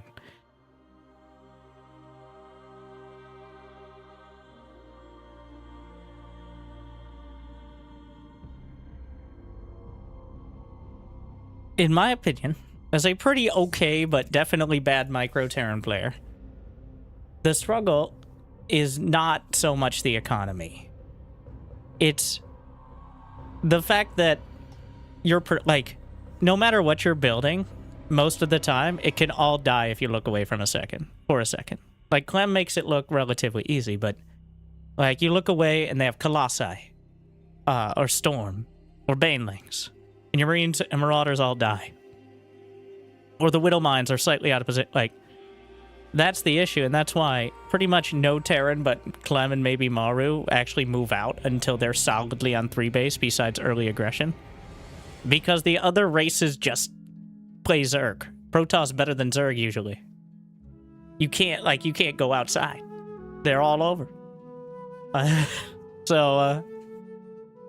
And that's what Terran is lacking, is reliable mid-game splash damage. Siege tanks don't get the job done And they require a tech lab on the factory, which is part of the issue, and they're quite expensive on gas. I'm not saying Terran can't win. Obviously, clearly, Terran can win. Just in a way that, like, it's not about balance. We went away from balance a while ago. It's about design. Should the design of Terran be either kill them on 1 base or sit until 4? Maybe yes. Maybe no. I'd lean towards go fuck yourself, but, you know, not everyone's that flexible. So, instead, maybe we... Now, this is the debate. Not everyone has the same diagnosis. Like, not everyone thinks that the issue with Terran design is the lack of mid-game map control. Because, of course, Clem with Medivacs looks like he got plenty of mid-game map control. But even Clem is always, like, on the edge of a knife. Stray but a little. A Medivac gets knocked out of the sky, lose all map control. And that's the problem. And also the benefit. It so much rides on this split-second, near-perfect control that when you do it right, it's literally untouchable. You can't stop it. Like, you literally just can't do anything. Because the Medivacs boost away, you don't have anti-air. But if they don't... like...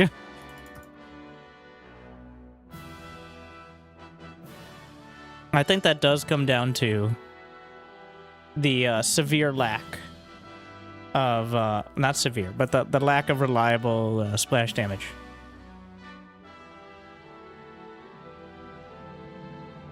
The Widow Mine, like, continuing to buff the Widow Mine is making a... It's like, I've got some better steroids for you, bro. Okay? It's probably not healthy, and is certainly not what people like in competition. So... That's how I came up...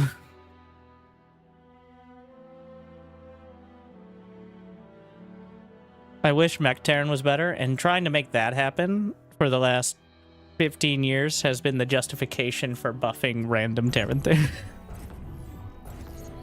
I see bio... Did you not just see me build half my army as, like, Hellbat Siege Tank Liberator? Mech Terran is alive and well. It's just... It's almost exactly like the stereotypical Brood War. Insufficient. More minerals required. Where... Thank you, Angelus. Angelus. Where... you go bio for the early mid-game and then shift into mech.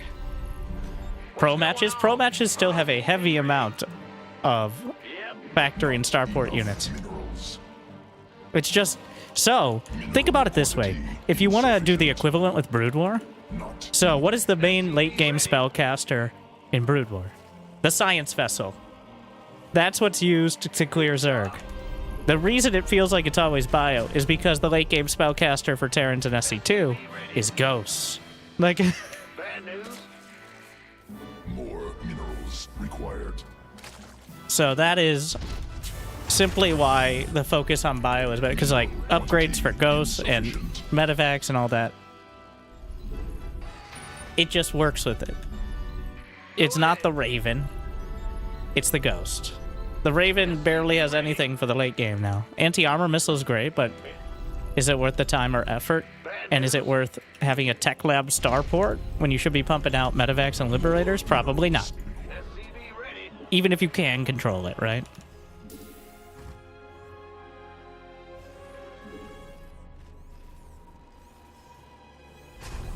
Stutter step micro is required. Yeah, the biggest issue between SC Brood War and SC2, yeah, the biggest issue in Brood War is that 99% of people who've even touched the game will never ever reach the APM required to make sure their SCVs are mining, let alone thinking about stutter step.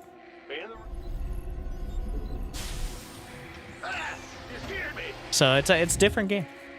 The design principles aren't necessarily that different, but like the specifics.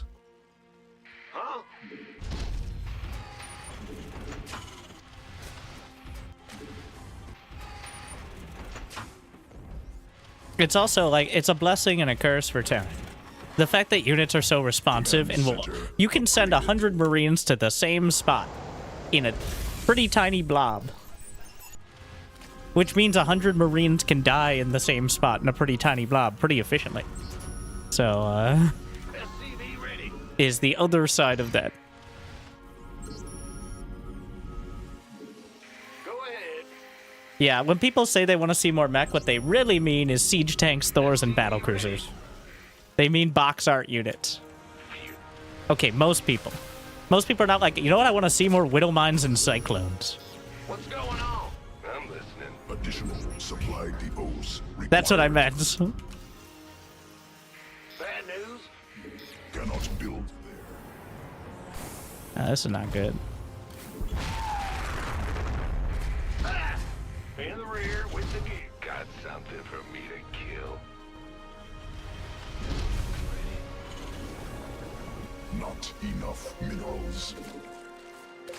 What's it worth? What about it? Okay, I'll just switch it up and see how it goes. Not enough energy. Allied forces in combat and unconstructed. Yep. Fear them. Got something for me to kill. I'm listening. Yeah, that's actually a good point. YouTube chat. Savor it, by the way. All Terran splash damage is static. Or near to it. Big job, huh? Especially the stuff we ever focus on, which is siege tanks and Widow Mines. Hellbats are splash damage to an extent. SCV ready. But, well, they're rarely used because the same counters to Marines counter Hellbats. And Hellbats don't shoot up. Now, how would I buff Hellbats? Remove the light tag. Again, any buff to Hellbats is combined with unbuffing the Widow Mine. That's the point. That is what this is. Like, it's not like add this in turn, please. It is not added to the buffs. Could that create an awkward scenario where Hellions... Honestly, I could see just removing the light tag from Hellions entirely. If we want to go that far, that would be a change to potentially promote mech without Supply depots being fucking Widow Mines and Ghosts. forces in combat. That would make them better against Colossi, which we just buffed in general, so they wouldn't be so bad. Supply depots. And also against Banelings, What? You want something? which is what Widow Mines keep trying to desperately counter anyway. So,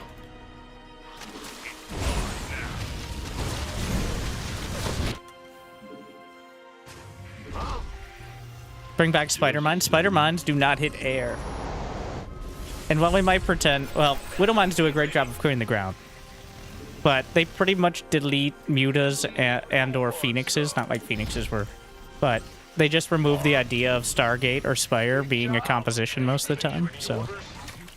You're like, but they're also into... Yes, that's the issue. That's part of the issue. Sure thing. Speaking of Mutas, though, I'm like 80% sure this Zerg is going Mutas. My teammate doesn't seem to acknowledge that idea, but... SCV ready.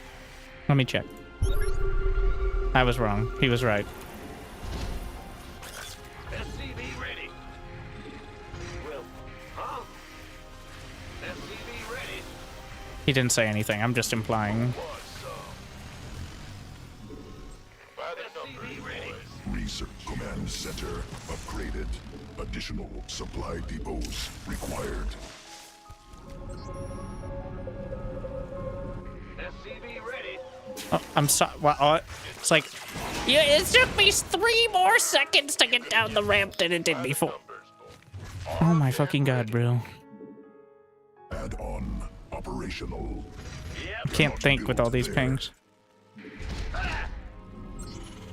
Must build insufficient energy. More minerals required. Not enough energy. This better be good. These people want some.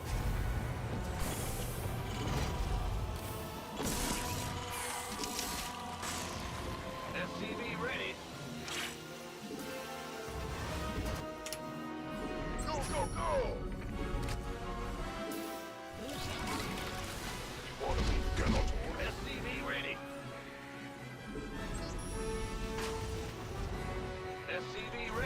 Oh.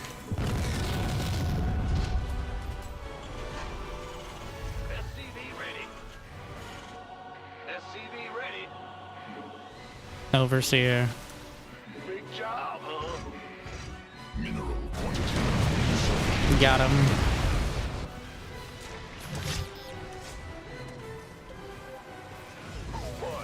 I see it. Is that... Gateway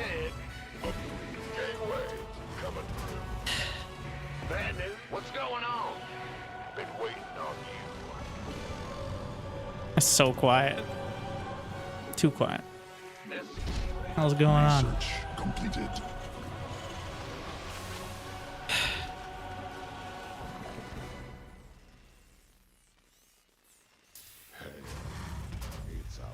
SCV ready. Ready for dust off.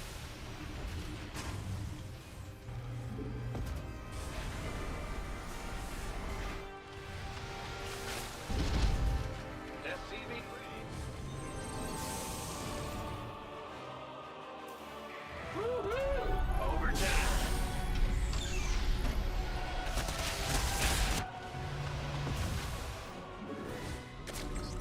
Mineral field add-on operational. Allied forces in combat. Ready for dust off. Cannot build there. Been waiting on you. Army upgraded. Let him have the center. Big job, huh? You get a command center and you... Oh, wait, I have another. Everyone gets a command center. SCV ready. Insufficient Vespine gas. Go ahead. Cannot build there.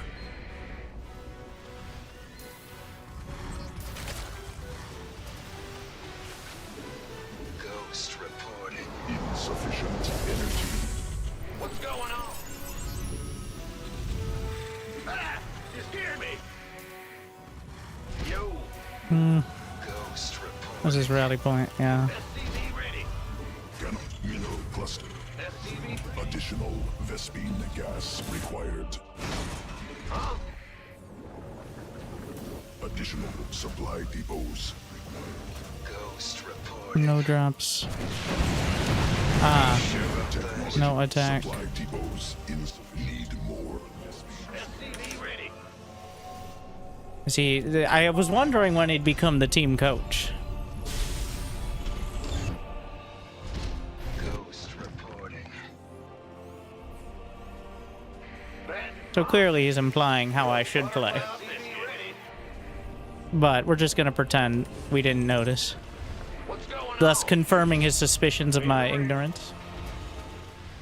Upgrade completed. Command center mineral field. Ghost reporting. Yo! Move it! Ghost reporting. You're on.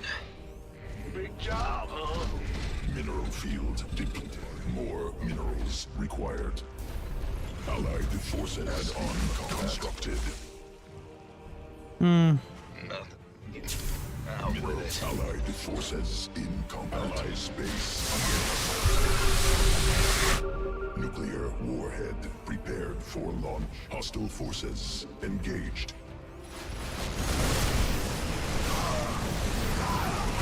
Allied forces in combat. Upgrade completed.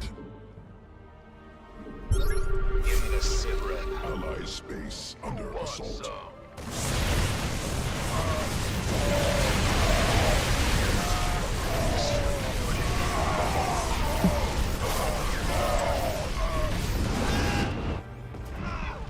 Out with it. So, Picking up or swapping off.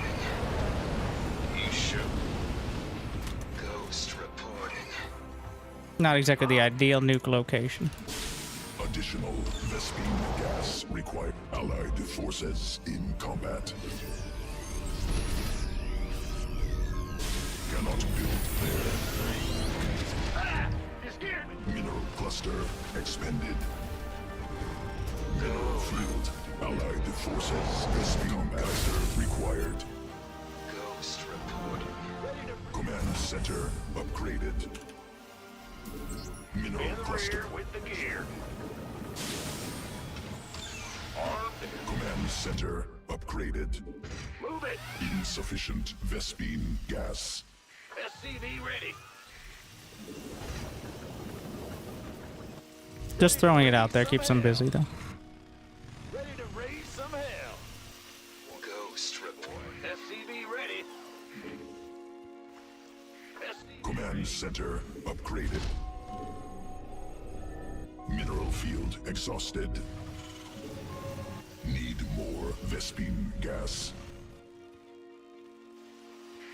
You sure about that? I am. ready. Mineral field. Ready to raise some hell. Hostile forces engaged. Allied forces research.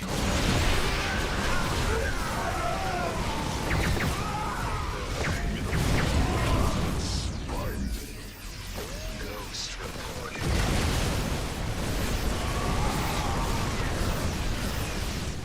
Allied forces in combat. Give me a cigarette. Okay. Come again. You sure about that? Vespene geyser depleted. Insufficient Vespene gas.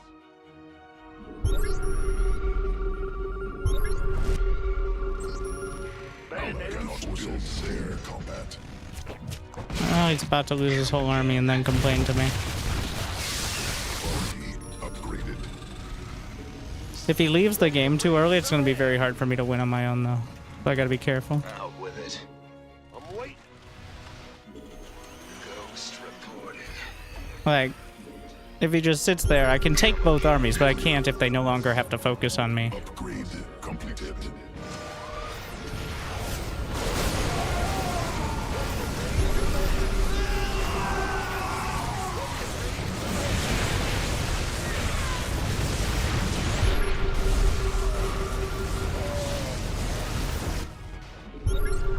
There's the main Zerg army.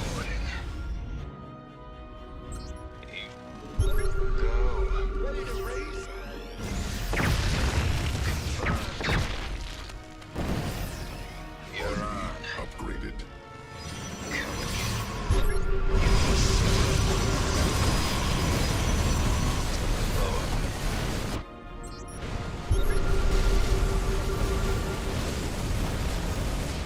Ghost reporting. Sounds like a Allied plan. space. All right. Assault. Let him go for it, and then I'll just clean up.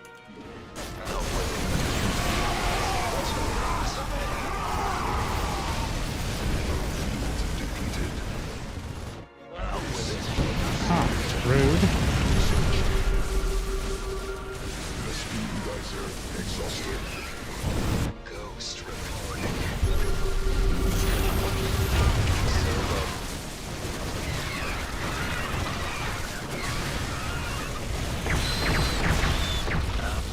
Let's get to it.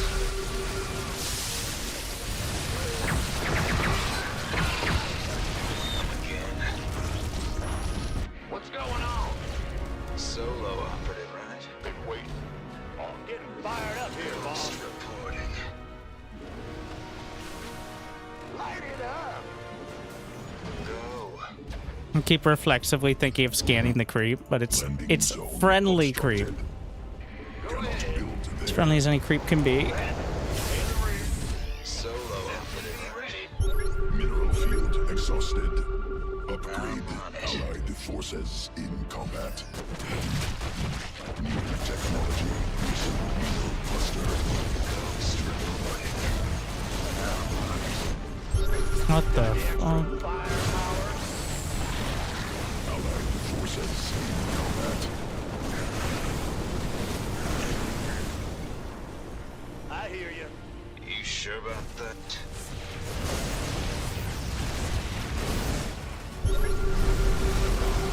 DTs or something? He's sending out the overseers for Desperation Nidus. I'm just gonna kill all the buildings.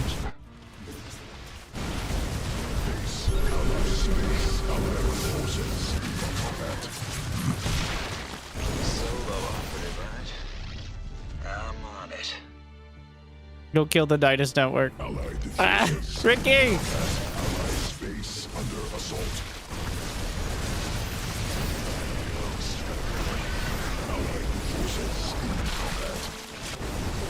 Does he not realize that we've won the game? Probably not, actually. Space under assault. Allied space under assault. Did I have a bunch of units ready to attack? No. I had 2 ghosts. Forces in Which is not a great counter to 30 roaches. I like how they're fighting till...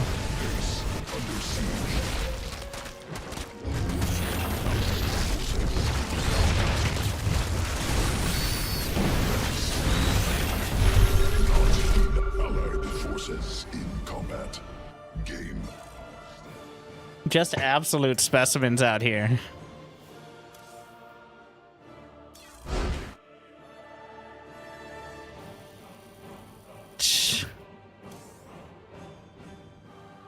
Wow. What an experience. I always like to mix it up and see how the, more... So 2v2 is where people who are too stressed out to play 1v1 and need something else to blame go. I mean, and occasionally it's for people who like team games, but...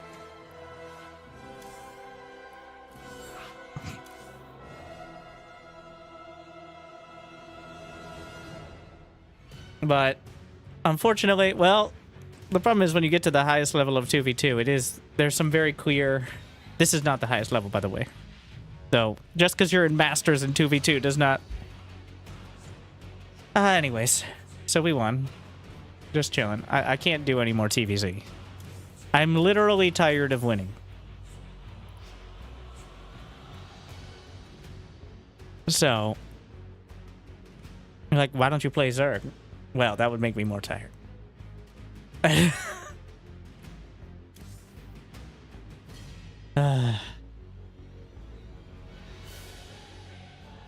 Yes. No, this is not the World University Team League. We wrapped it up an hour or 2 ago. I'm just playing a few games. Probably 1 or 2 more. But actually, the games were really good. I mean, I expected it to be fun. But I'll be honest, even though it was the highest level division, I didn't necessarily expect it to be particularly good. But they were really good games. Like, skill and the games themselves. So. What beats Mass Ghost? Funny.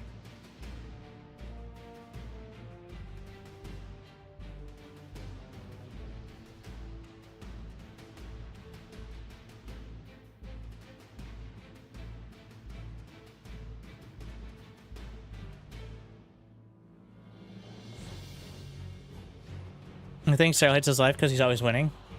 Have you not watched him stream? The Zerg experience, which is, I hate this game and I'm terrible every single game, before winning about 90% of them. Adepts get in, kill 1 drone. Oh my god. I am garbage. This is terrible. This game is terrible. Like... This is an absolute disaster. It's done terrible. I do enjoy Cyril with his references as well. He's been commentating. I don't know if he's inspired by Hera. But for those who, well, many of you probably do, but Hera is the Cyril of AoE 2, except he wins even more. And he also streams every day while doing, like, literally carrying on multiple conversations with the chat and ignoring the game until he wins it against everyone. And running YouTube, like, if Cyril turned into Hera, I would barely have a job. Like, if he was casting all the tournaments he wasn't currently winning and streaming every day.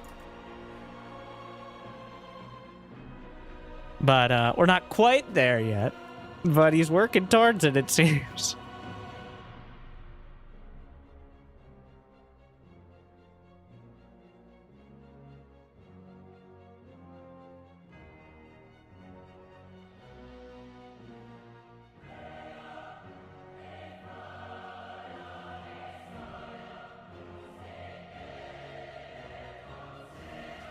I feel like I'm not going to find anything here, but maybe one more game. We've reached the algorithm. It's always nice to hit the algorithm, the autoplay algorithm on YouTube. And if you do happen to still be awake, make sure to like and subscribe and know that every night, most nights, okay, some night, no, most is right. We're going to be some nights I can even speak English. Habla español?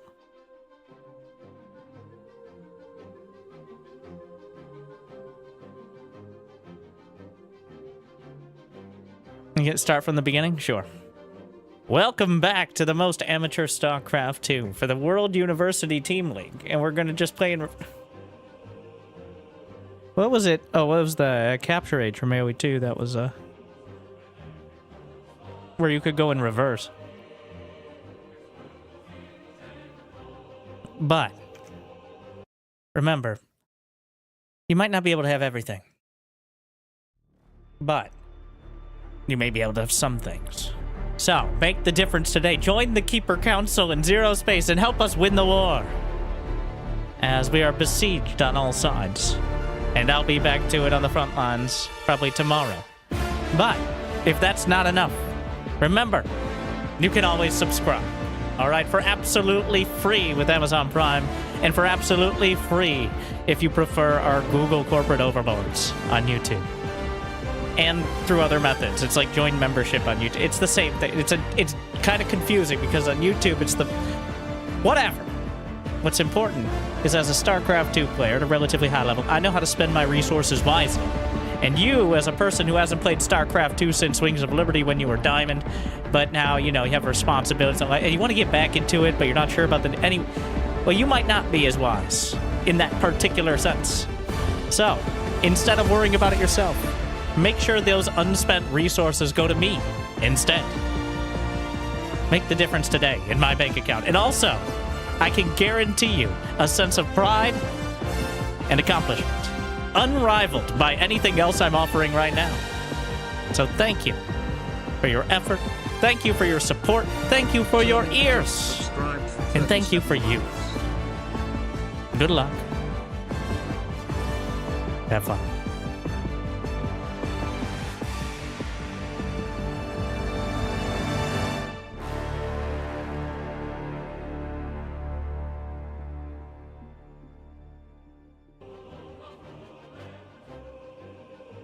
Anyways, I don't think we're going to find anything here.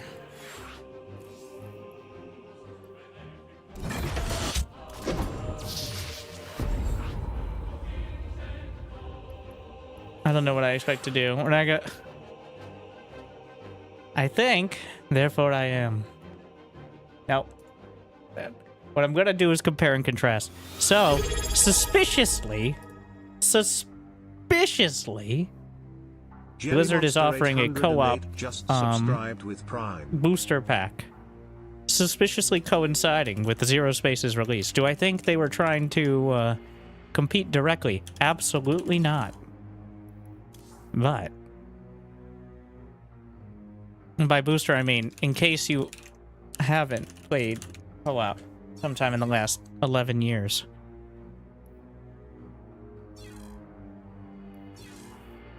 I don't know. Do you have to, like, claim it, or is it just automatic? Because I do want to compare, because we've been playing so much Zero Space.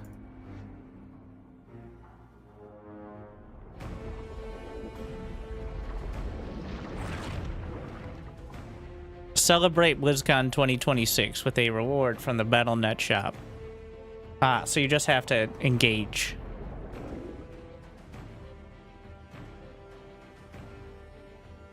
Notice I have played some. I have like half the commanders at max level.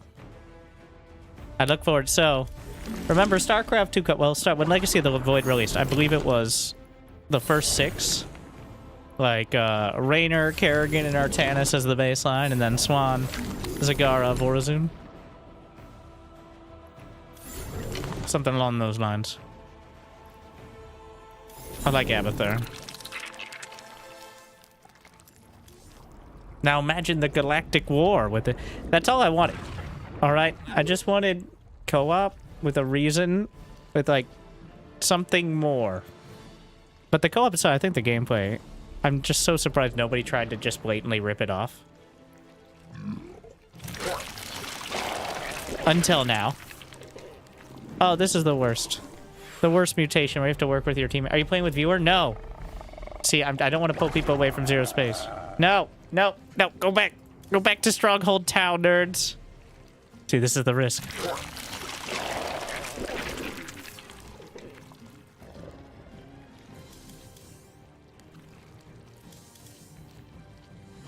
Toxic nest.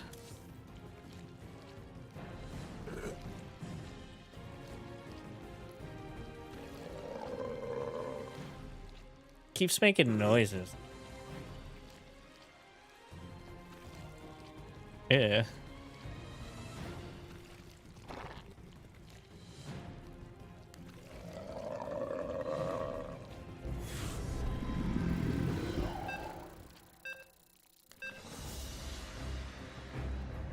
Yikes. This guy's level 600. That is eventually what we need in Zero Space as well. Unlimited levels. Level 600. I'm pretty sure you no longer get any sort of boost after 100. But the number does keep going up. This is a field test. So... Get more minerals. Be industrious. The war against Amon rages, commanders. His forces descend upon the Zelnaga temple as we speak. Wait, did the changes to multiplayer have no effect on... Your objective is to defend it until its activation. All we gotta do is keep it in one piece. Time maps? Well, this one. Here's the thing. Time maps where it actually feels like... Dead of Night is the most popular... Well, here's the difference between Dead of Night and the current Zero Space version, is that Dead of Night, you can win before the... Like, the killing the buildings is the win condition, as opposed to just surviving, which is different, right? Like, I think that's the distinction there. Get more minerals. Be industrious. Do they always come in from this side, or? Could always recreate the Galactic War with a third-party website. Let me stop you right there. People don't even know how to select their faction in Zero Space. You've already lost 90% of people. That real estate's reserved. That's just how it is. More overlords are necessary. 90. You've lost 90%, and then the other 10% will look at it and be like, nah. You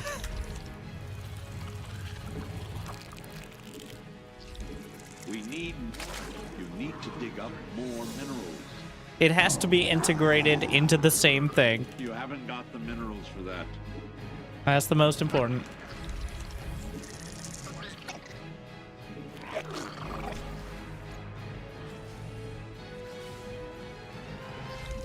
You need to dig up more minerals.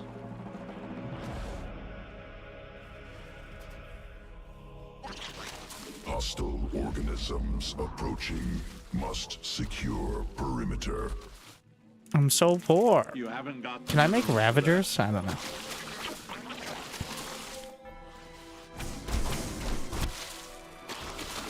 The nest should handle it, right? Oh shit. Opposition Protoss. Good.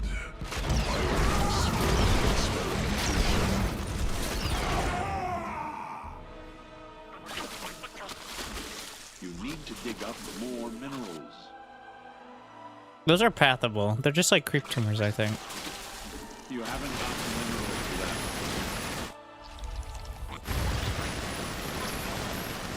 that. A fascinating moment. What else do we got? Damage versus light. This is round. Yeah. I mean, almost everything. I expect Zero Space to eventually pretty much copy everything.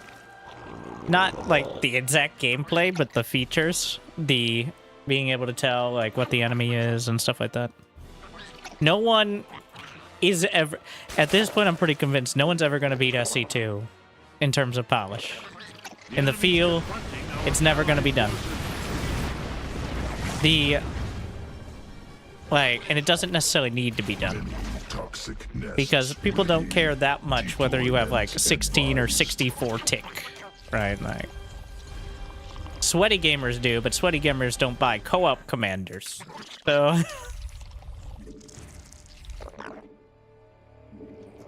in fact, sweaty gamers will only buy skins when they are bugged out and give you some sort of unintended, like, advantage in multiplayer. Like the Nova Ghost skin. Make more overlords, or keep fidgeting. Alright, get on that ship, you numbskulls. It seems the nearby Zenistones are becoming volatile. It is unfortunate, but it may be prudent for us to destroy them. We are detecting hybrid. Understood. Will respond appropriately. Excellent. The temple's mechanisms are aligning properly. It will soon be ready for activation. What is my anti-air? Well fought, commanders. 2 Zenith stones remain. No, I do get Ravagers. Eventually. Who wants to go for a ride?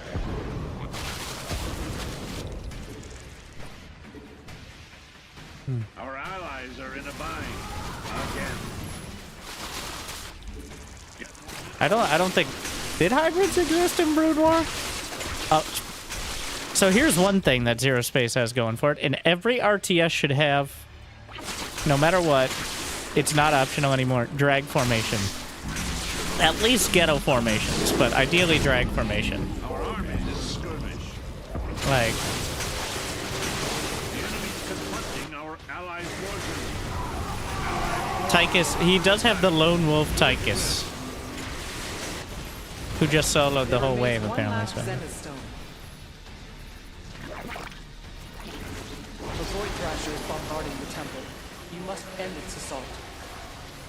Oh yeah, they upgraded to become Brood. Oh my god, that's a lot of damage. We have slain a Void Thrasher. So in case you thought Brutal and Zero Space was Zenistones are no easy, more, and their volatile energies remember... have been quelled. What'd y'all expect?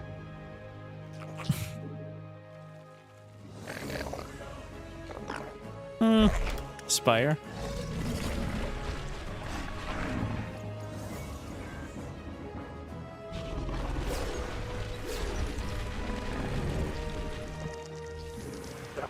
Like, should have played Brutal. You can't auto queue for Brutal, like, the more Brutal, right? You have to have a teammate. I'm not doing that. I just play one mission. Just reminding me of the basic stuff.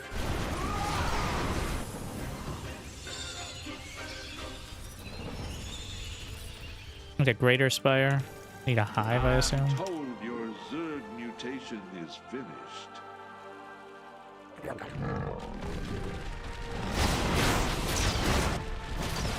Oh no, your hero!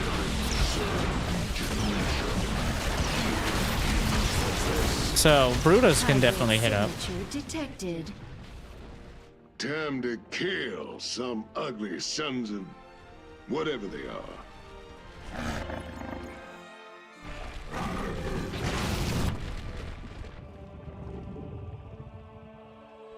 Your allies. Oh yeah, I have Swarm Queens.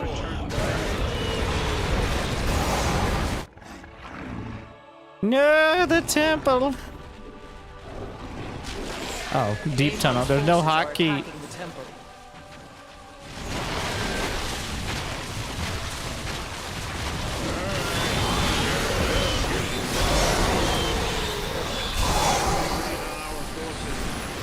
Why can't I morph another? Is there a limit on how many Brutas you can have?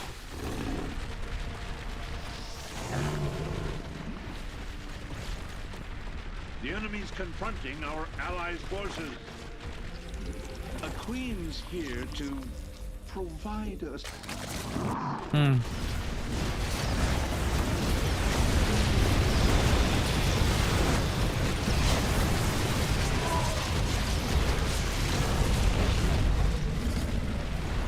Our allies are in a bind. Again. 14. Evolution complete. We're gonna get some more hatches. Do I have any sort of... I guess we can get tunneling claws, adaptive plating. So many upgrades, but I think the upgrades are quicker.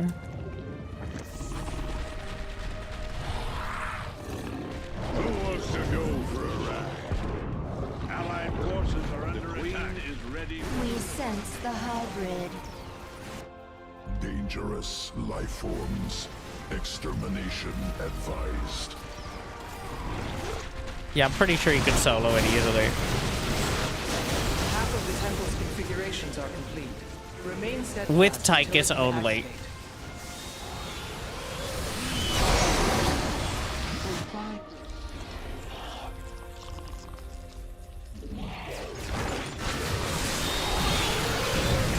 Mutation. It's one of ours. Men Our allies are in a available. bind. Amon is assailing the temple with a Void Thrasher. It has to be eliminated. Them Void Thrashers ain't well, wait. I could keep the Void Thrasher busy with my toxic nests. Oh, fancy. Regeneration. Healing in progress. Void Thrasher defeated. Corrosive bile damage. Plating. So many upgrades. Greater Spire. Allied forces Viper under abduct mutation. stuns. It's one of ours. Your Getting some fancy Vipers, I guess. are lucky.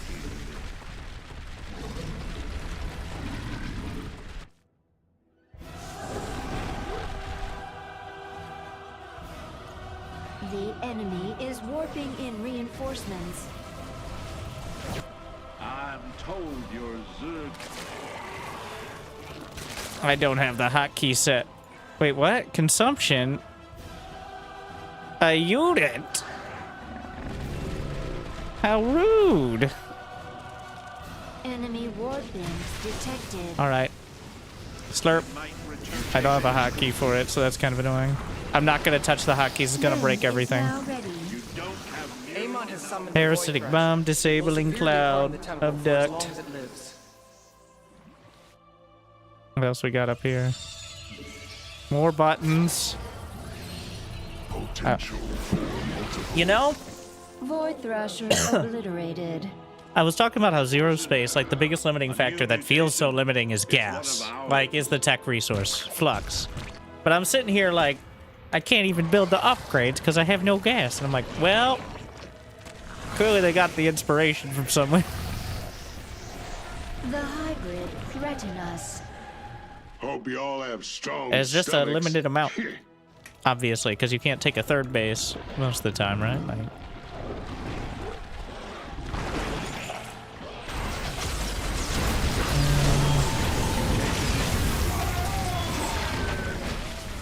let the Vipers eat. I'm hungry. Leviathan, largest. Okay, guys. Oh my god.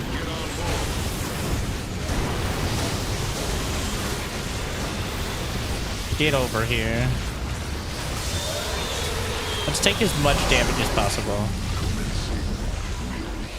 Armies.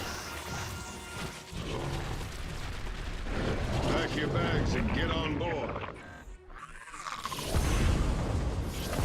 I'm told your Zerg mutation is fixed. Oh, we've been all my life.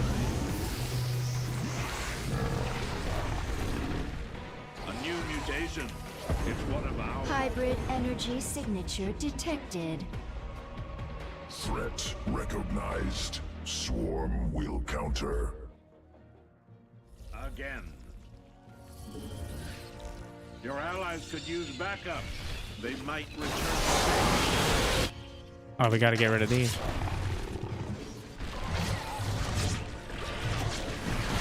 Get over here. Wait, I can't abduct these either.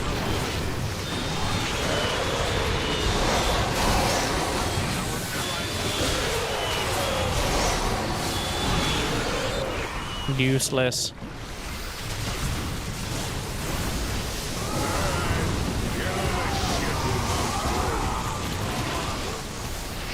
I assume there's gonna be a Regeneration. Void Thrasher or something. Wait, you morphed Guardians out of Mutas? Or keep fidgeting. Stop insulting me, Minx. Oh, you can consume eggs. Why not? Probably the most efficient.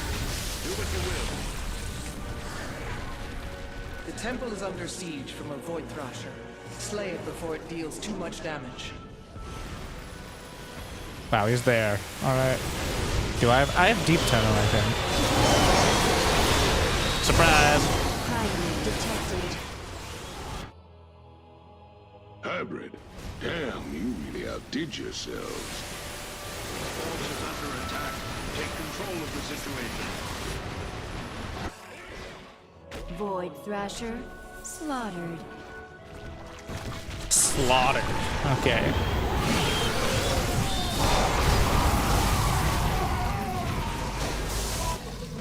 Who wants to go for a ride? Our allies are in a bind. Again. Look at those lobsters. Do Leviathans not hit air? They have an anti-air.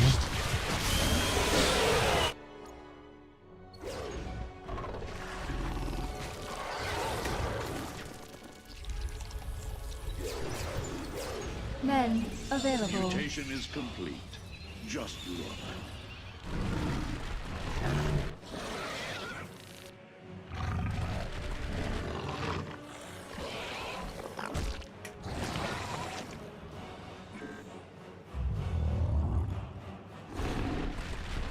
The temple is nearly operational. Stand firm, commanders. The battle is StarCraft almost 2 won. Brutal is so much harder. Don't drop the ball now, devils. We almost got this. Multiple Thrashers have emerged from the void. Dispatch them before they destroy the temple.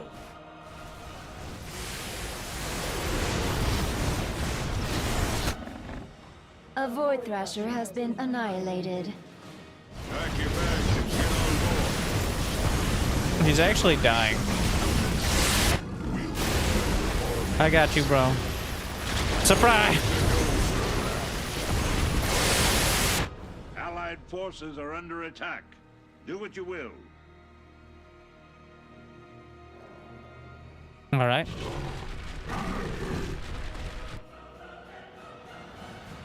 Alright, get on the ship, you numbskull. Hybrid energy signature detected. Sequences from both Zerg and Protoss must. Wait, that's illegal.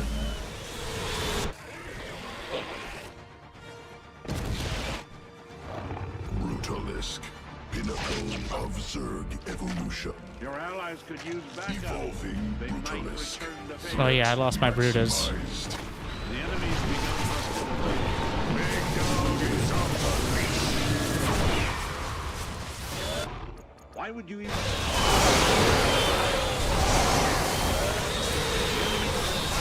Allied forces. What? There's another base over here?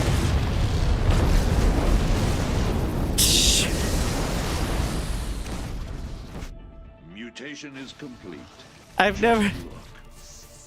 You could just... Pack your bags and get on board. Not only are we holding the temple, we're taking theirs. Well, Your allies consider the raid on our forces. Be pragmatic. some disabling clouds. You can parasitic bomb Kavasai, why not? Mind control. Mend is now ready. I think we won the map.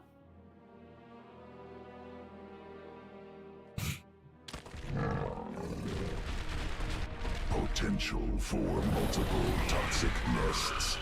Yeah, I know. Alright, get on the So, ship. imagine doing this, but the only thing I get is to wait 5 more minutes for the same amount of XP.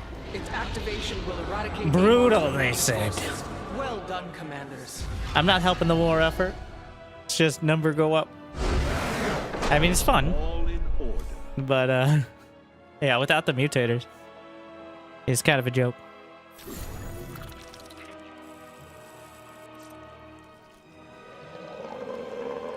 Oh my god, stop it. Stop making noises, Abathur. Alright, I'm inspired. Thank you for watching, YouTubes.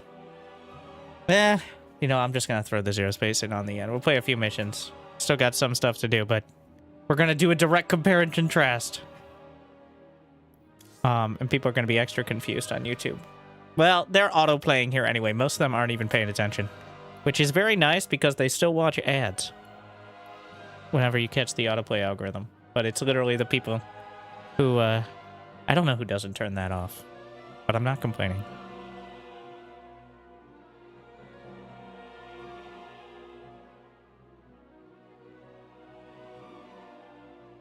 It does prefer streams, because streams have a tendency to just keep going. Speaking of, they changed where my... Oh, never mind. Nothing. I take it back. I'm not complaining about it.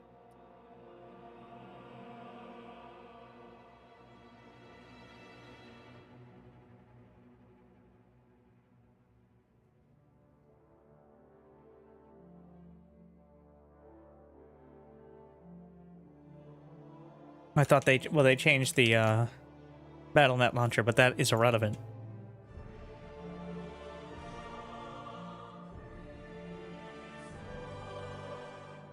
Peaceful sounds of dying Zerg help people sleep. Dying Grell's pretty good, too. I don't think the sounds are on the level of SC2 for Zero Space, but most of them are pretty good. The voice acting... So, the problem with the voice acting is the voice acting in Zero Space is just as... the script is really cheesy on everything. But the voice acting is not nearly as... It doesn't sell it nearly as much.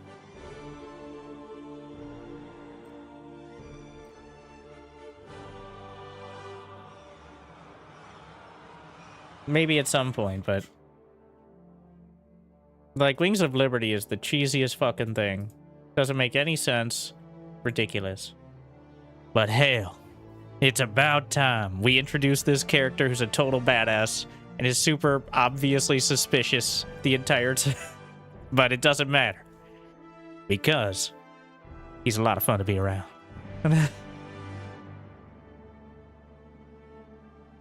Stronghold Tau just continues. Wait, do we have any brutal warriors out there, by the way?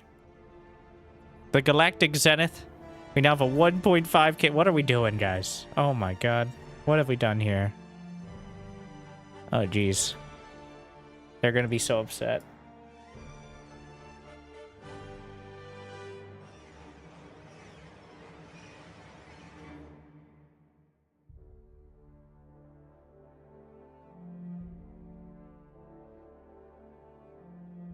I'll make it clear. I don't think we should be pushing the order any further back. But Stronghold Tau, we hold.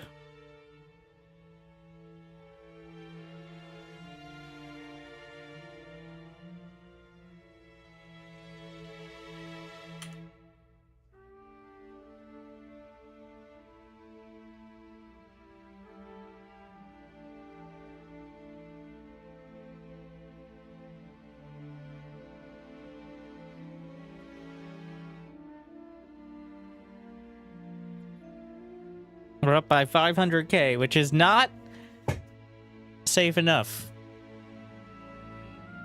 Not yet. I don't think you can eliminate them. Why isn't Curses still green? It's a good fucking wait. I don't see him.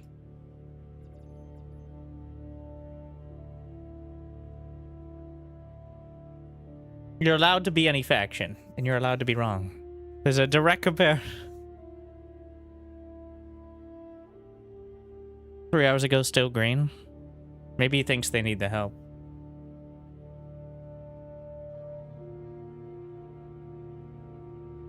And they do. But I'm not willing to offer it.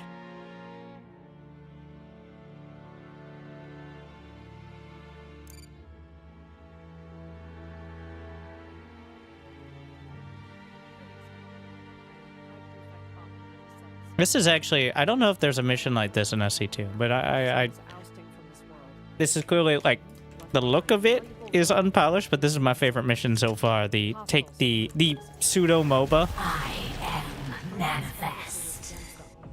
I am the weak. Where you take the fabricators and continue to push forward, rather.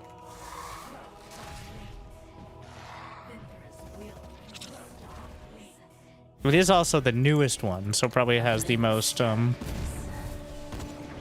experimental stuff for now. What calls the planet mine? Their heartbeats will cease.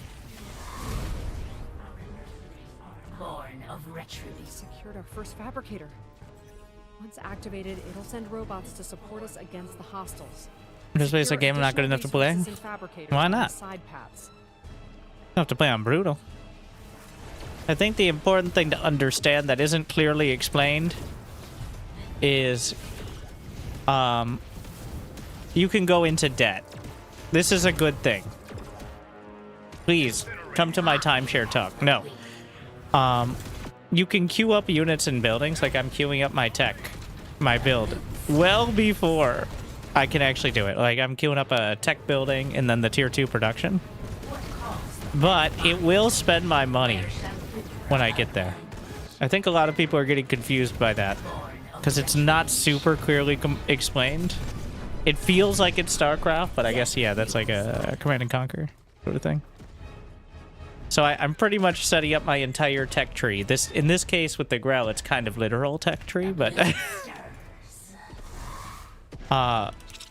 before I actually have the resources for it. But that means I don't have to wait until exactly the amount of minerals and gas. So my build will be perfect, as opposed to SC2, where you have to be... The moment something finishes, you got to look back and do the next thing. Which is actually just not noob-friendly at all, when you think about it. Like, every second you're not doing it in SC2 at the right timing, you are losing time.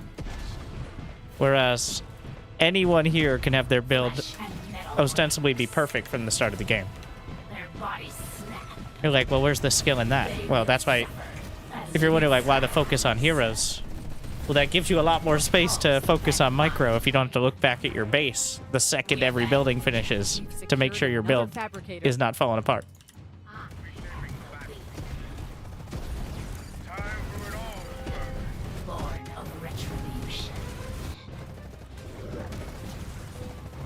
But it does take a lot of adjustment. The same thing happens for units, by the way, though it's a little less clear. Like, you can queue up a bunch of units well before you have the resources. And you could be spending on those units for the next several minutes without realizing why you're broke.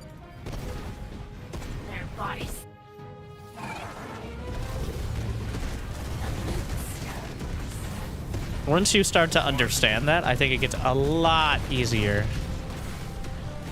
Though it still takes some adjustment.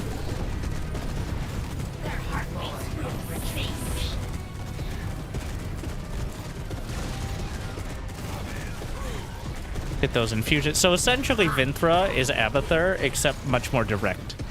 The biomass is my top bar energy.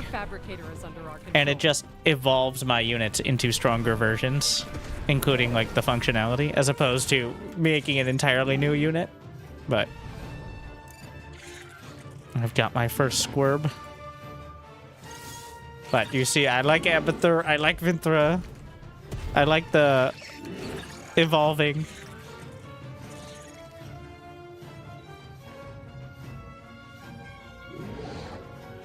Clear out this sun. You should be okay, right? Better.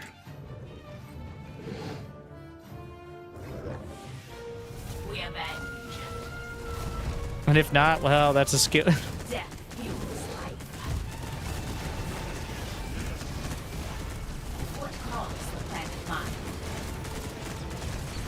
Where is that going? Those commandos are running off.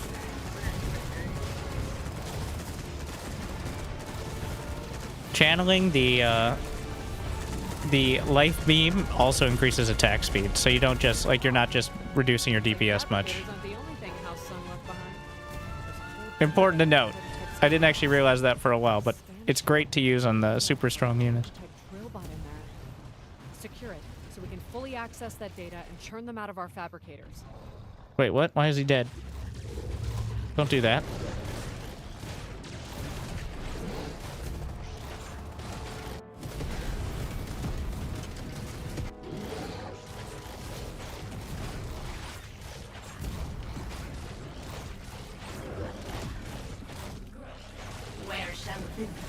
Try to get that top bar. Are we struggling? I'm gonna upgrade these to turrets.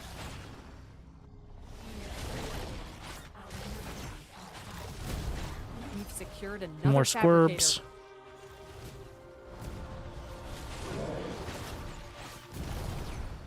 Another fabricator is under our control. I'm gonna go for the side objective here because these both give you additional push potential. They're not, I don't think the side objectives here, well, side objectives give you a lot of extra score, which is super important as well.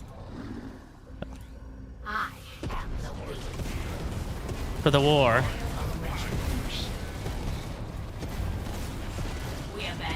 Maybe I should just eat these tanks. With the squirps. And once you get the side objectives, the attack waves no longer come from the sides. They come from the front only, which makes it a lot easier. Help us punch our way through the enemy line. There's a side objective over here as well. Another fabricator is under our But control. I'm just gonna go down the front. My builders.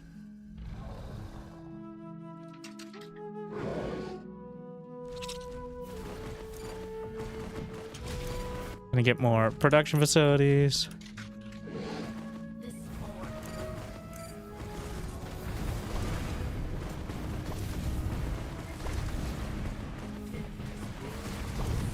How much top bar? Barely any from these, but no. Scans from the Florentia. There it is. Objective here. We benefit the whole of the 7. Are you doing This will hold. We can get the side. Just gonna support him. I don't think. Yeah.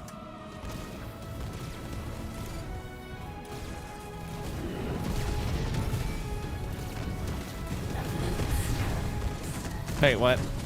I could eat it, but I shouldn't eat it. It takes too long to digest. These are not metaphorical. The devourers can devour anything that moves.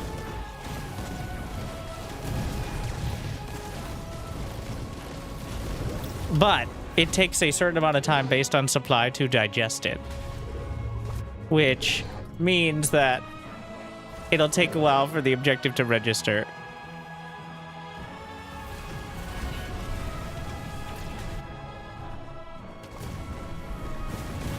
Holy fuck. That's a lot of shit.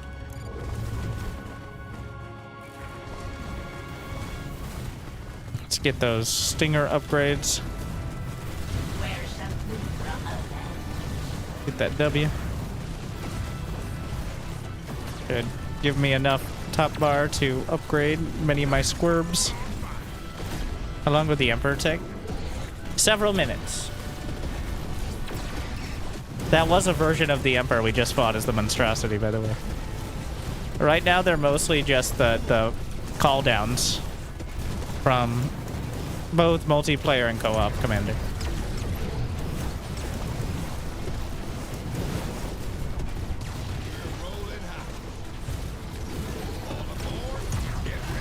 Like the Big Baneling and the Soul Invictus and the Emperor. defensive line and keep them from overwhelming us. Time to engage. What calls the planet mine? I am the leader. We have a lot stored.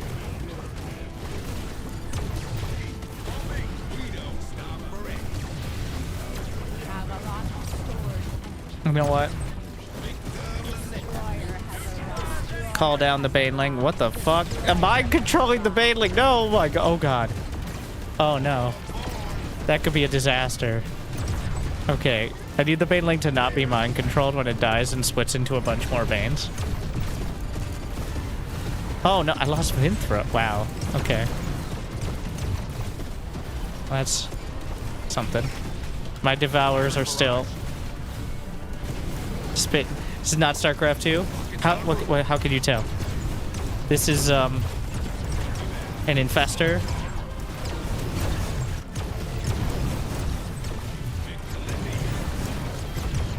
Just a couple zero space go up.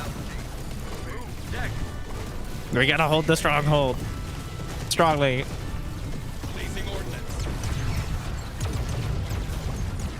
What is that pew pew noise?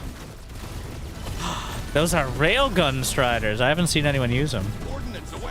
They're like, they work like liberators. You siege them up? I've not seen, huh?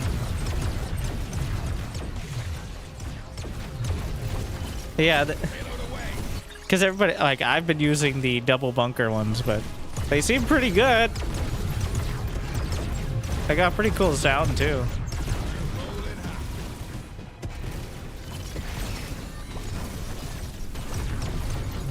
Huh.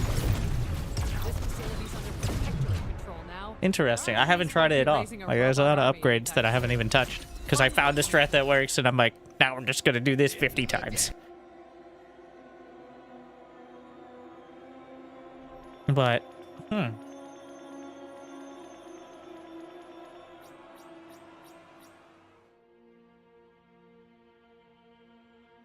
Is there another was there another bonus that we just didn't do? The Striders. I feel like there should have been one more bonus there usually. But it was like 10 minutes. But we did 2 bonuses. I thought there was usually like a third kind of ancillary. If you find yourself teamed with another faction, well, play well, so you cancel them out. I mean, worst case scenario, you cancel it out, so.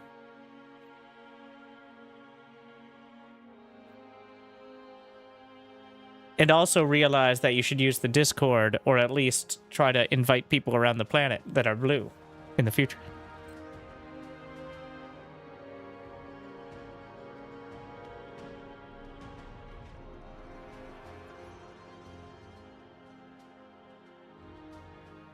What are we at? I didn't update.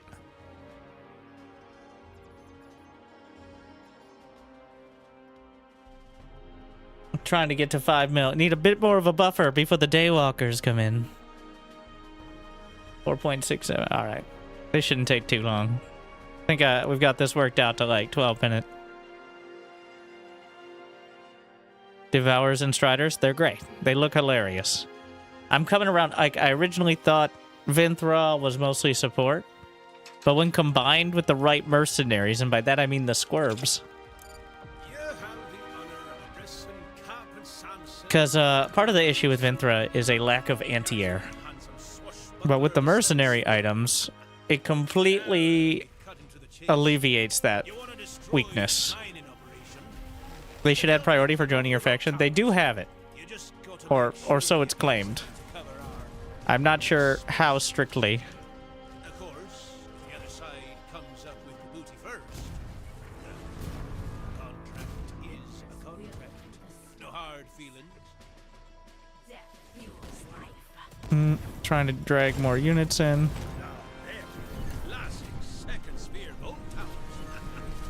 Their shields will deflect most attacks.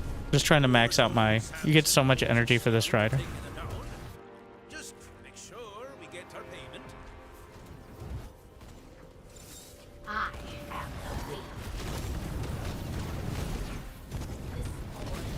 Oh, the Frenzy plus Rally from the Commander is ridiculous attack speed. Don't worry. I'm on my way. Well, this is looking like a right comfortable place to store away. You won't be able to get through the next base's vault towers without our skullduggery experience. We'll be sending our build rats to be cut in the enemy's power. Once we got the proper payment wired to us, of course. Hey, you don't suppose I could use a spread, would you? Pretty please. We abandon the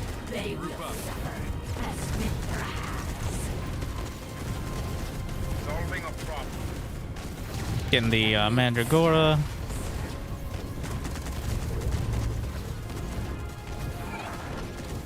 I gotta get a double upgrade there. Double infuse, so important. Incinerating.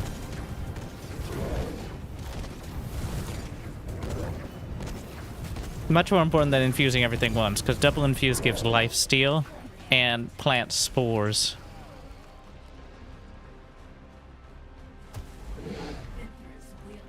Move, deck. Enemies sending out to convoy packed full of resources. They'll probably be using some of it to pay us, but we could get a better split if you loot it. This organ will their bodies snap. Rowdy Robin overheard in the bar last night about some going-ons over in this sector. She always gets the good stuff.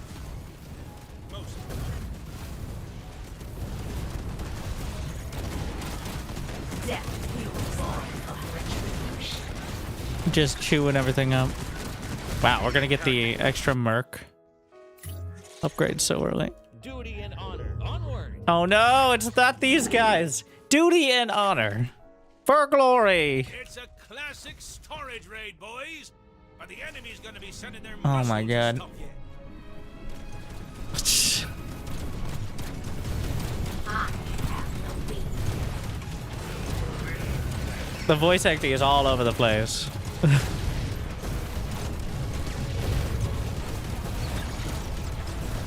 We have a lot of stored.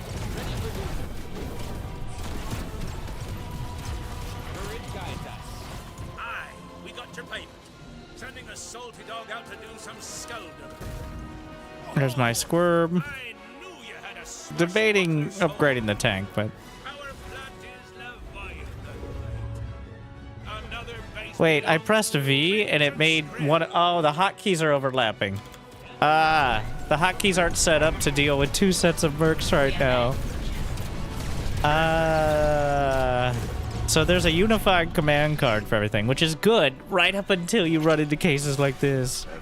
Forward with purpose. Unmatched precision. Their heartbeats flash face of retribution.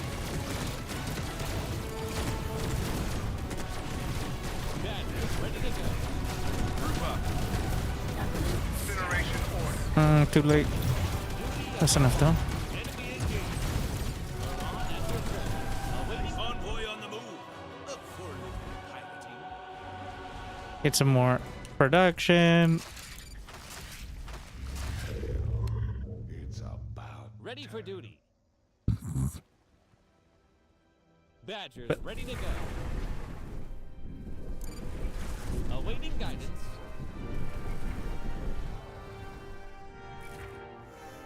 Standing by. Just like SE2 co-op? For the most part, yeah. Except for the Galactic War layer. Which is, you know, kind of a big part. SC2 Co-op Plus, in many ways. Not nearly as polished. With a, lot more potential, I think. Look at all that fine booty left behind. And it's all ours, boys. moving out. I'll get there. Well, he's got it. He should be able to handle it. I believe in him. Looting their storage, eh? Just watch it. They'll be sending their boys, Captain Conrad Locker. Aye, we got your payment. Sending a salty dog out to do some skullduggery. Charge is set. And there she blows. Another base is ours. Let's see what plunder they left behind. The slugs, the squirms, aka devourers, but they don't like to be called that. Those are actually not Grail. They're a mercenary faction that anybody can get. I just like them with Grail because you could infuse them and make them over twice as strong with some extra bonuses. And each faction, each commander can do something like that. But like if they're Protectorate, they get veterancy. Yes, they have tooths. Asnir's open, team. Can't you see? Many people have teeth, but they have tooths.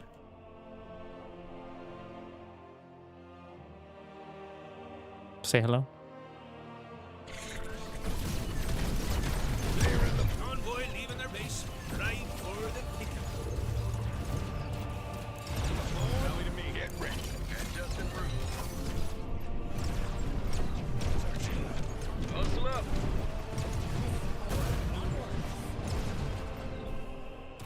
with purpose. I am the weak. How do you produce them? They are Indari mercenaries.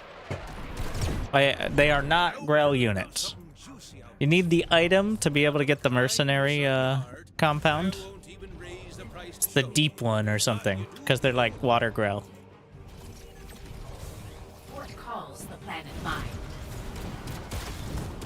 And that's how. How do you apply items? You go to your arsenal screen to see if you have any. Items are a random chance. It's like 15%. If you've played more than like 10 matches, chances are you have at least one. No, it was just added in. They added it in like Friday or something. I mean, well, it was already implemented, but it wasn't like activated, I guess, is what it gives you.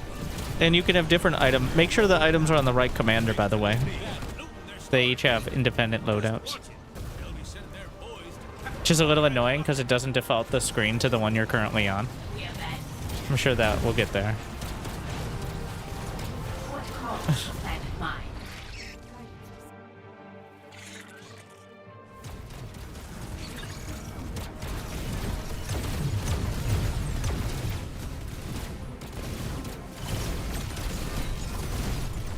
Immense aerial bombardment. Born of radium shepherd as Winter has.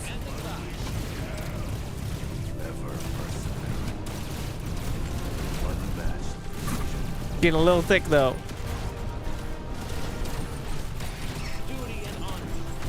Duty and honor.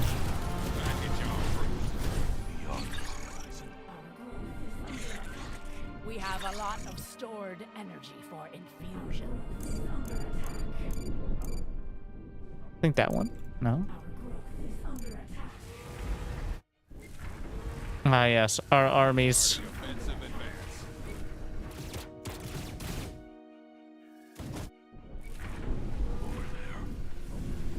Yeah. There might be one more set. No. This is like the quickest you can speedrun. Need to get a certain amount of resources.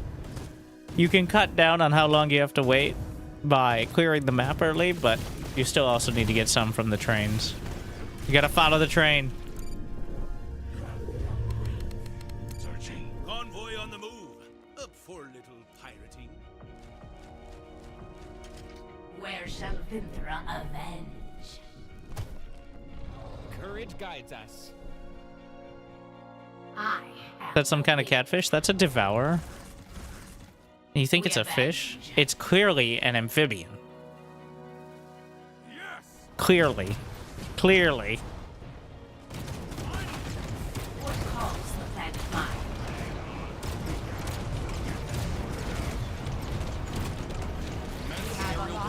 How do I have so oh yeah, because when you get the mercenary if mercenary outpost is a bonus objective, you get 4 more charges of mercenaries, but you could just use on your first ones. Which is highly amusing. When do you start finding more items? It's literally just playing. So some of the systems, like the middle systems, have a higher drop rate, or so it's claimed. Also, there's a visual bug. Whenever you log in, it won't show your items. But if you play one mission, it should show up. They're not gone. They're just not showing correctly yet. I'm sure they'll be hot fixed, like in by sometime this week, probably. But they're still there. They did not leave. Can you stay with one race? Well, these are co-op commanders, just like SC2. But you can stay with one if you'd like. In multiplayer, there's one faction, and then you pick a mercenary faction as well. Which means it's very rare to get actual mirror matchups. And I think tournaments will probably make it so it never happens. Which is pretty cool.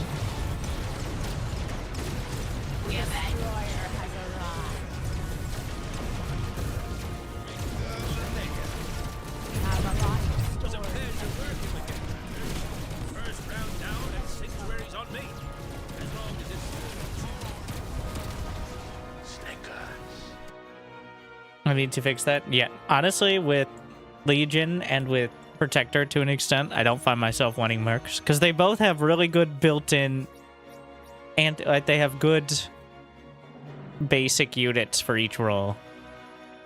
They have good anti-air. They have pretty good defense. But Vinthra is lacking heavily in anti-air. It's just Lashers and Weavers, both of which are ground units that are relatively fragile. It's the Hydralisk issue.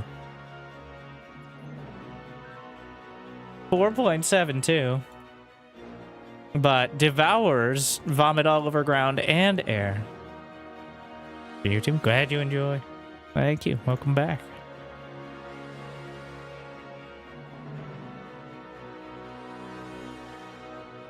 I'm gonna play some Gallivix. Hey, let me check my... So this is how. In your arsenal.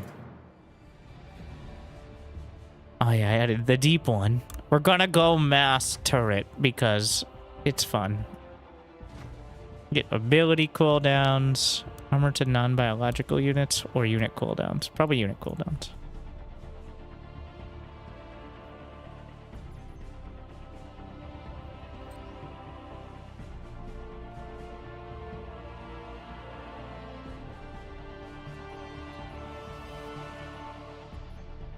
With the Zol. I'm sure the next commander will be Zol. Apparently the intent is the mercenaries, like the mercenary themes, will probably have co-op commanders as well. And then we'll see, I'd imagine, and then we start doing the secondary heroes from each of the main.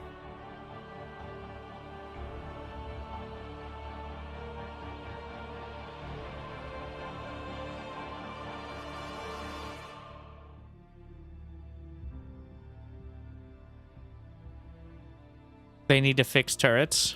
They need to fix turrets. Follow up. They need to just make them better. Be careful what you wish for. All right, let's see if turrets are bad. We're gonna test it this game.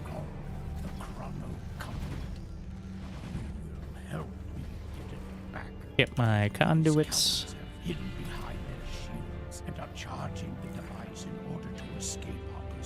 Gonna go for the full top bar upgraded.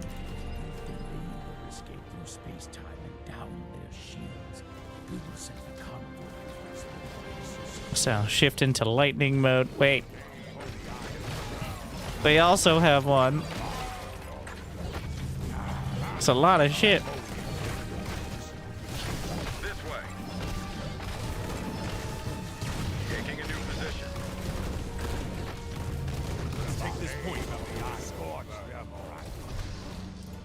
So the basic supply depot acts like an energy battery, but if you upgrade it for a nominal fee, it also gives you top bar energy,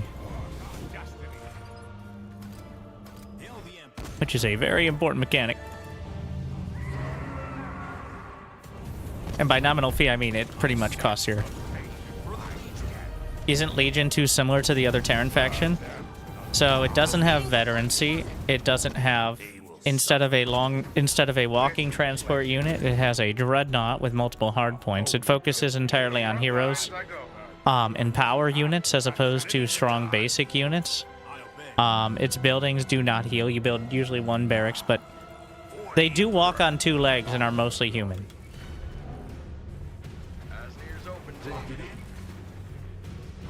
So, yes, is the answer, in my opinion.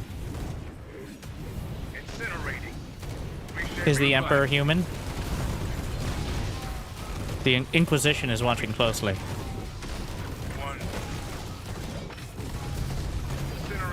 Think carefully.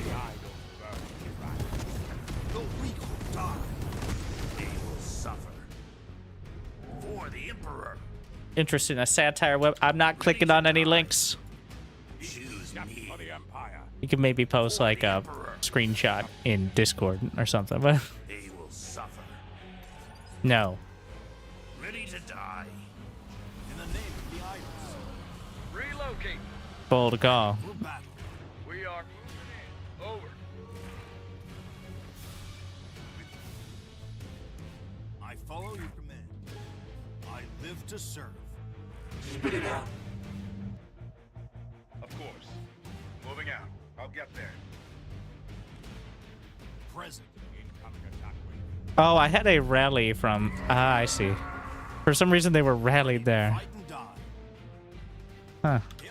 Not ideal. What is your will?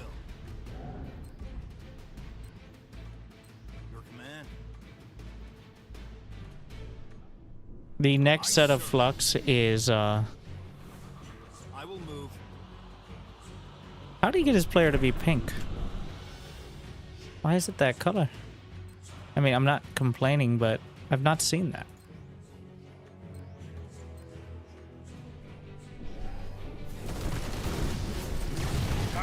I thought it was blue for Protectorate. Unless we changed it finally, so that way allies have a different color. Because there was a big issue that the color was just per commander, which is great until you pick one of the 3 commanders and they pick the same one, which is legitimately very problematic. And you can't tell whose units are whose. I think that may have been fixed, though. They will suffer. That may be what's happening.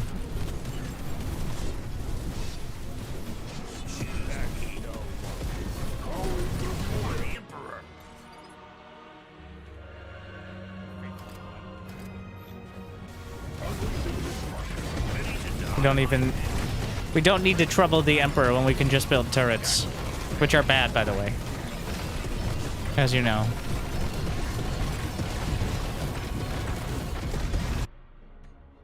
We've established this science fact. Scouting ahead.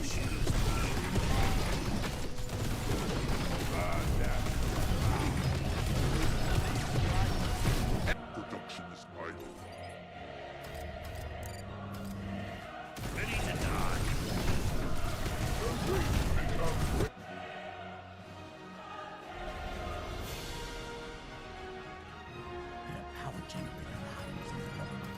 Slow their transmit, but we must Got one. to deactivate the shields.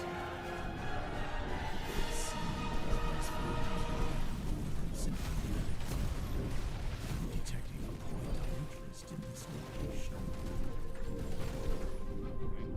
Over there.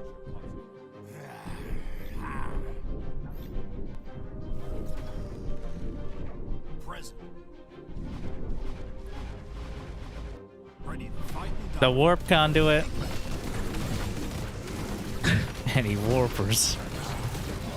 Of course I have warpers. Rally to me. Which can teleport you across the map. And are unique to Legion, and I really feel like the other faction should have something maybe worse. Or an item of some sort that allows them to have that level of mobility. Because it feels very, like, once you use it, alright, you never want to lose it.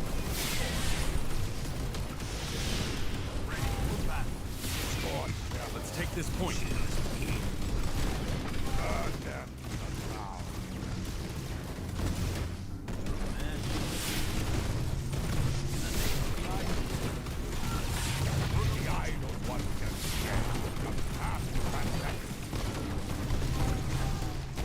I can't mind control Dreadnought, right? Neutralize any threat.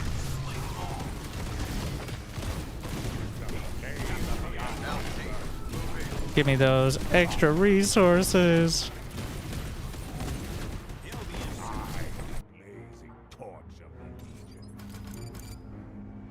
Couple more summoning towers.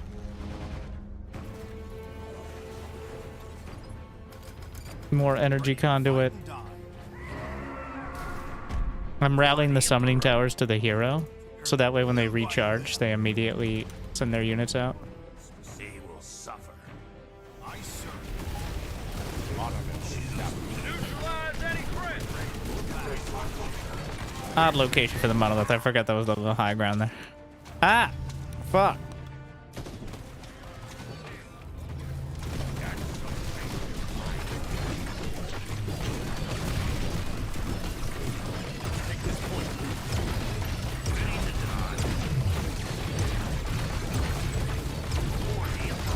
The railgun strider sounds sick, though. Might have to build that just for the sound. I'm not convinced it's better than being able to load in more commandos, but it's definitely cooler. So there is that.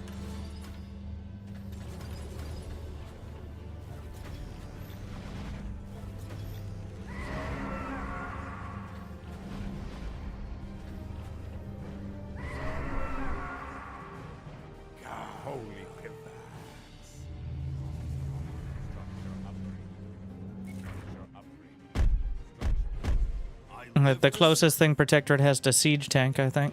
Well, the multiplayer Protectorate actually has the, I think the Hellfires or something they're called.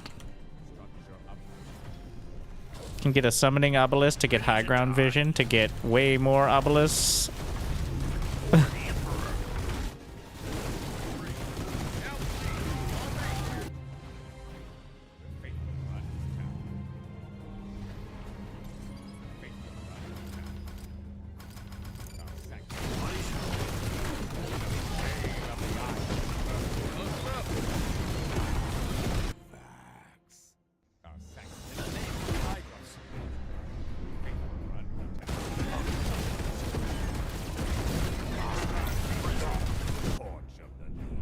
Why did I put these impending conduits?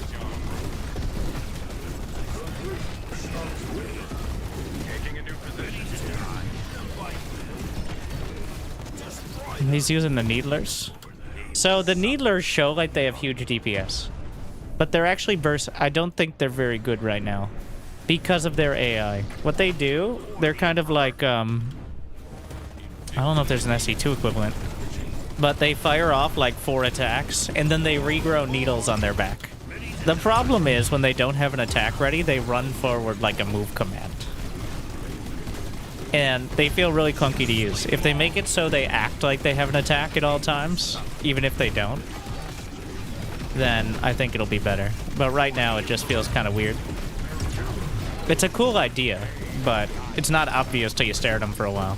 Like, you see them use all their needles, then they just run forward like a melee unit because they have no attack for a few seconds. All that needs to be done is have them treat all times like they have an attack, and then just bank it up. I think we'll be good to go.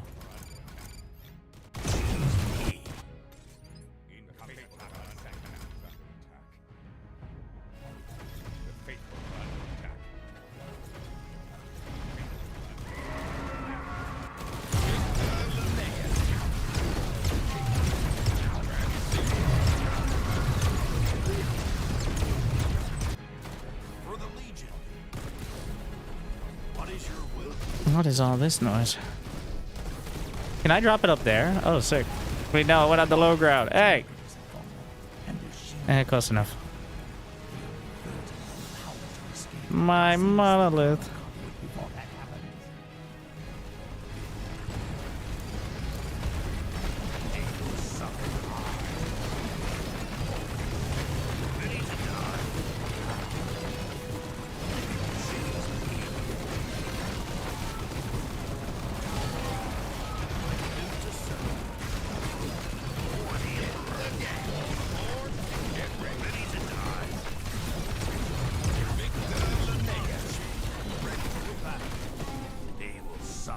$40? No, it's a real question. Like, $40 is a lot for early access. I think it might be one of the most expensive early access games I've ever seen.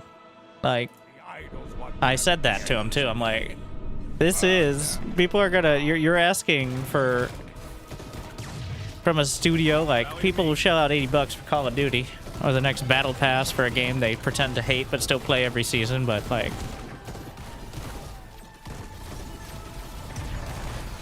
the thing is, I think I know they actually respond. And even if a lot of the reason the game feels kind of disjointed is because they take feedback so much. Like, they keep updating and changing things, and a lot of it is pretty good, and a lot of it is not good. It really depends on what they've been working on this week. Like, the Galactic War UI being updated after a week because it just never... The rough edges had not been tested with enough people yet. But now, significantly more. Successfully prepared the relics for transport. Thieves have launched Well, the Galactic War UI is already incredibly improved from the starting version. Orlac warriors. I have not touched the campaign. I played in the playtest missions. I don't know if they've completely changed it, but it's not my thing. I'll wait till it's like at least a full section of it is finished. But if it inspires more co-op stuff, then sure, fine. PO2? Yeah, you mean the second version of one of the most successful games of all time? Bold move.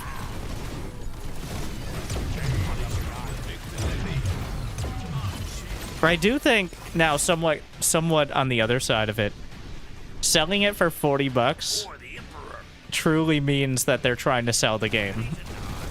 Like, the game. Not a battle pass, not skins. They are trying to convince you to buy something for $40, which is a pretty hard sell, but the point is, like, if it was free, or if it was like $10 and came with DLC, they didn't box themselves into a corner with that. So it's a lot. In my opinion, it's probably too much, and it's a big pain point when it comes to the reviews and marketing, but it definitely could become a game that is worth $40 to most people, and then some.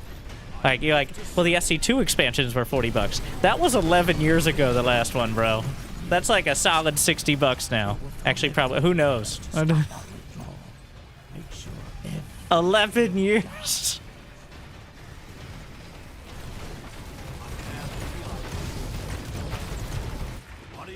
Okay, anyways, turrets are useless and can't do anything. That's what I'm saying. That's why I only have 136 Guardian Towers in 15 minutes. And how many summoning? 16. I do think right now it's a bit out of hand. The infinite scale. I love infinite scaling, by the way. Who doesn't? But it's probably a bit much. I wish the other factions had something like this. But it's cool to just be slapping down towers.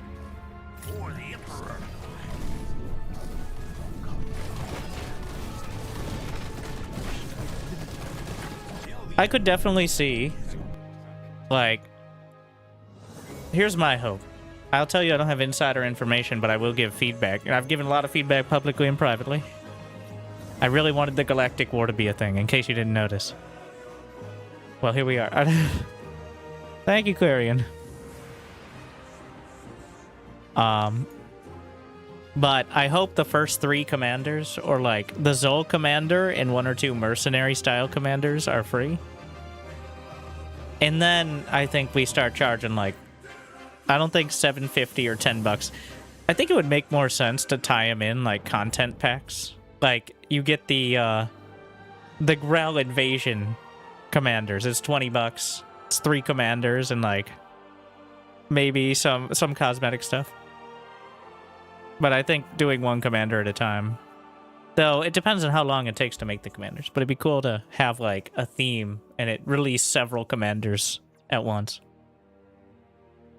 Is the Galactic War offline? This is all online. I think they said something about wanting to have an offline version, but the entire point is it's online. It's other players playing missions in competitive PvE. Oh yeah, I happen to be one of the 3 leaders of the factions, yes, unbiased, of the best faction, the Keeper Council. I have no power besides telling people where to go, hopefully. I can't make them do it. But that's what they call it, an influencer, right? Maybe in the future there will be slightly more ability to direct things, but honestly, it's working pretty well so far. It's kind of evolving its own... Well, it reminds me, they've done a great job of making... Like, the fact that it looks almost balanced. You're like, is the Keepers having 33? Okay, well... Sorry, Red, but I did not... I asked them not to attack so strongly on the Red front. I wanted to just reinforce. Because obviously if we keep attacking, then they're going to keep attacking us, which is fair. Okay. But clearly there's a greater enemy.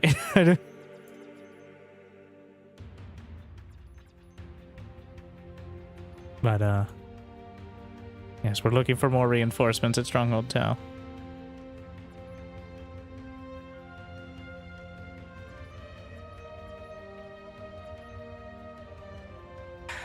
It's so... But I do think there's a lot of potential. I glanced over and thought it was Stellaris. You see, there you go.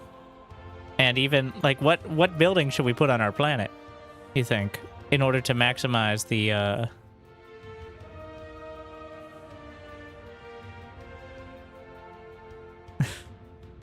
It's not implemented yet. It doesn't do anything yet. Maybe soon. That'll probably be another season thing. If you got feedback, now's the time on Discord. They take... Like, this is literally the time to complain. And by complain, I mean... Sure, some stuff you might want to see is never going to happen, but... There's probably some stuff out there that nobody's thought of. I'm gonna try the Railgun Striders. See what I have here. Oh yeah. Armor to non-bio units, ability cooldowns. That's the one.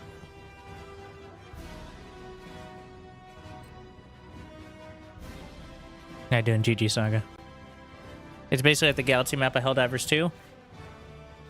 Use the !war command for my 1-minute rundown, but yes. Ish.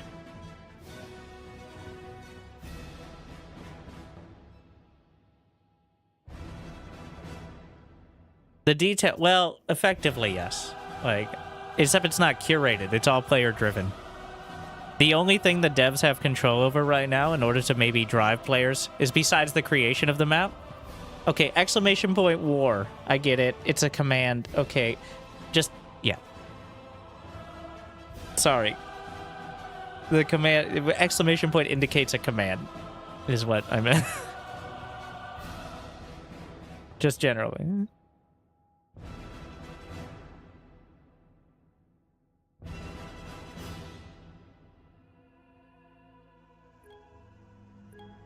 What? Foreman David Stanfield, commanders. Situation's gone to hell. These guys raided our factory and have secured most of the facilities. We've holed up in the central control tower and put up shields, but these guys have control of our bot fabricators. They'll be sending arc bots that can get through our shields and whack at its power cores. House Arcadia would be pleased as peach if you got the... I see how it could be misconstrued. Not to be roasted by the bad guys. Whichever one motivates you more to save our asses. They've cracked. Let's get the basic turret. We'll be seeing a He's Legion. We're hero. Scouting ahead. Let's take this point. We use the speed. Power surge to the fabricators. Hold on to your butts. We've got a big old wave of bots incoming. This is why I got the turret here too. But if that core goes critical, it'll fuss up all the other bots around. Focus fire them down and let the sparks fly. Another fabricator down. I gotta go clear this. It's co-op missions. It's SC2 co-op, and it counts towards conquering planets.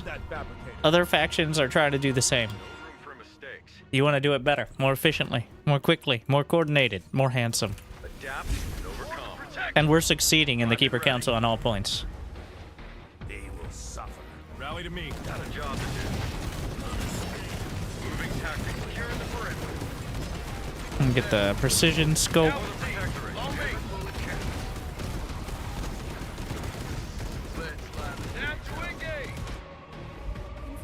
And start that strider. I do want to see it. Also, you can still load commandos, and it's just less of them. Every bullet counts. Ready to gather flux. Status report. Taking a new position.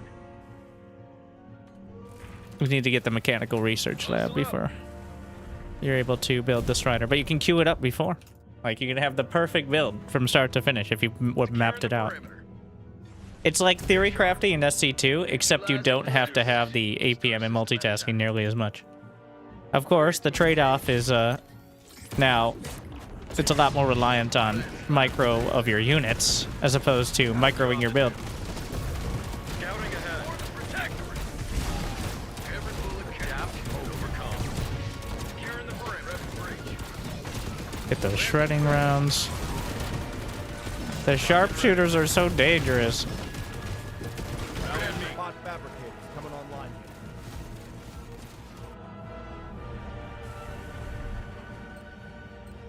here. Equipped with railgun cannon.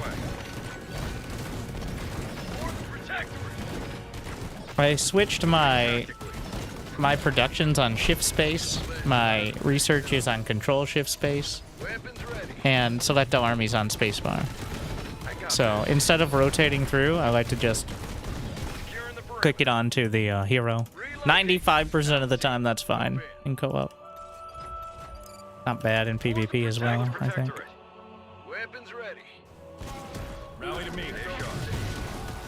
Neutralizing threats. Star system at time. Prep for breach. Status report. Taking a new position. I will go. Alright, railgun time. I don't even know what the hotkey is. We're gonna find out. Every bullet counts. Put the most veteran commandos in there first.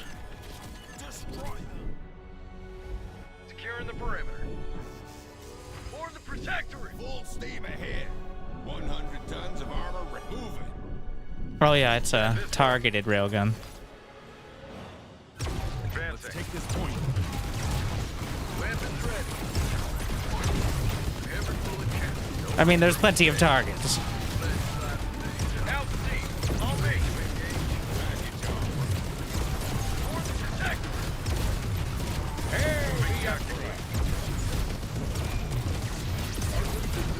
Does it hit air? No. Well, it's not set up to hit air, obviously. You can tell. It lines up that shot. We all go for the protectorate. Securing the perimeter. Move, deck. Get all these resources. Just en route. Scouting ahead. Neutralizing threats. Star system at a time. They do gain veterancy in the Striders. It's just you can't really tell.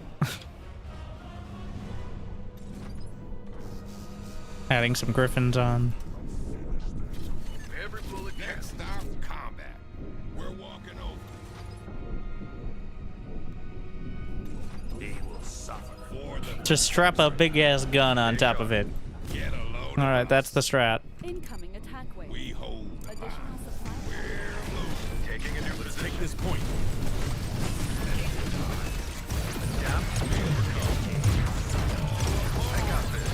Power surge to the fabricator. Hold on to your butts. We've got a big old wave of bots incoming. Let's turn it around. Fabricators just smithereens.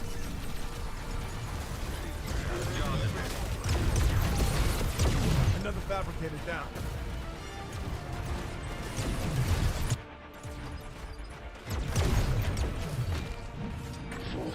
So Invictus handling it just fine. Fabricators just smithereens. And Soul Invictus did so well, it doesn't know what to do now. Classic. We keep our troops safe. Did I not add? Oh yeah, I do have another one. Not sure what that is. You got the spare guns? And of course, the Striders can also gain veterancy. Ready to serve the protectorate. Status report. Get a load of tactically. We hold the line. Bot fabricators coming online here. Group up. I got this. For the protectorate.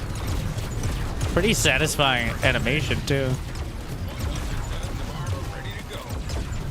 With the like shockwave on it. Scouting ahead.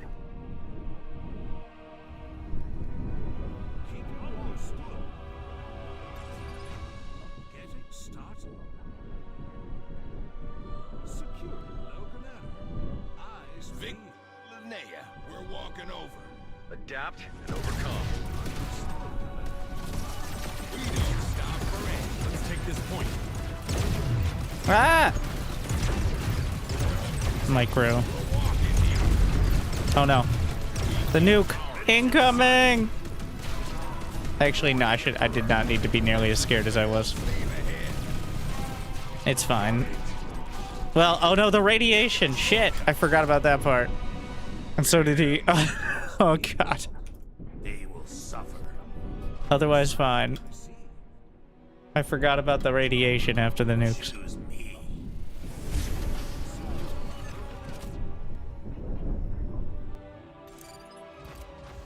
Advancing.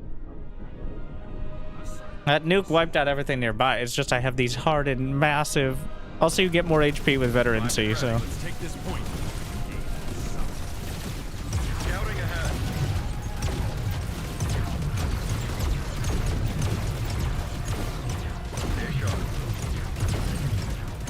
Power surge to the fabric. Hold on to your butts. We've got a big old wave of bots incoming.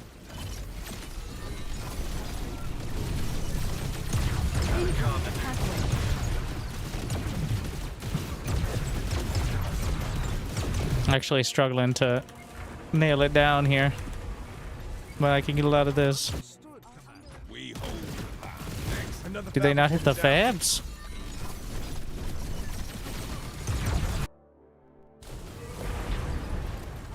Fabricators just smithereens.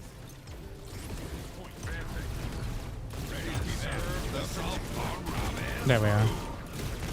It's partially because the commandos aren't in range, even if the striders are. Get the airstrikes. How's this going? Nailed that fabricator.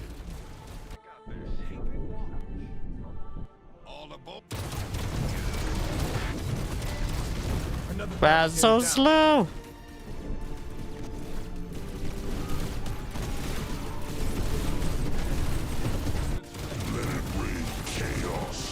Oh no.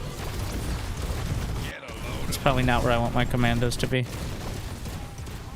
Nailed that fabricator. Just in time. Relocate. Well.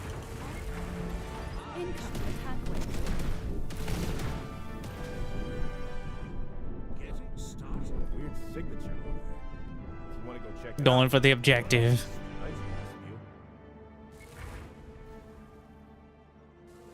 For the Protectorate.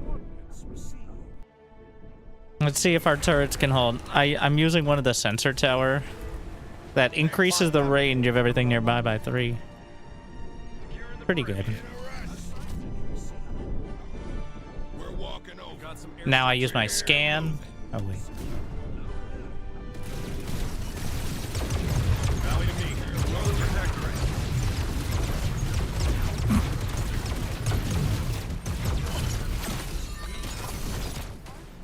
The only thing I'm missing is rapid fire.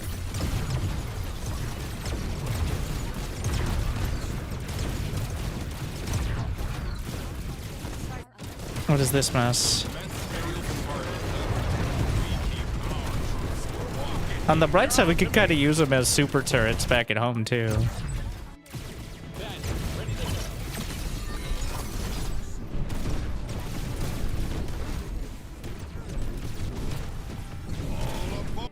Yeah, we got it. It's fine.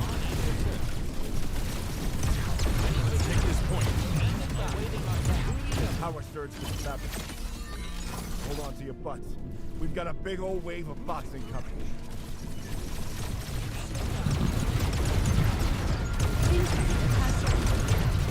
No room for mistakes. Adapt and overcome.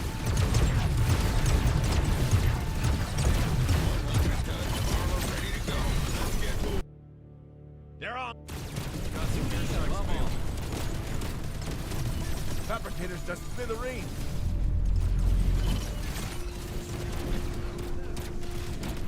Let's take this point. They still have their basic gun, so... Fabricator down.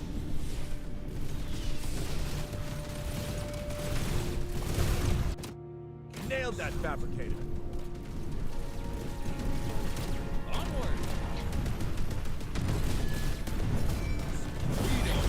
The Emperor's handling the rest.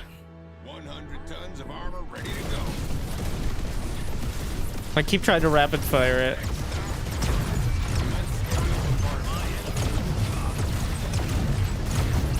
Take this point. Get a load of them. Clear as the pack. I'm heading through. Another fabricator down.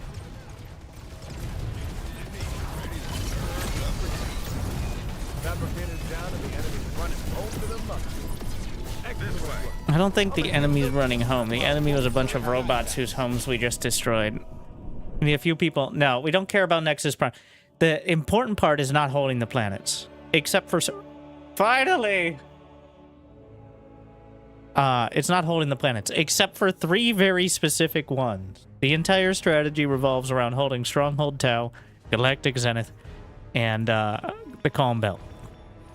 Because whenever you flip a planet, it is reduced to 25% of the winning team's score and 20% of the other ones. So by building up a huge lead on these other planets, makes it almost impossible to flip. But any planet that gets flipped back and forth all day, like it's your mother at a nightclub, then you can just do it again. Like, do it tomorrow, next day. Like, there's no real lasting benefit there. So we're using the planet side strategy of making it impossible to break these. And the only one I think is... So, Stronghold Tau flipped about 50 times in the first week. Literally. Like, there didn't go a single day without it flipping multiple times. But we've held it for 2 days. And counting. Well, going on the second day. Because everything else is going back. Like, we were all the way up here before. We've been pushed back over here. But because the investment wasn't there, it just keeps going back and forth. Eventually, I think there'll be systems to make it a little more obvious, all this. But for now, the best way to have a long-term strategy is make sure there are at least a few planets that aren't your home world, mostly. That aren't going to flip back and forth 17 times. When was the last time you played PlanetSide? When was the last time anybody played PlanetSide? Can you log in / not crash now?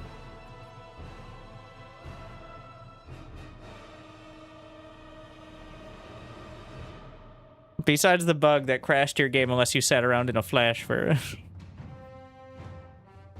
Alright, one more.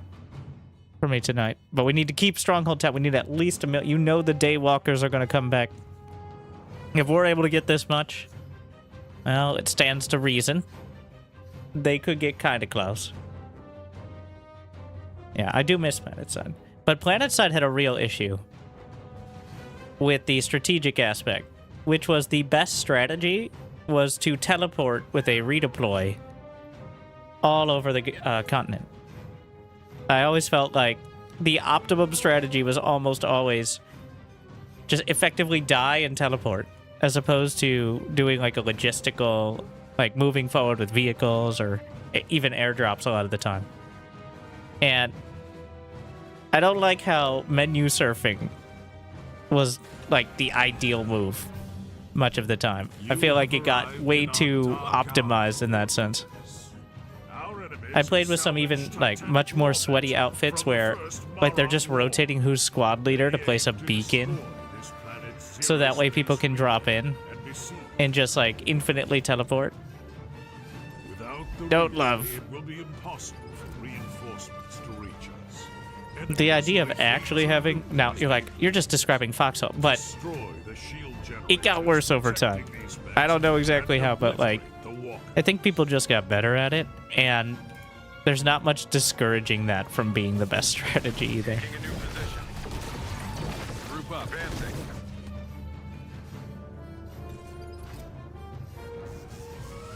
For the Protectorate. Anyways, that's my... So... And another, like, part of the issue is once you cap a base, Menu surfing, like standing in the map screen looking to teleport, as opposed to like physically moving on the map, like in a vehicle or an aircraft. Instead, redeploy and drop in or hit the spawn room or something was pretty much the ideal way to play a lot of the time. Which is still, like, it can still be fun, but Got a job to do. it doesn't feel nearly as cool as like doing a big airdrop or like a ground push. But simply, so a big issue with PlanetSide that I actually brought up when there were devs that existed, and it's just like never addressed, is how there was no purpose in defending a base. I mean, if you're going to lose it, like, there's nothing you can do from the moment.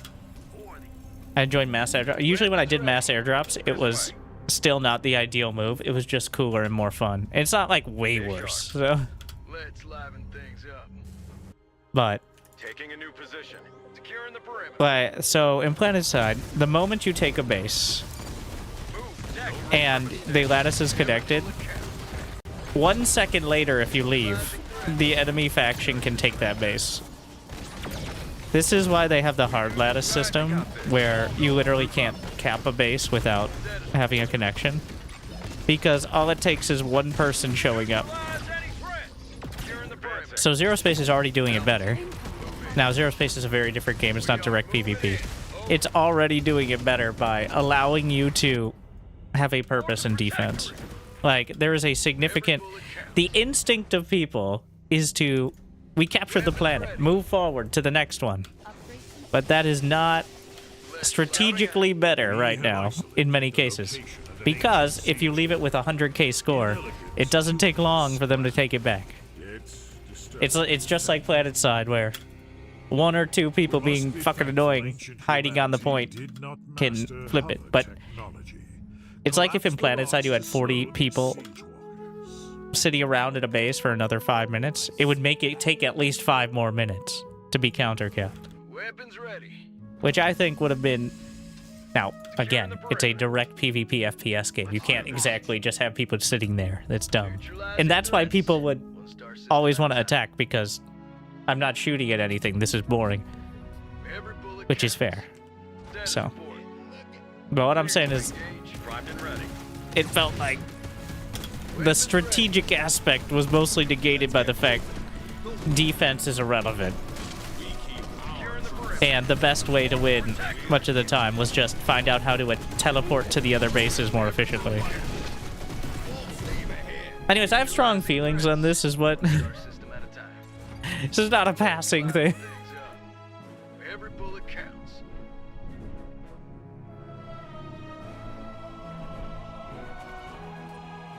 Securing the perimeter. For the protectorate. Status report. Let's take this point tactically. Get a load of the protectorate. Land out the lead. On me. Status report. Ready to go. Oh my god, those mechs. But still. How long on the Siege Walker? Alright. Harvester ready. Mech is on the move. Destroy the shield generators first. And securing them. Apparently PlanetSide 1 had a version. Well, part of the issue also in PlanetSide was originally you had nanites. Nanites were used to pull vehicles, and like get high level equipment. But eventually it was trivialized to the point you always had nanites to do whatever you wanted. Like, it would take only 3 minutes to get enough nanites for another transport vehicle, when it would take almost 3 minutes to get to another base to potentially lose that transport vehicle. Thus, like, it was just irrelevant. On top of the fact that if you paid for membership, you got more nanites, which is a way to say pay to win, kind of, but even without it.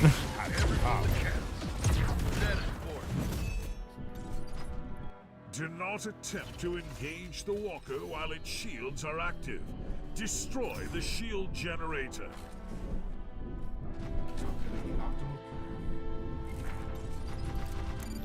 so many of these mechs. Can you put the horned mechs in the striders? I should be able to. Let me try to get the Emperor to have the attack speed bonus. No? The only unit you can't. Feels like. The Siege Walker's shield is down. Oh, holy fuck, that was fast. The Siege Walker approaches the relay. Be alert, Wait. war leaders. How is it dead? Oh, wait. Oh, it became a different icon. Okay. I know what's going on. I'm paying attention.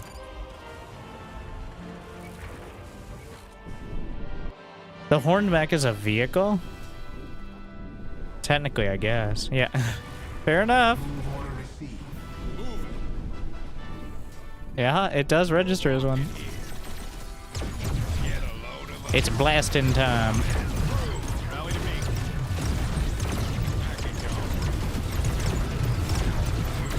Holy shit. That's a lot of damage. You have done well.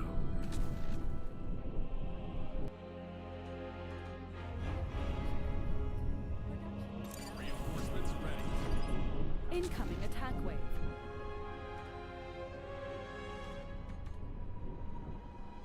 I'm just gonna trust him to hold it. We're walking over. Can I reach all the way across with the railguns? In a rush. But why would I? If I could just... Do the horned mechs hit air? They do not. Which gives me actually very little anti-air here. Technically, but...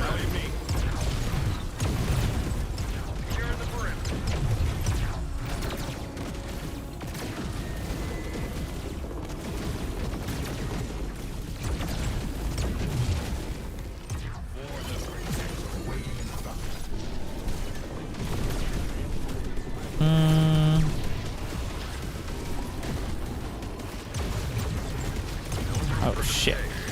Back it up. Aw, wait, what just happened?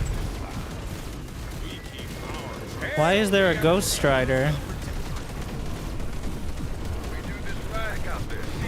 Which is that, a Rondi thing?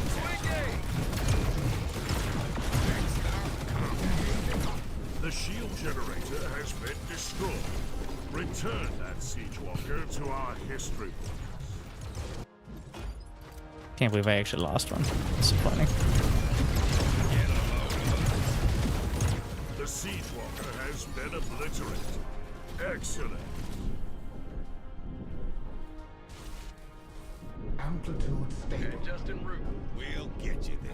Waiting for engagement authorization. For the Protectorate. Stay sharp. Group up. We hold. Restoring order. We keep our troops Waiting safe. for engagement authorization. We are moving in. Over.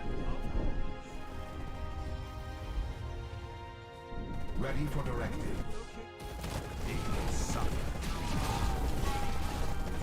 Units spawn ghosts when they die. Is that a Rondi? Every bullet Let's get moving. Taking a I guess we'll just clear this and go to the other side of it. for the Protectorate. Amplitude stable. full steam ahead. Altitude. There's a railgun range. Go further with radar. Rising threats. With like the extra range bonus? Unclear. I know I don't have enough vision to see the edge of the range normally with the Strider, so... We're walking here. Rally to me. Primed and ready. No room for mistake. Oh my god, the amount of poison is so damn high.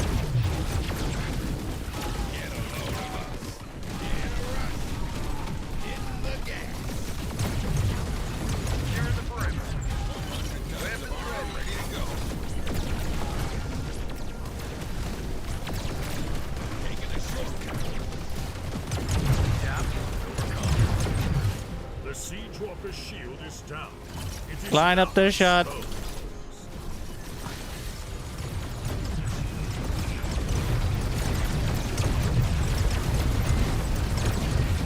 That's pretty cool. The siege 700 damage. excellent work, warlings.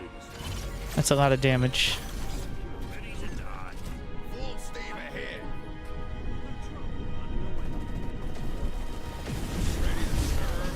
There should be another bonus. Ready to serve the protectorate. Let's get moving. Next stop, combat. Here, move. Stay sharp. Got a job to do. Hustle up. That's not warp. That's warp. All right. For the protectorate. Get a load of us. We'll rally to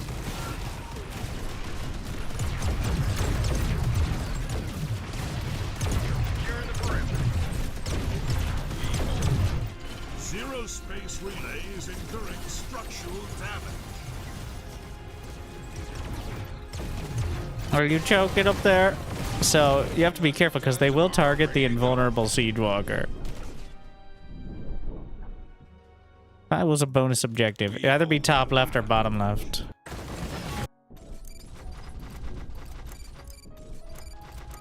Primed. Our masteries apparently are intended to stay forever unless they overhaul the map, which I hope they are not against.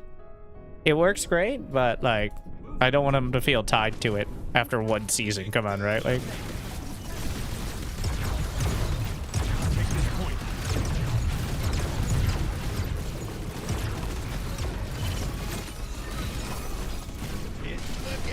but currently they're intended to stay. Oh, there it is. Our enemies have unearthed something else at this location. And back it up, back it up, back it up. Ow, fuck. Well, alright.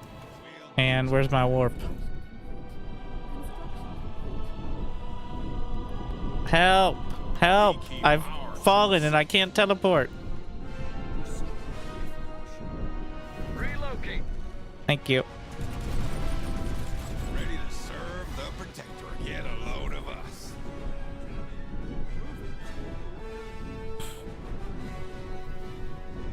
Move. Attacking. Alright. Take this point. It's blasting time. Fire everything!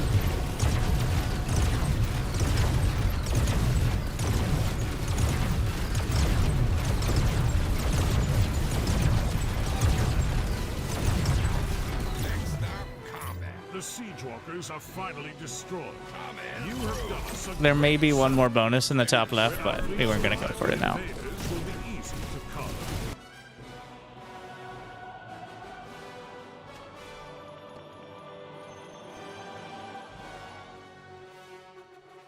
Need more lasers? It's pretty sick. Sorry for being slow. We're okay. 4.9. It's about time. But I gotta call it there for tonight. Alright, the war will continue right now. Keep it going. We need a 1 million... You know the Daywalkers are gonna take it back. So, the strategy continues. Holding these strongholds. Galactic Zenith now is a 1.5 million lead. Great job. We need to refocus our efforts. The only thing that severe risk is Stronghold Tau. So, if that holds, we have this choke point and this. The entire idea is the Eden Accord cannot get through us. They can jump past and try to backcap, but that is something we can easily deal with a concerted effort. That's the whole strategy here, is having these fortresses. 2.2 million, 4.9 million. Like, look at this, 130, 19, 300, 27. These are flipping back and forth like pancakes, all right? 100K, even down here. Yeah, the Calm Belt. I'm saying not Stronghold Vega. I would say Stronghold Vega. But I'm not going to, because the Order has enough struggles as it is, and I feel like we need to stop antagonizing them quite as much, so they can focus on the true enemy. The Eden Accord. I'd be like, Winter, are you not the true enemy? The highest influence pool from fortified planets? The most planet? No. The blasphemous, misguided, and damaging tendencies of the Eden Accord have gone on for too long. Their existence is a blight upon the galaxy. And we're here to cleanse it.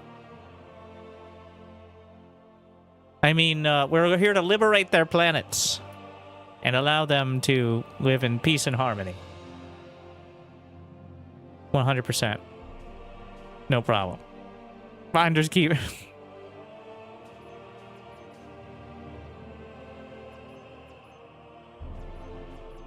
Yes, we're going to bring a lot of high-velocity freedom to them. But if we don't hold these strongholds, we're just going to be keeping going back and forth. It has to hold. It has to hold. It's also the Horde mutator, which I think is actually the most fun. At some point, you have enough to kill everything, so it's just way more units exploding. And also you get extra XP. I mean, so do they, fighting on the same planet, but... This, we've retaken the core. I think we just took the entire, all but one. Uh-oh. This is something. So the war ends August 2nd, which is Sunday? I think it will really depend. I'm not exactly sure how that's going to be handled. If there's like a specific time. No, I think playing at Zenith with the depletion mutator, it's actually super good because it teaches you what you actually need. Because it's 50% less mining. As opposed to the other ones, which are mostly just making the enemy stronger. This makes you weaker, which is a different thing. I wouldn't like this to be a common one, but I think playing on it some is... It actually helped me discover several new things because I didn't need to care about exactly the build until you barely get any resources, so...